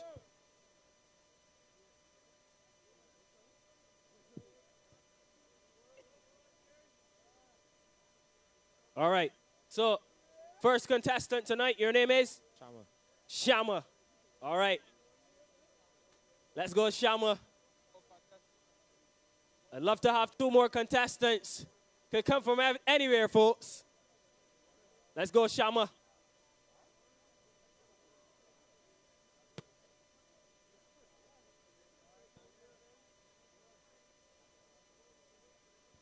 All right, Shama, you have another chance.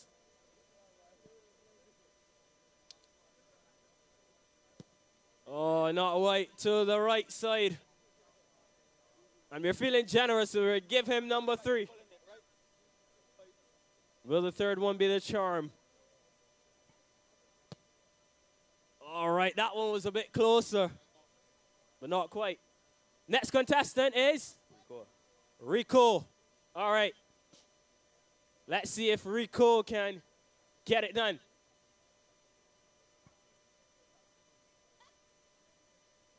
Kicking as well. Lovely. Let's go, Rico.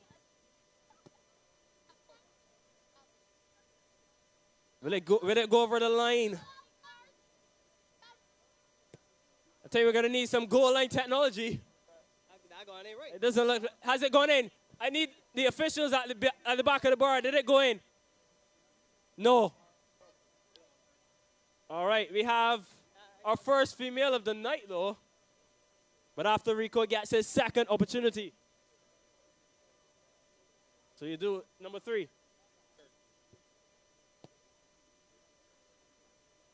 All right, Rico. Not quite. So we have our first female of the night. You have to give me your name. I'm Justine. Justine. All right, Justine, you have 3 chances to kick this ball into the back of the net from the halfway line. Let's go, Justine. All right. She's got some pace. Will it go into the back of the net? Oh, close, Justine, close. So Justine will have another opportunity. She's also a lefty. Oh, she got the power, but not quite the accuracy. Let's go, Justine, the third one. Can you make it the charm? No pressure. Oh, man. Whoa. Give it up for Justine, ladies and gentlemen. All right. Whoa. That's fantastic. Justine. Congratulations. You're tricking me, Justine. You play football for sure. You play football. I played. Okay, tell me a little bit what you and playing. Well, I'm from Canada, so I played in Canada in Montreal. Yeah, lovely, lovely, lovely. Who's your favorite player? I don't really have a favorite player, so I'd have to say Messi. Okay, she's a Messi fan. She's also left-footed. That's brilliant, Justine. So we'll have the fourth opportunity.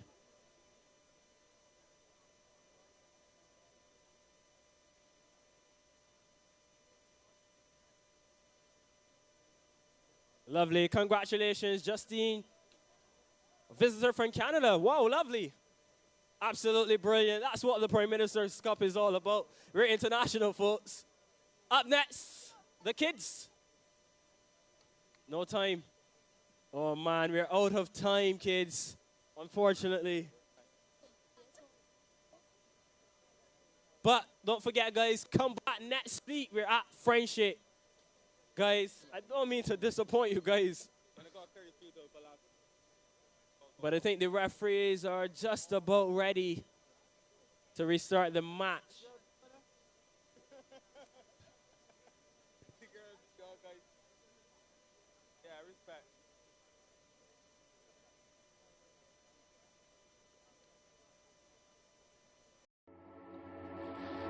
It'll be okay.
Yeah, wonderful vibes there, Mr. DJ. We get ready for the second half, folks.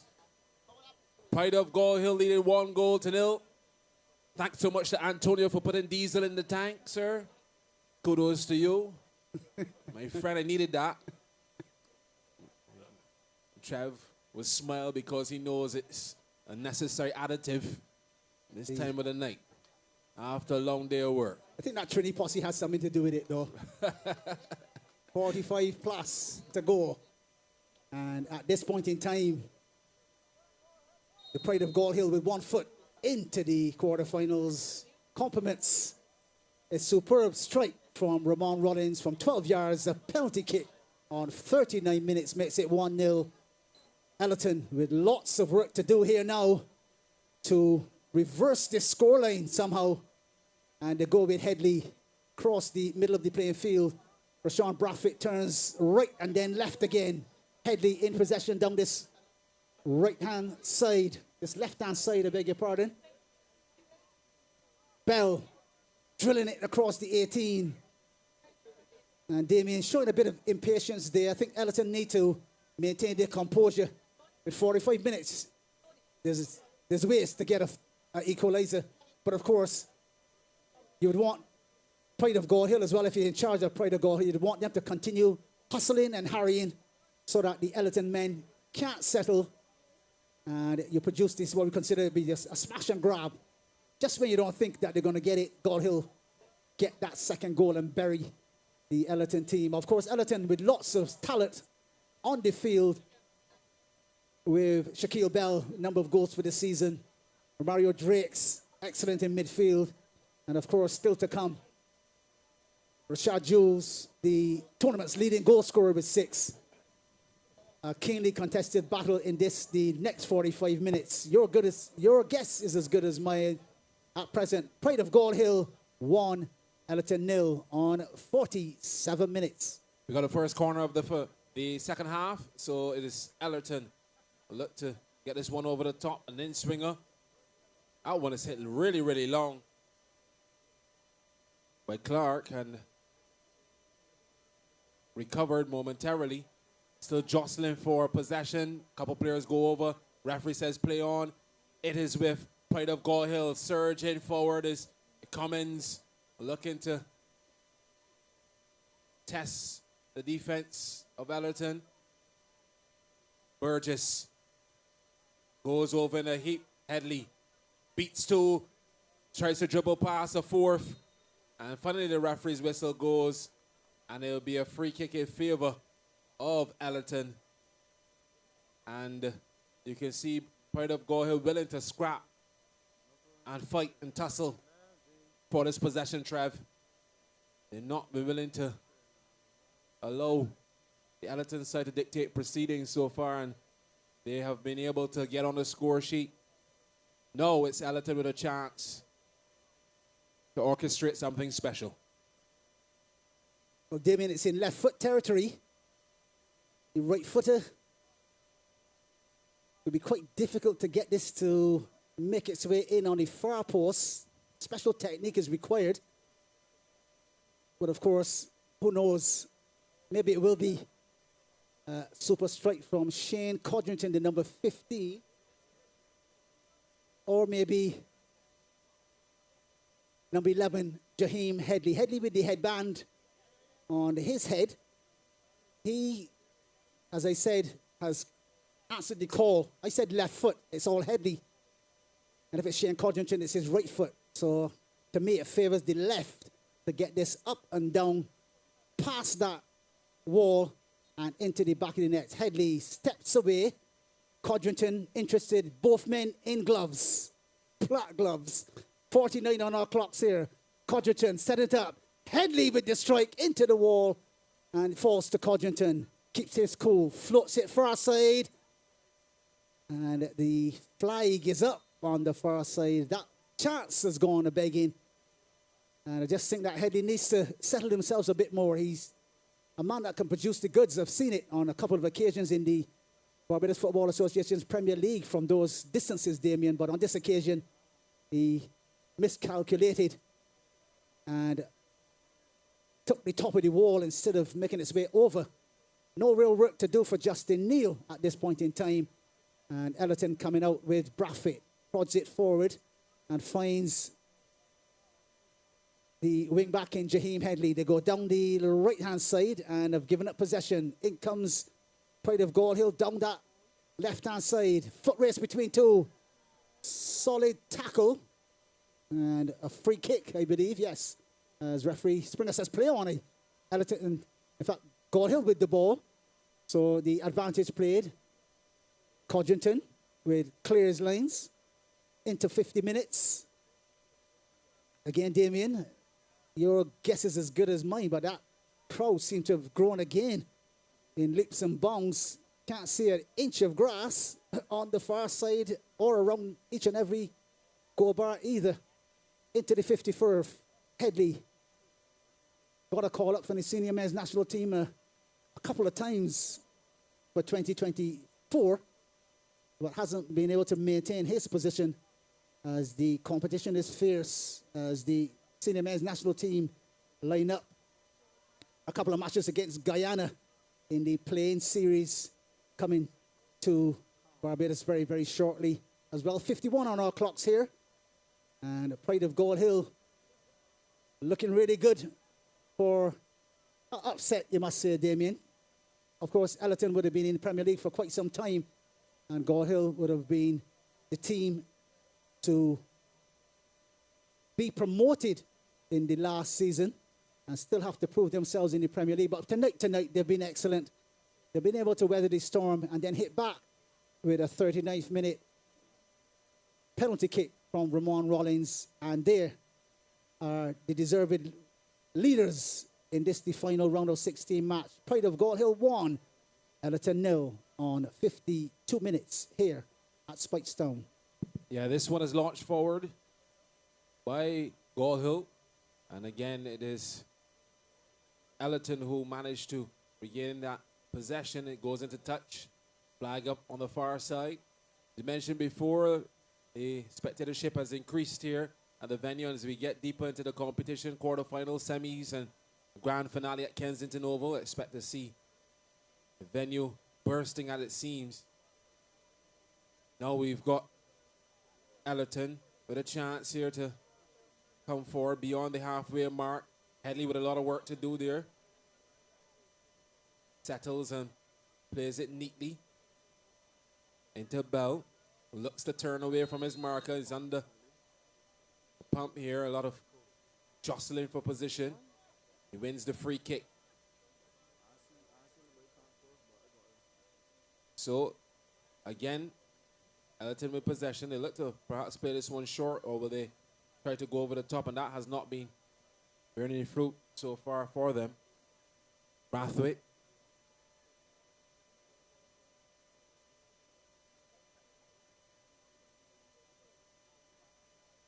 The driver of SA 4548, can you please move your vehicle? SA 4548. The wrecker, as I understand, is just on the perimeter of St. Peter, on its way in. Good luck to you.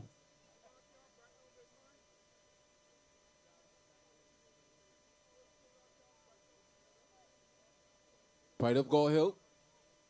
Goal kick.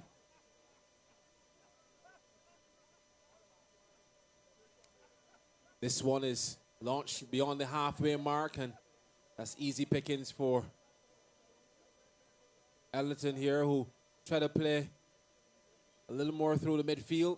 They come all the way over to Headley. The favored side is left side. Let to come forward, looking for someone in the middle. And again, the link-up play is not there. Not seeing any activity on the Ellerton bench just yet. So it's not panic stations, Trev. Stick to the strategy. It's with Gall Hill, though. They're on the move and looking resolute. Long ball, looking to link up with Cummins, who was in an advanced position there. Brathwaite trying to weave a bit of magic. Burgess. And there's a throw into Ellerton, taken quickly. Still got plenty of time left. Lost his foot in there. momentarily baffled, then challenges for the ball, wins it partially. Ball will head over to touch. No, Bell keeps it alive. Good work. Looks a twist pass, one marker, and cross, and that's cleared away neatly. Can Cummins come forward? Doesn't get the service he wanted. No, it's with Ellerton. That's a poor ball. Attempt to cross into the box. And then an equally poor attempt at a pass to link up with Cummins. It comes all the way back to Brewster, who's cool as ever, playing in front of his box. With Brathwaite once again. He'll look to link up with. And that's an offside call. He falls to the floor. Thought he had timed his run perfectly. So did Mbappe and company on Saturday. The offside trap working really well. Practice makes perfect. Cody Austin down on the surface for Pride of Gall Hill will receive some treatment now. Earlier it was Weymouth Wales 9, Carefield FC 0. Wales into the quarterfinals to play the winner of this matchup between Ellerton and Pride of Gall Hill.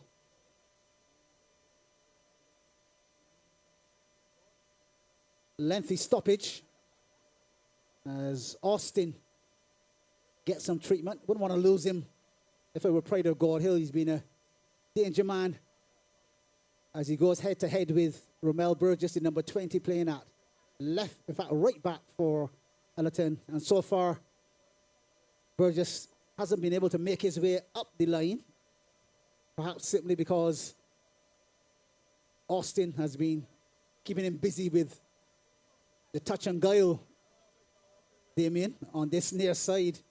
Skill versus strong tackling from Burgess keeps the defender at bay. But Austin hasn't gotten the better of him totally.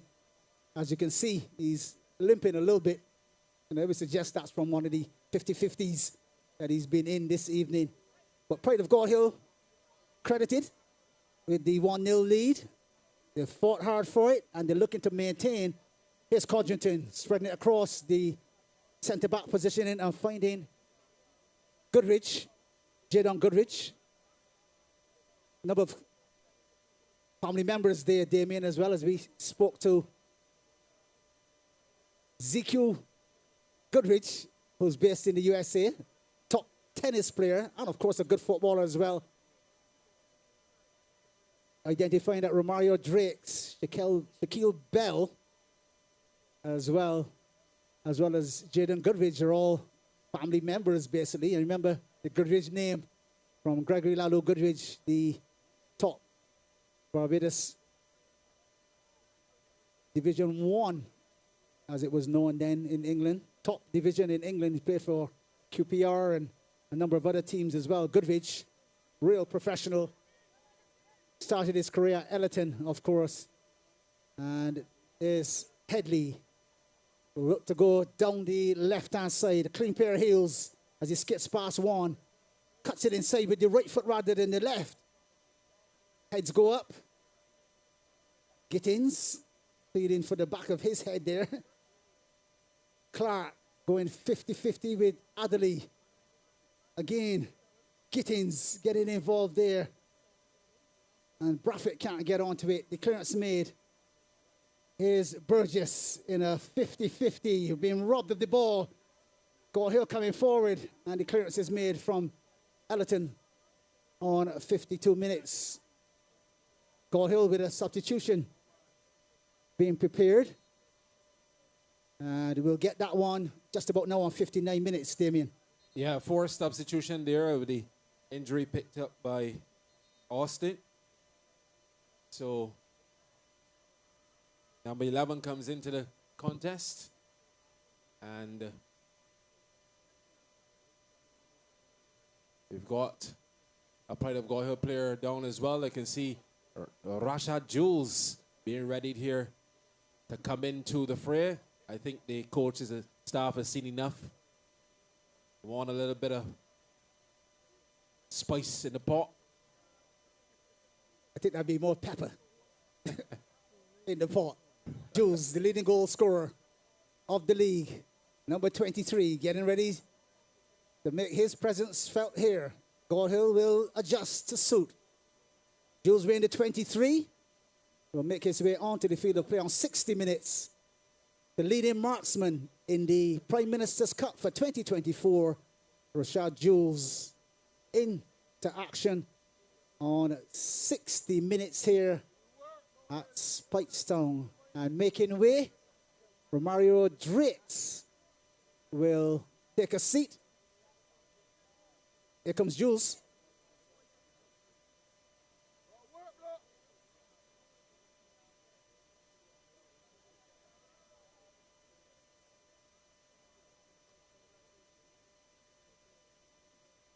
So,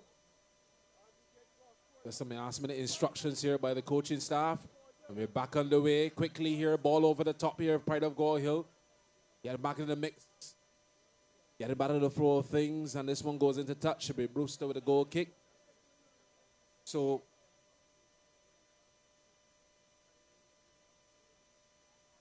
substitutions made. One force, one strategic. Now let's see if Ellerton can work their way back into this one. Or, in Pride of Gall Hill, add another. So it's with Ellerton. Play this one calmly out from the back. Clark. Over the top here, looking for Jules, the fresh legs. He'll cause a bit of havoc. And the back markers, no, he looks enthusiastic already. So we've got a corner kick. Taken quickly.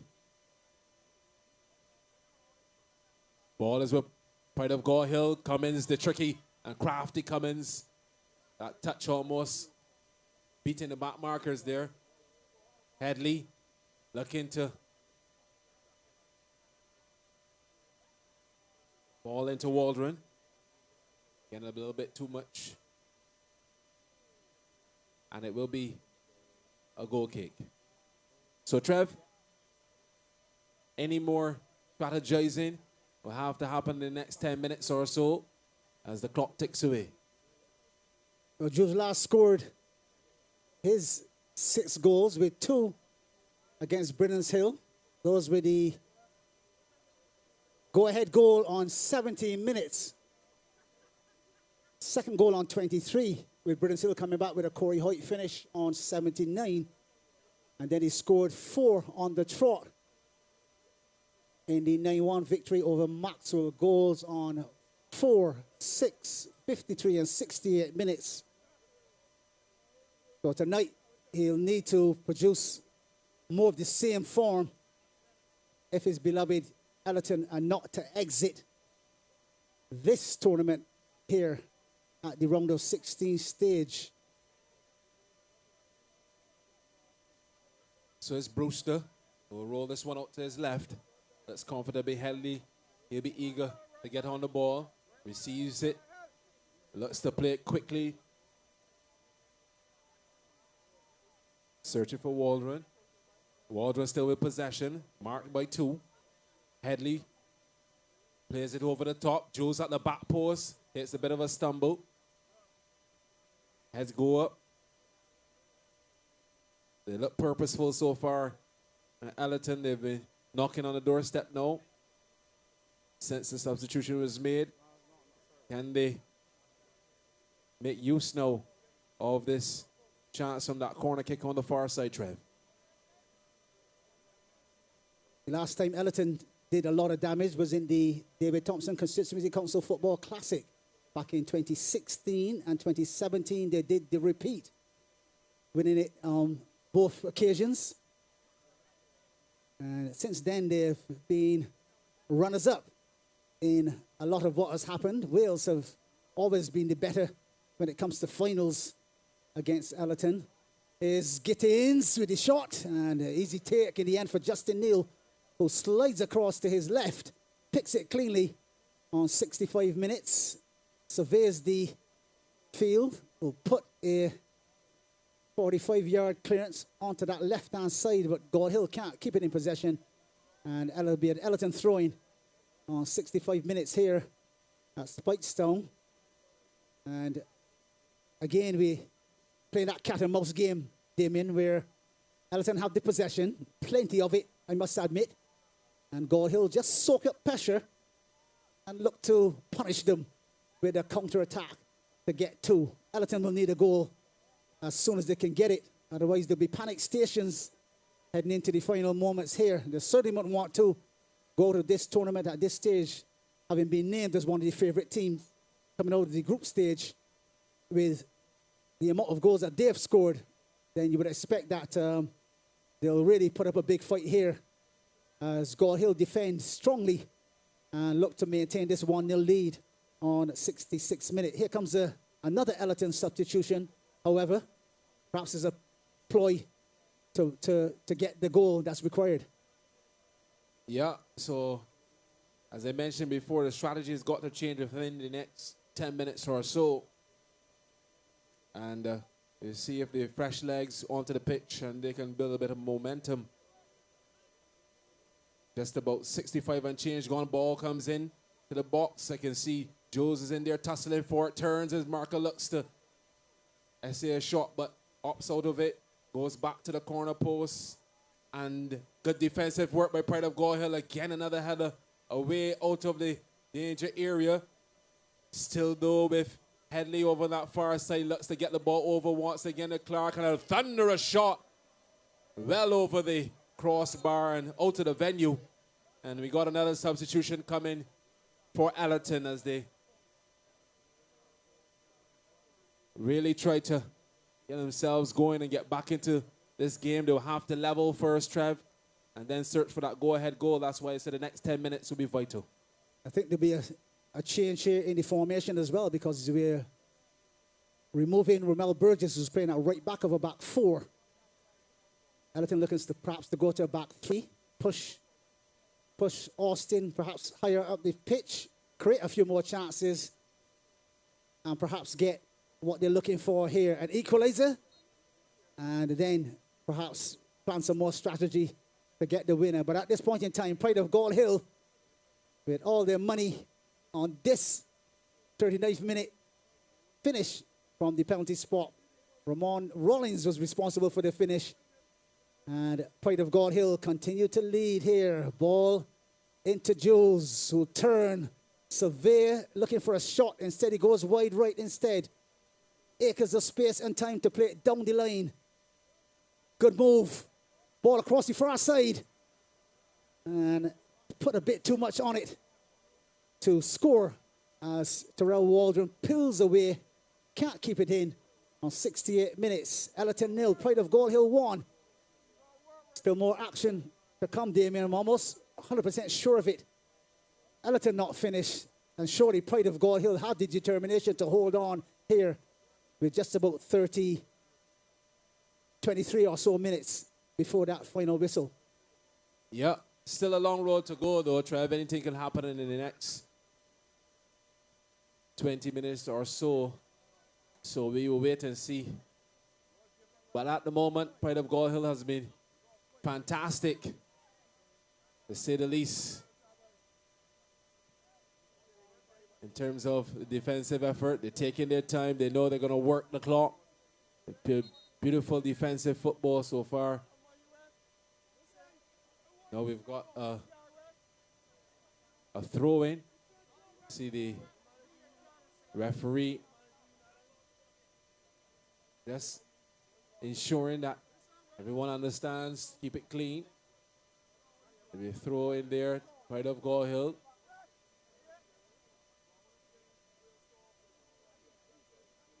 I got another notice for you. The driver of E3788. E3788. Can you please move your vehicle? E3788. There's room on the wrecker for 2. Just letting you know. Ellerton. They come forward. Looking positive with Clark. The little plate down the left for Headley. Again, the ball into touch. A little bit of frustration now in the link-up play here for Ellerton. We've got fresh legs on, but the strategy and determination here from Gall Hill paying dividends so far. Just 69 minutes. On the cusp of 70 here gone. So the clock ticking away here for the big Premier League side in Ellerton.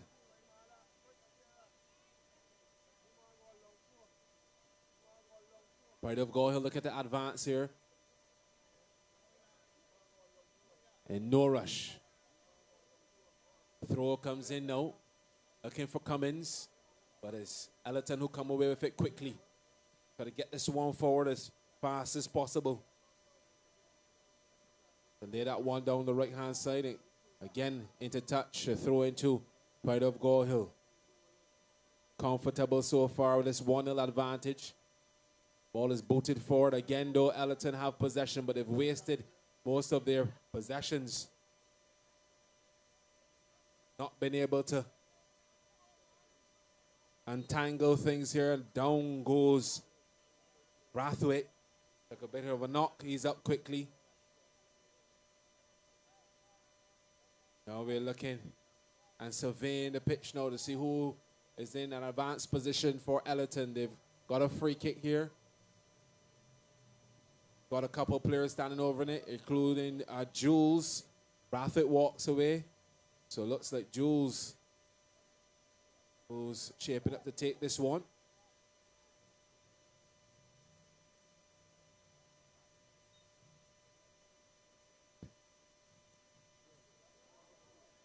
And that one, not sure who was the intended target there. But I do believe he's headed towards the seaside with that one. 71 minutes on the clock. And taking away here at Spikestown. 1-0 advantage to Pride of Gall. If you're just joining us, Trev, coming into the venue, you're a bit late, but what you've missed is a penalty that has given Pride of Gall Hill the advantage. But they've been playing wonderful defense so far, as we see. Ball now forward now for Cummins, who's trying to hold up the play and look for some support. Headley is coming over to the challenge, and then a crunch, him pushing the back and sliding challenges coming left and right. But again, no problems there. And let me tell you, it's turned into a mini Kung Fu series. A little bit of tough food, or hard food, I like to call it. Yeah, referee Springer seeing the lighter side of it and allows the play to flow. Although I can tell there's communication between him and the fourth on this occasion. They'll take mental notes as to who's sliding where. And maybe the next one will be cautioned. 73 on our clocks here. It's a cat and mouse game. Who has the patience to, on the side of Gall Hill, maintain their composure and keep their cool as far as the tackles are concerned as well, and go all the way with the 1-0 lead and turn it into a victory? Or will it be Ellerton FC who will need a piece of magic from the likes of Jules or Bell or even Gittins or Brathwaite to do the business here? But at this point in time, Gall Hill are excellent as they continue to maintain the possession at this point in time. They've given it away, however. Down the left goes Headley. Will toe poke it backwards. Waldron spreading it forward, looking for Rashawn Gittins. And again, Ellerton strong on that right-hand side. It'll come forward now. A burst of speed from the ball inside. Chance at near post, and the tackle comes in. Corner kick, tackle, bang on time. Two players facing up. In come one or two others. Referee Springer with something to sort out. He has the caution. The yellow card is in his hand, and you know he'll take control of it from here. getting feisty at Spikestown St. Peter. And as the fans continue to flow in here on 75 minutes. Well, don't you love football? Well. And just a couple of players saying good night to each other on the pitch. Trev, nothing really happening there. Everybody's good. The visuals are fantastic. 2020 for Ren. He's a pleased man. He's got a front row seat. Says he loves Spikestown, wants to live here. Doesn't seem to be going home either. Yeah, wants to build his house right on the sidelines. Got a corner kick. Springer with things settled down. I think he's working a few cautions there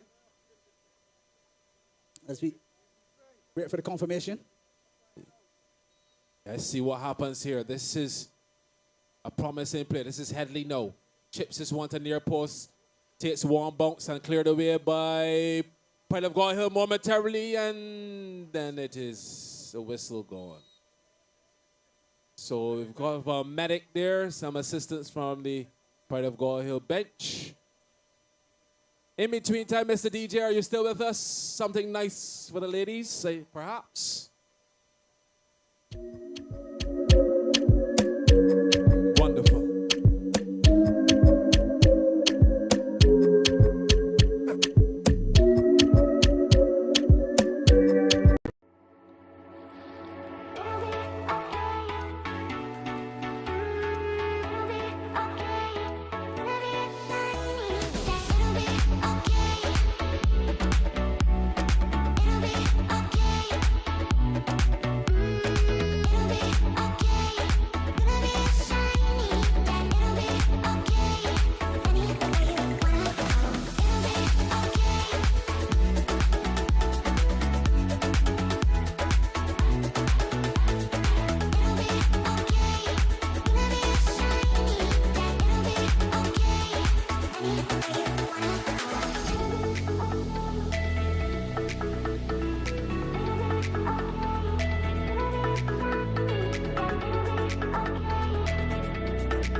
Point.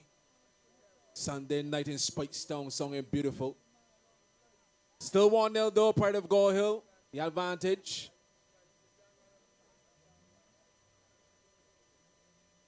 The Neil get this one forward again. It is Ellerton who got to come forward here. The shot from long range just beyond the upright. Yeah, they're testing Neil now. You have to be on his P's and Q's.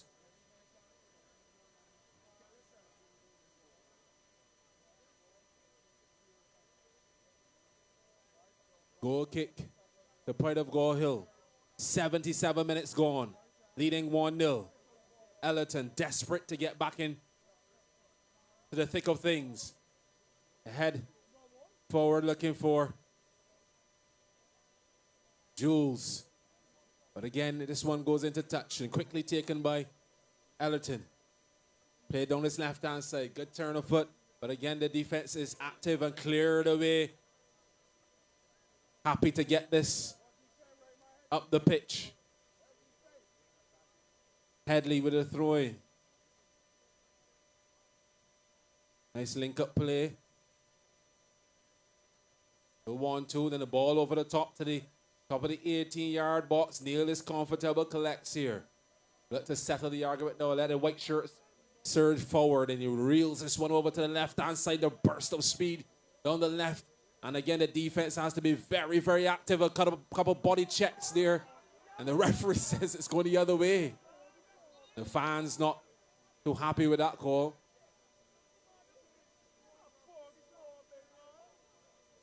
Brewster takes it quickly.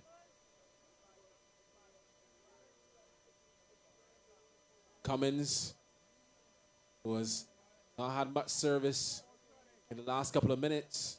Everything is happening in the Ellerton side of things. This one over the top now, looking for Headley towards the back post. This clipped away, comes all the way back to Clark. Look to play this one through the center channel. Again, cleared away. Gall Hill not interested in holding on to that possession. Gets this one forward and out into touchdown. And the physio has been very, very busy in the last 5 minutes. Everything has been happening. We got another player down. As we head towards 80 minutes here, we take a quick peek back to the BFA Premier League, and we saw that Ellerton finished strong with a draw against Paradise, 1-1, and then they ran out big winners, 4-1 against the UWI Blackbirds. But just before that was the last time that they were beaten in the league, and it would have been Wotton, the Christchurch neighbours, who beat them 2-1 with goals from Daquan Collymore on 13 minutes of penalty kick, followed by the equaliser from Tashane Lord on 65, and Khalil Gill got the winner for Wotton. So it's been a little while since they've been beaten, but tonight could be the night. If they don't get the equaliser, then it's all Gall Hill into the quarterfinals. And it'll be all Premier League teams except for Division 1 Notre Dame that will make up the 8 teams that go to the quarterfinals. Of course, there's a attempted cross, and the tackle coming in as well leaves Terrell Waldron on the surface. Substitution for Ellerton as Gall Hill make one as well. Yeah, and it appears to be Anson Barrow coming into the contest for Ellerton. And the number 13 man there in for Pride of Gall Hill is Kobe Burgess. So as we get closer to the final whistle, 81 minutes gone in this one.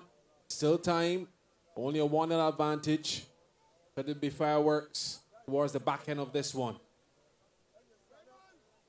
And remember, if it's tied 1-1, we head into some extra time, and then you know what comes next. Make or break time, penalty shootout. At the moment, it is still with Ellerton.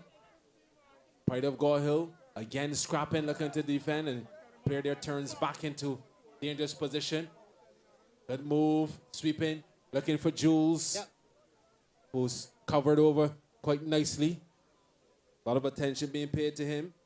At the moment, though, it is still Pride of Gall Hill, who've built a solid combination in that back four. The back four has been brilliant tonight. Now it's with Ellerton over the top. This one is dangerous into the mixer, but here comes Neil, who looks comfortable. He'll settle things down as the players vacate the box. Take some time. Jules shadows him. There's a hop and a skip off the turf, and the ball is coming back into the Pride of Gall Hill half of the pitch. Not seeing any sparkle, any dazzle right now for Ellerton. Trev? Yeah, definitely looking a bit flat. We thought that Rashad Jules might come in, add the impetus that's necessary. He's being watched very carefully by this Pride of Gall Hill defense, who, having taken the lead, have definitely thought of defense as their first option to keep what they have. Not too interested in getting a second goal at this point unless it presents itself. And that's good management from the Pride of Gall Hill team here.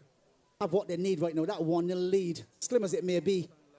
And Ellerton will need to show them a clean pair of heels and perhaps a brilliant finish to get back into this one. But Gall Hill are taking what they have and taking it all the way to the quarterfinals of the $100,000 Prime Minister's Cup. Empowering communities 1 goal at a time. 85 on our clocks. Free kick. Near post. Headed away. All 11 players in the 18-yard box for the Pride of Gall Hills. They come out now to squash and put pressure on Goodridge, who skips past 2, floats it inside. Chance at near post. Left foot shot. Brilliantly scored. Oh!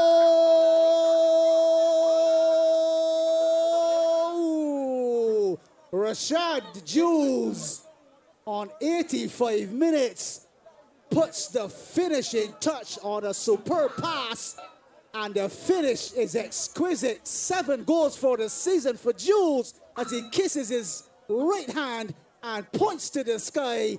Ellerton 1, Pride of Gall Hill 1. Game on here at Spikestown, St. Peter, Barbados, West Indies in the Caribbean Sea. Whoa. Here we go. Hold on to your seats, folks. 1 apiece. This is it. Prime Minister's Cup at its brilliant best. Damien Best. Well, Trev, you can stand by for the Mega 6 numbers. I predicted that Jules will have a big impact.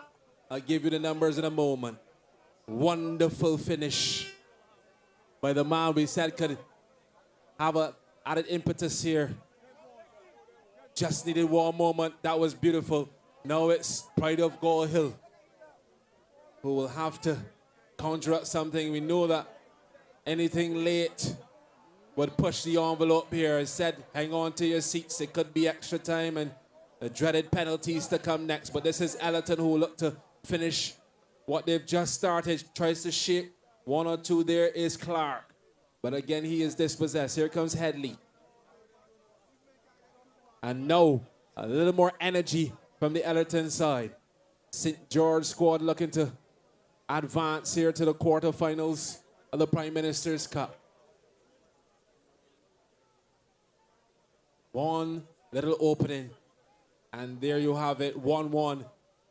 Ball over the top once again for Ellerton. Ball goes into touch. It'll be Pride of Gall Hill.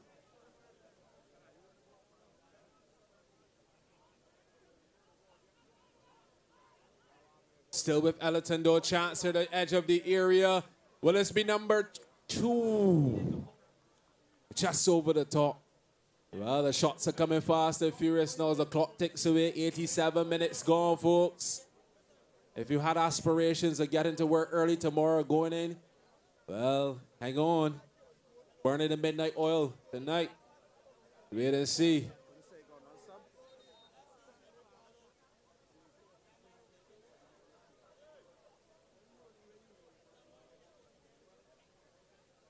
Substitution being readied for Pride of Gall Hill.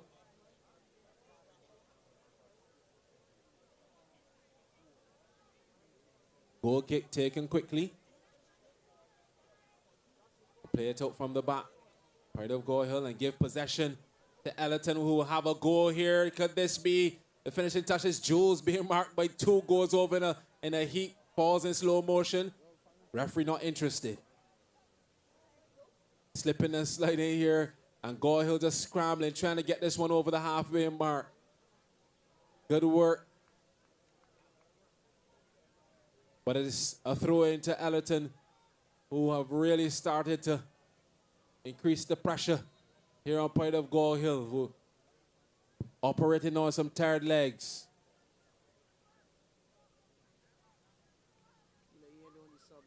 Throwing, taken quickly. Brathwaite. Trying to link up there. Play a little 1-2.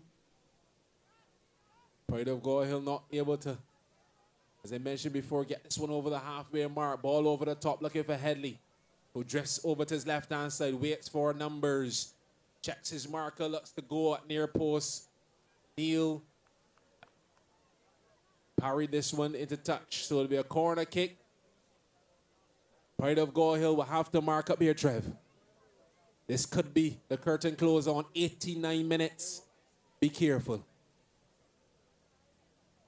Now, we have said as we track Rashad Jules through the tournament, didn't get any goals on the first instance against Greens, but he came alive on his second matchup versus Brennan's Hill and scored both goals on 17 and 23 minutes to make it 2-1.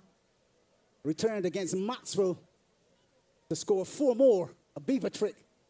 It goes on 4, 6, 53 and 68 minutes. Tonight, 85th minute finish from just about 18 yards or so. A left foot volley. Last seen traveling about 80 miles an hour. Justin Neal with no chance to even see where it went. You could see it sizzling from here. And we're at 1 each. And heading for the final moments as the flag, in fact, the indicator goes up. An additional 5 minutes, a minimum of 5 minutes being added for stoppages.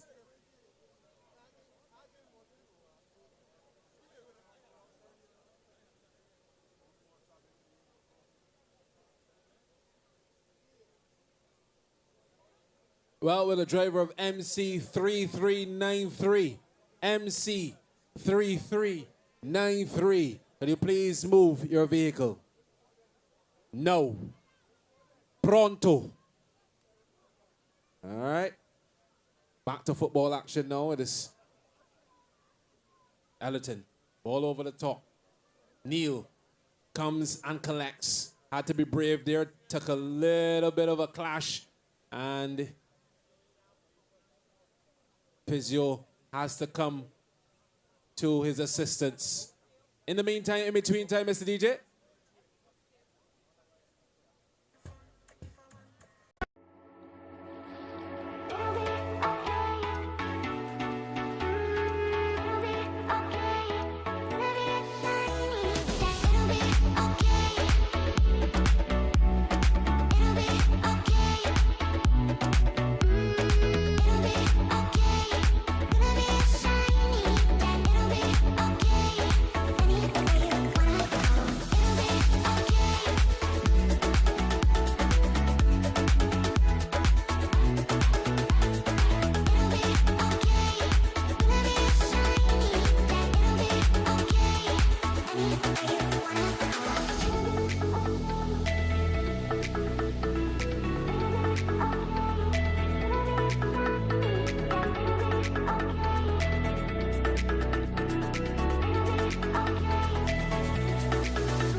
All right, thanks so much, the DJ. Ellerton. That's all I've been saying for the last 15 minutes. They've had tremendous amount of possession so far. Pride of Gall Hill now look to come forward. They try to link up. Not been successful from midfield now. Brewster comes off his line. Has the option of Codrington, his left. Finds Goodrich. They look cool now. The Ellerton more sure of their passing. They try to come forward now with the impetus of Jules and company up front. Neal again pressed into action. And this one could head all the way down to the dreaded penalty shootout. Nobody wants to get to that point. Too many nerves. Ball goes into touch. Be a throw into Pride of Gall Hill, who taking their time. And perhaps they've been practicing their PKs. They're assured in Neal and the others to get the job done. Still time added on here. 5 minutes is on the clock. Added on here in the 94th. Free kick to Ellerton. Bathwick goes over.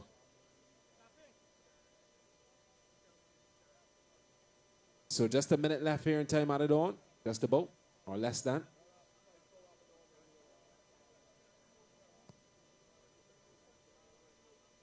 And we've got more action on the pitch. Coming up shortly, folks. Don't move a muscle. Unless you're driving MC 3393. Then you can go. And that is the full-time whistle. So we've got another sequence of play coming your way next, folks. Don't move a muscle. We're into extra time. Mr. DJ. Okay, it's Bruce Lee Almighty. Okay, you like Marty? Sweet and dandy. Okay, I can tear the bark off.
So, getting ready for extra time here in Spikestown.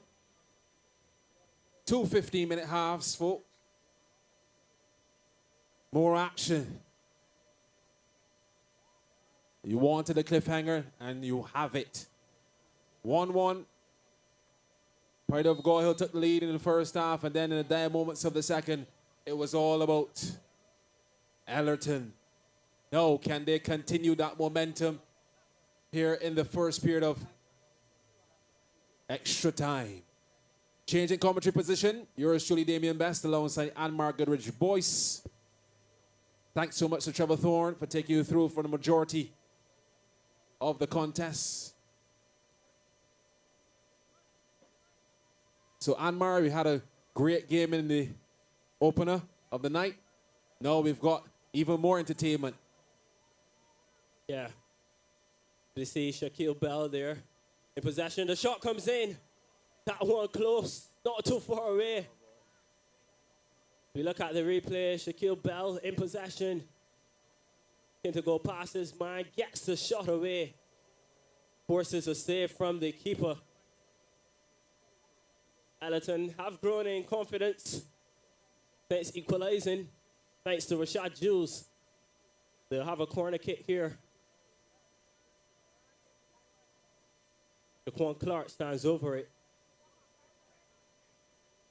Pride of Gall Hill took the lead from the penalty spot. Ellerton left it to lay it. Here's a chance. Ball swung in. Dealt with there. Good defending.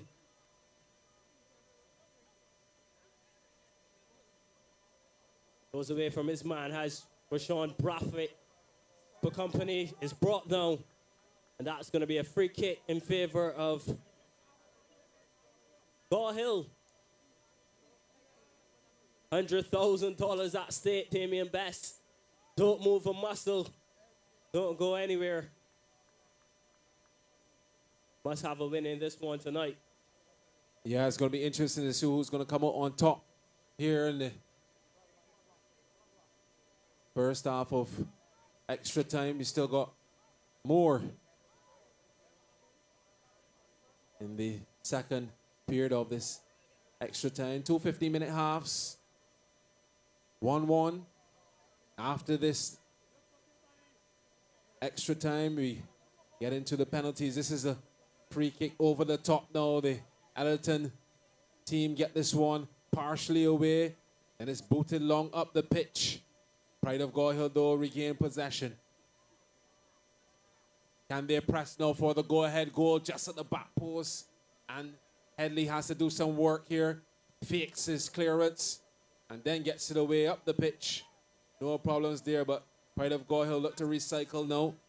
They've got the legs there of number 14 on the pitch there. That's Waldron. Neat little link-up play now. Work their way down this right-hand side. In Burgess. Burgess again is dispossessed. Now it's with Bell, who gets a slight stiff arm and goes to ground.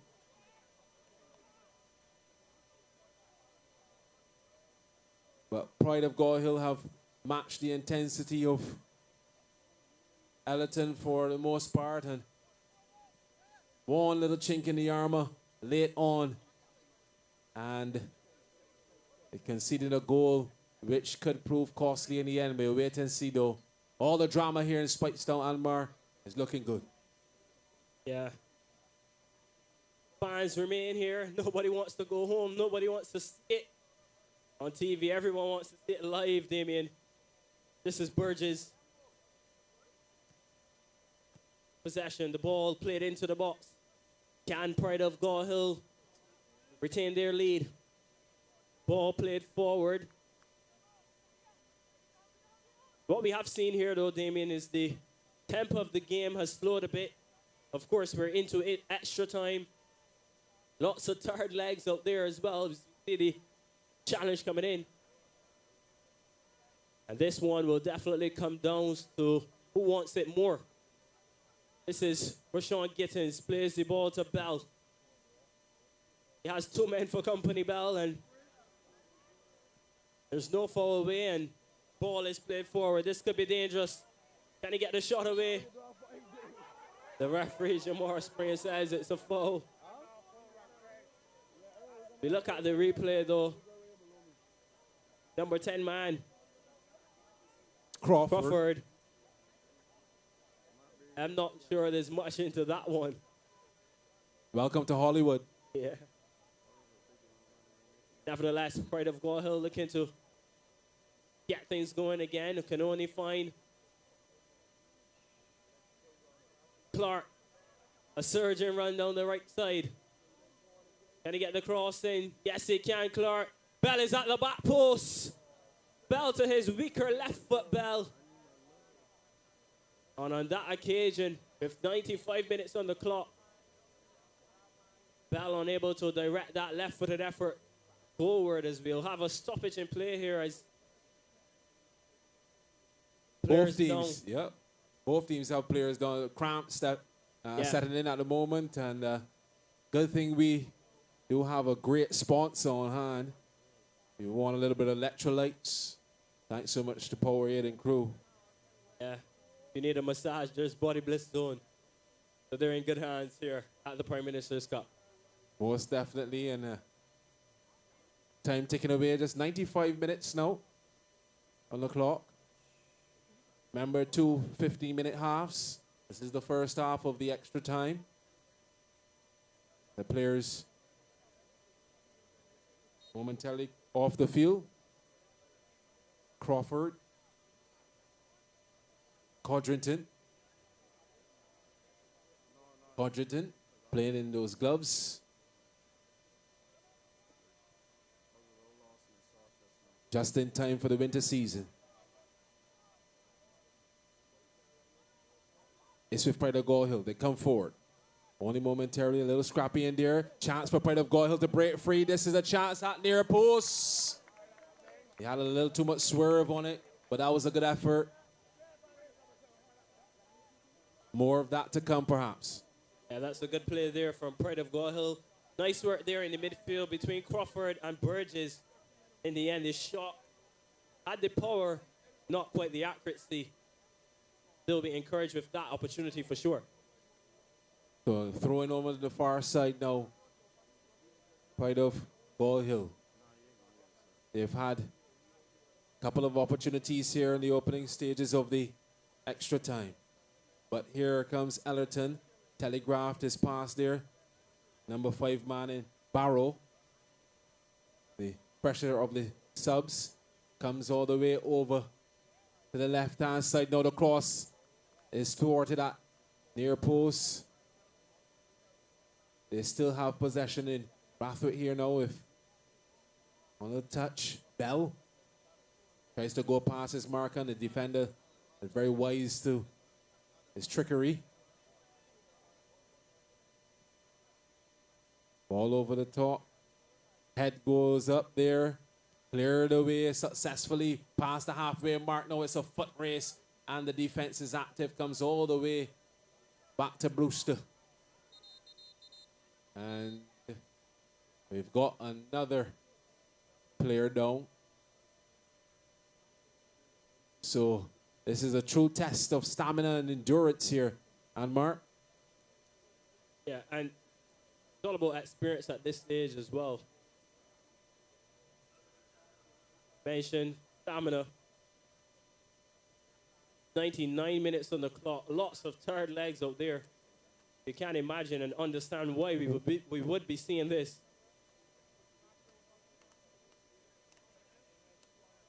Ellerton would be used to playing extra time, of course.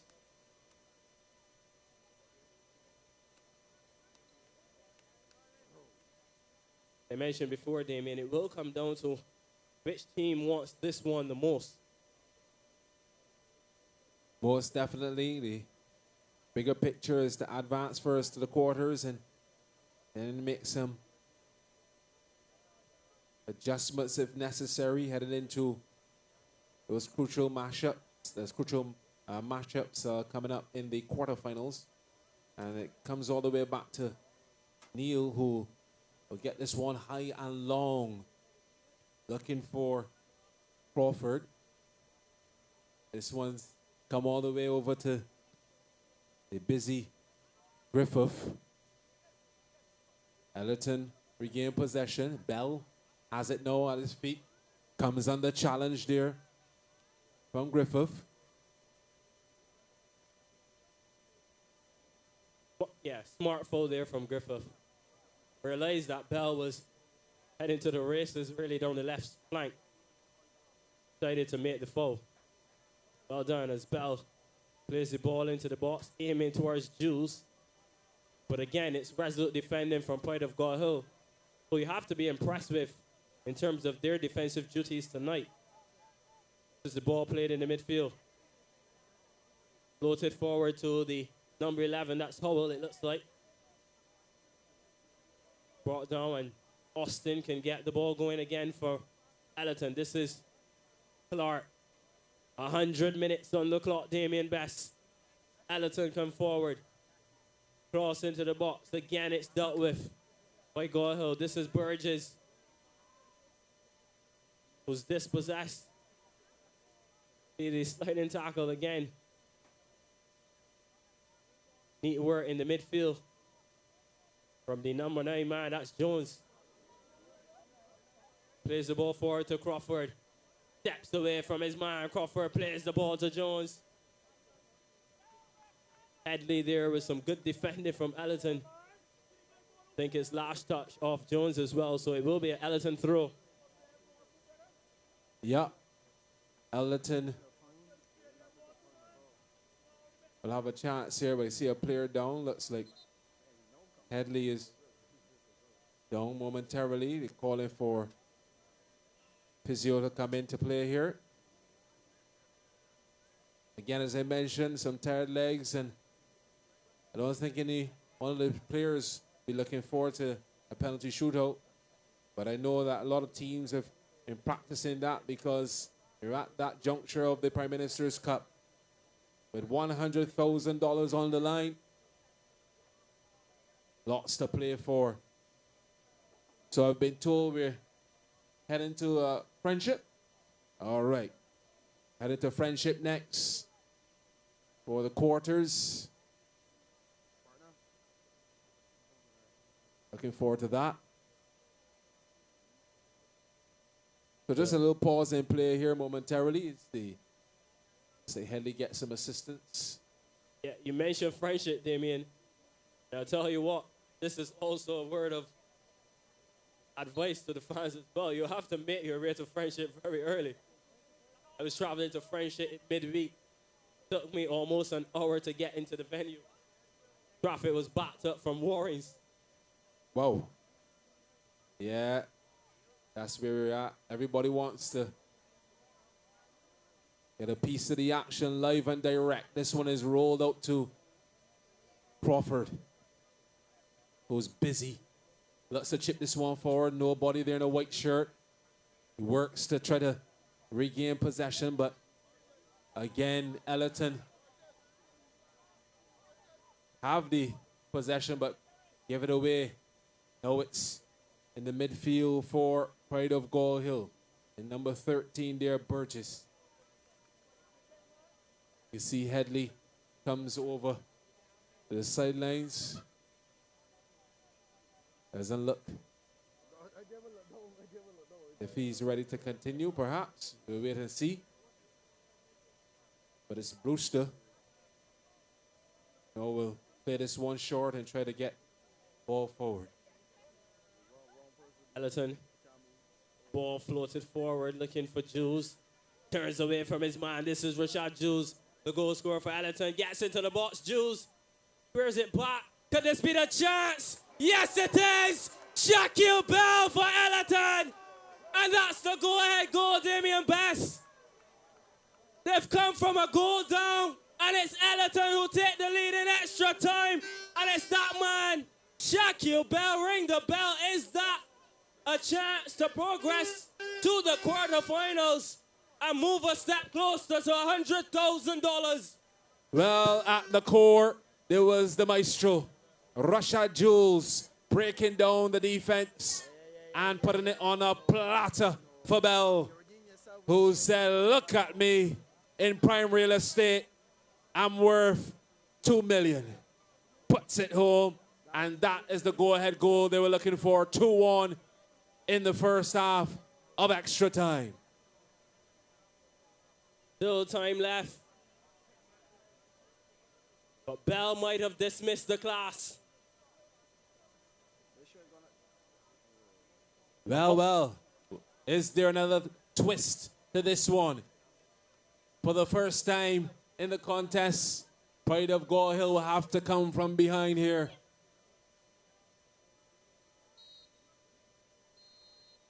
That is the first half of extra time, folks. Stand by for the next 15 minutes as the players switch ends. Mr. DJ momentarily, 1 or 2.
Appropriate song at this juncture, folks, as we push and head towards 11 o'clock. Yeah, past the bedtime of many. Better call the boss in the morning. Including me. So, get ready for the restart. Pride of Gall Hill. They trail. Ellerton leading 2-1 here in Spitestown.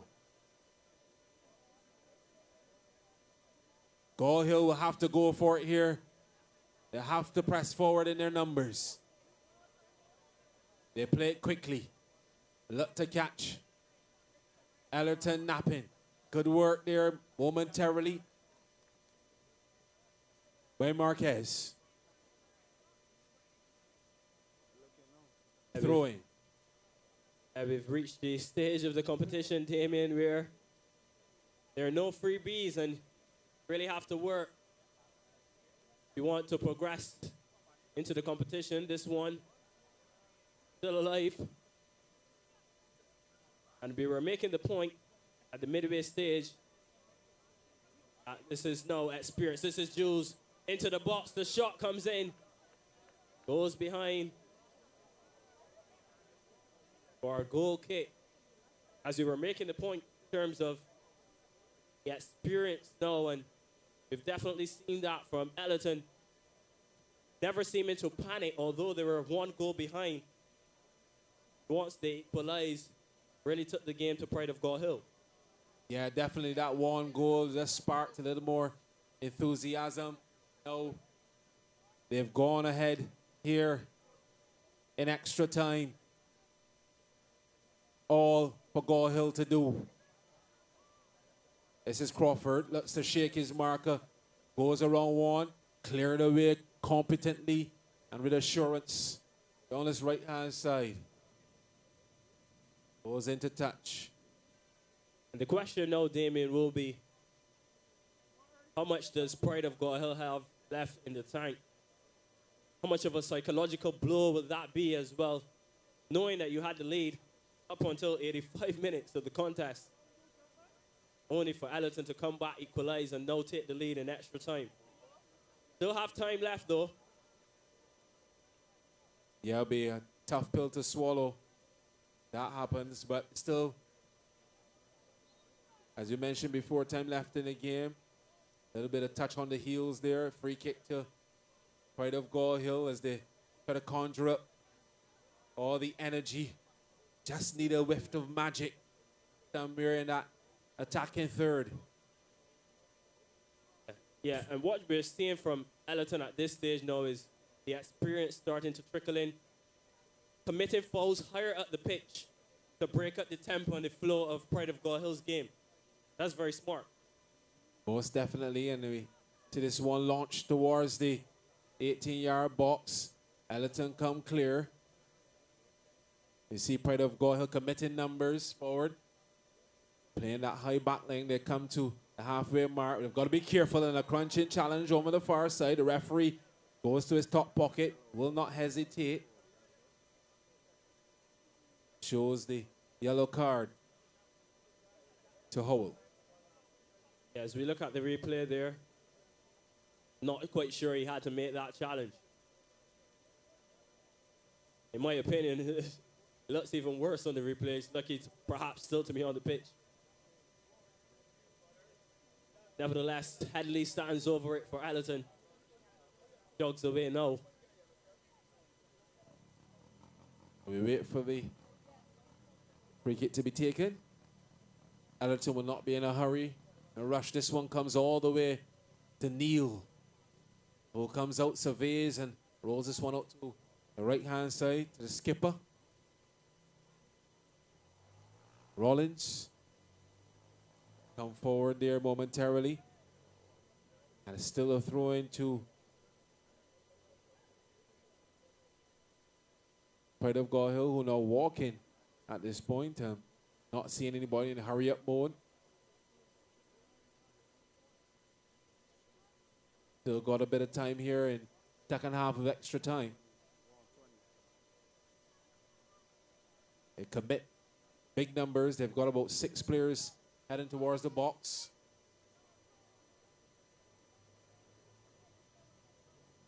So a chance to get this one forward into the mixer. Floated in, and the heads go up. This one towards the back post. Comes all the way over to the far side. That'll be a throw-in to Pride of Gall Hill. They have an opportunity here to keep Ellerton under the pump momentarily, and a little bit of quick play from Rollins there. See a player goes over in a heap, so that'll be a free kick to Ellerton. Pride of Gall Hill looks a little deflated at this point with the clock ticking away. They've got to really get on their bike, Anmar, and try to see if they can pressure Ellerton into the mistake here in the latter stages. Yeah, I think at this stage is about throwing more bodies forward for sure. 111 minutes on the clock. You're down 1 goal to 0. Well, 2 goals to 1. It is about getting players forward and resources. So the referee calls back the play. As I was making the point, this crucial stage of the game, it is about pouring bodies forward, getting them into the box. And then you never know in terms of getting that opportunity to get something onto the target. Ellerton, on the other hand, will be looking to keep their lead and perhaps add another goal, which would be game, set, and match. So well poised in terms of what will happen next as Pride of Gall Hill prepared to take this free kick. Yep, Rollins, skipper. What can you do here, Skip? You want to put this one over the top. Who is going to be eager? He opts to pass.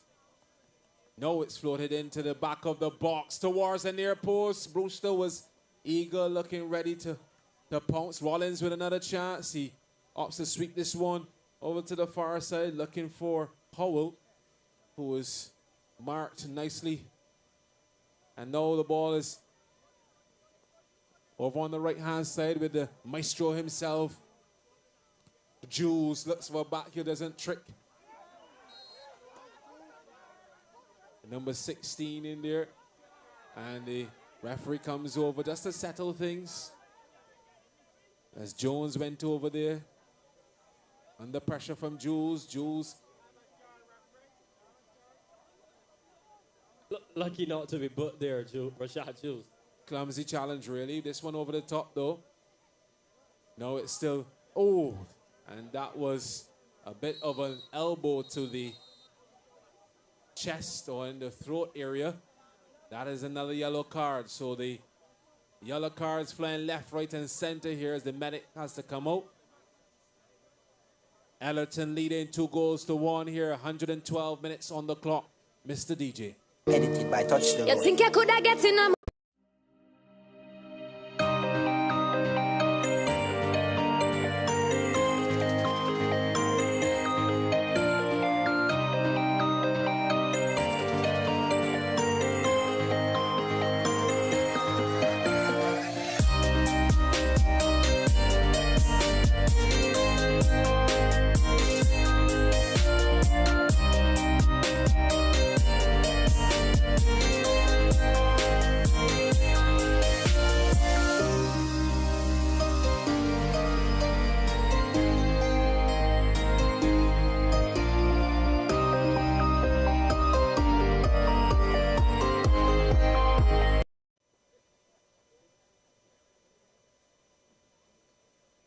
That will be made shortly.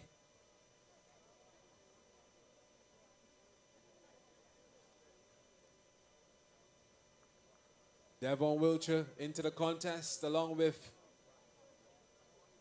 Premier Trotman.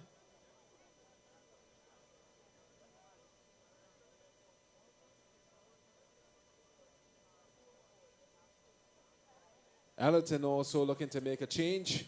Anmar? Yeah, looks like Jaquan Collymore coming in now at this stage of the contest. So it's clear the tactics and strategies here now from Ellerton. Collymore being a pulled-in midfielder. Makes me believe that they're happy with what they have. Looking just to see out this game now.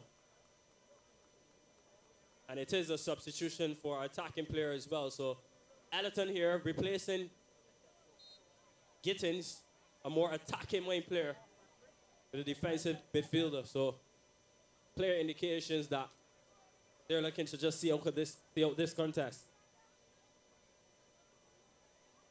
The substitution will have to wait. This is Rashad Jules onto his favorite left foot. Goes over and the ball will go in favor of Pride of God Hill, and maybe no. Ellerton will be able to make the substitution. And it is the confirmation. Gittins for Collymore.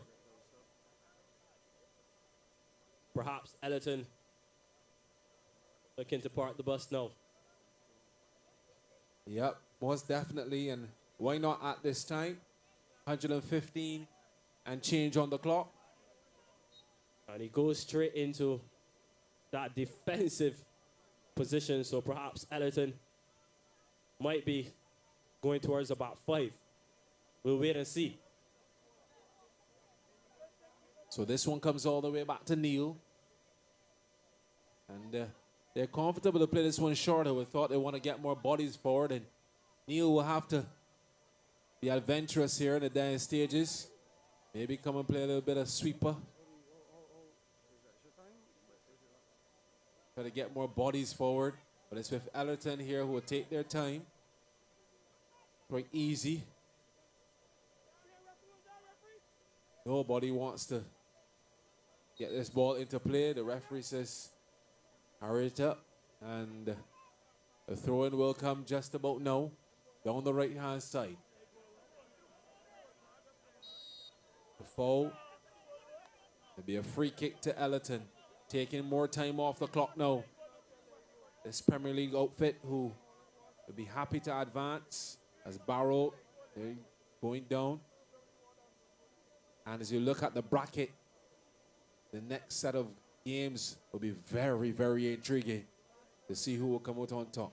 Yeah, mouth-watering, and given the situation in terms of the match that played previously, Weymouth Wales defeated Cave Hill by 9-0. It does mean that the winner of this match would go on to play them in the quarterfinals. Short. Jules and company going towards the corner flag. Barrow. Let's see his footwork here. What does he earn? He earns a throw-in. Deep in the corner here of the Pride of Gall Hill half of the pitch.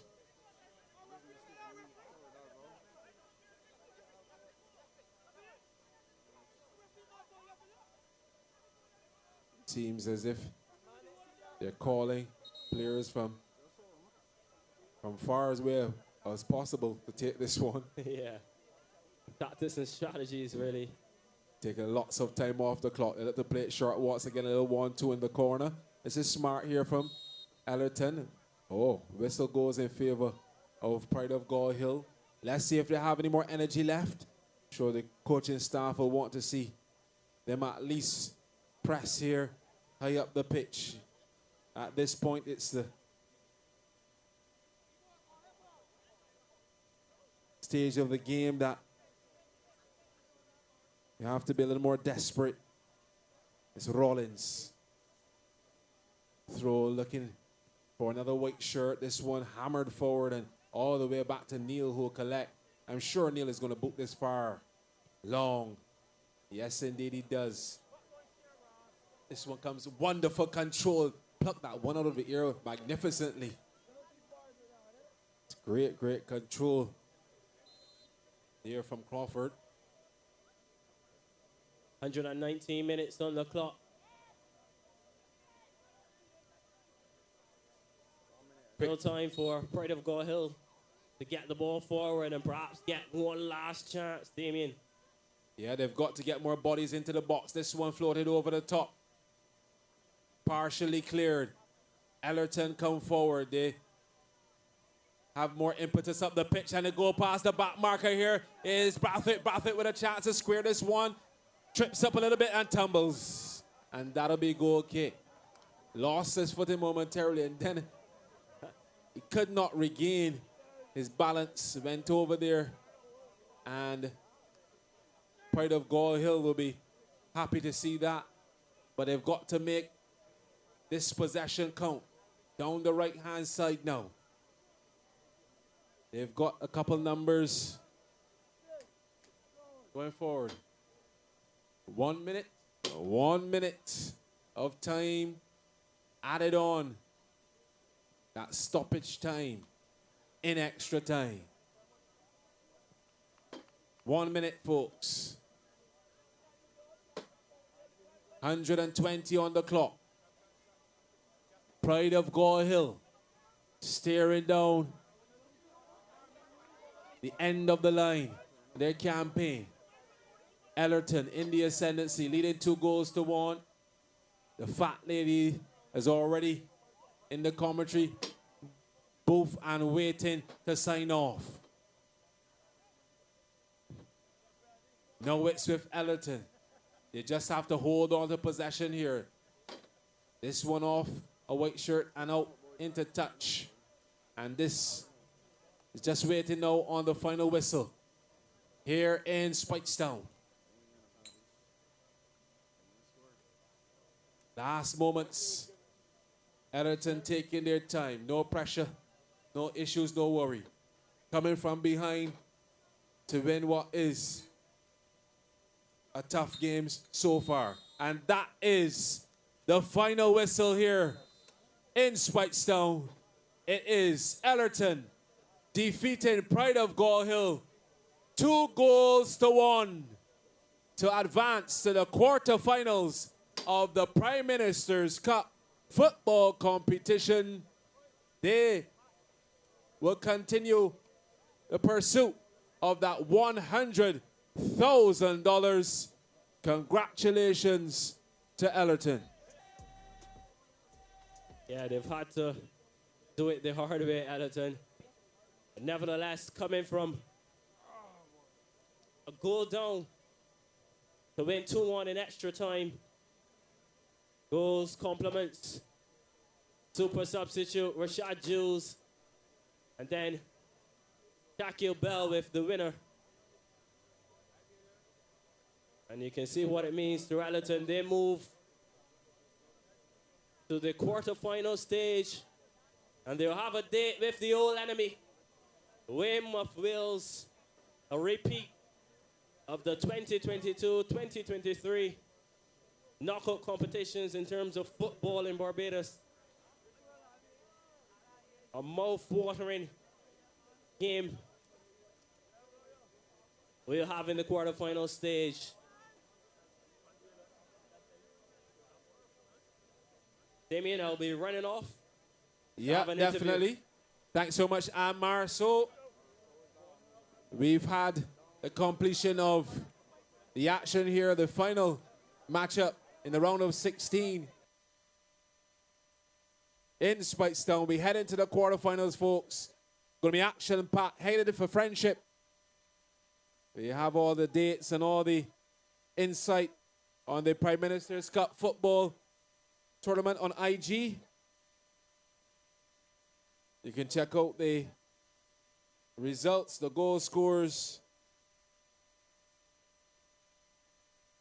And we look forward to see what the tournament has to offer as we get closer to the semifinals and finals. November 30th, Kensington Oval, $100,000 up for grabs. Anmar is out on the infield. Going to bring you up to date shortly. But it has been a tremendous night of football. Wim of Wales thrashing KFL 5-0 in the 9-0, beg your pardon. Lost my count there. Thanks so much, Craig. Too many goals, too fast. 9-0 and coming from behind and winning the nightcap. Allerton over Pride of Gall Hill. 2-1. Doing it in extra time. Anmar, is over to you, sir. Yeah, thank you so much, Damien. I have with me the head coach of the Allerton team, Alvin Gateman Holder. First of all, congratulations, Allerton. 2-1 winners tonight over Pride of Gall Hill. You had to do it the hard way, Holder. Talk me through the game. Well, as the game started, you know, the fellas wasn't probably playing to plan, moving the ball quick and stuff. I ain't sure why that was happening, but at halftime, I think we kind of corrected it, and the fellas seemed much more eager and hungry to win the game. Of course, Allerton trailing, 85 minutes on the clock. What's going through your mind in terms of trying to find that equalizer? I was just looking at probably why or how we could have got it done, right? And I realized that we needed to apply more pressure on the Gall Hill defense, because I realized they was getting tired and stuff like that. So it worked, you know. We brought in a striker, and he made a difference, yeah. You mentioned bringing in a striker, of course. Rashad Jules, the tournament's top goal scorer. He started tonight on the bench. A big call for Allerton. Talk us through in terms of that. What was the thought process behind leaving a player of Jules' caliber on the bench and then having to bring him on? I mean, he did score the goal that perhaps changed the game. But what was going through your mind in terms of tactics and strategy? I see Bell there is laughing. Tell us about that call. Well, Jules, he wasn't feeling the part tonight, so he said he would go a little later when he feel a little better. So we did that, and that changed the game. He came on and he scored, and that was good for the team. Made it 1-1. Were there any nervous moments for this Allerton team? I know you have made so many knockout finals in terms of football for Barbados, but was there any point of this game that you said, you know what, maybe the dream could be over? Not till the final whistle, no. Not till the final whistle. I didn't give up, so I had in mind that our players would have probably got a goal. You know, it came very late, you know, but at the end of the day, we got the job done, and we moved forward, yeah. I'm going to ask now the captain, Shaquille Bell, to join me now. In the middle, Shaquille, congratulations again. Leading by example, the captain for Ellerton. You scored the winner. Talk me through the game for you, and then we'll move to the winner. Well, we didn't start good in the first 10, 20 minutes. It didn't go to plan, but the aim was just to keep fighting and try to get the equalizer. How good was this Pride of Gall Hill team tonight? We saw some good defending from them. Seemed to keep you guys at bay for long periods of the match. You know, how good was the opponent? Well, at the end of the day, it's knockout football, and that's how it goes sometimes. These short tournaments, you can't underestimate nobody. So you keep fighting and pay off in the end. Tell me now, in terms of your winner, into extra time, keeping the cool and composure to put the ball into the back of the net. Talk me through that. Well, we was putting in a lot of work on the training ground, but when them start opportunities come and just execute. Up next will be Weymouth Wales, the old enemy for Ellerton. Your thoughts on that? Well, you know, between me and Wales, it's always be a dog fight, and we're looking forward to it. We're ready. So you've heard it from the captain of Ellerton. Ellerton, 2-1 winners tonight over Pride of Gall Hill, advancing to the quarterfinals of the Prime Minister's Cup. Congratulations to them. Damien Bess, back over to you.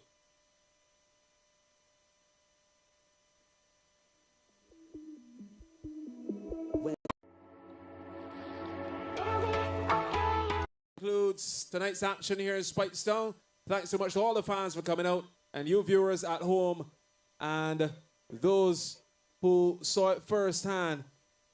On behalf of Trevor Thorne, myself, Damien Best, and the man in the middle, and Margaret Boyce, it is good night and see you in the quarterfinals.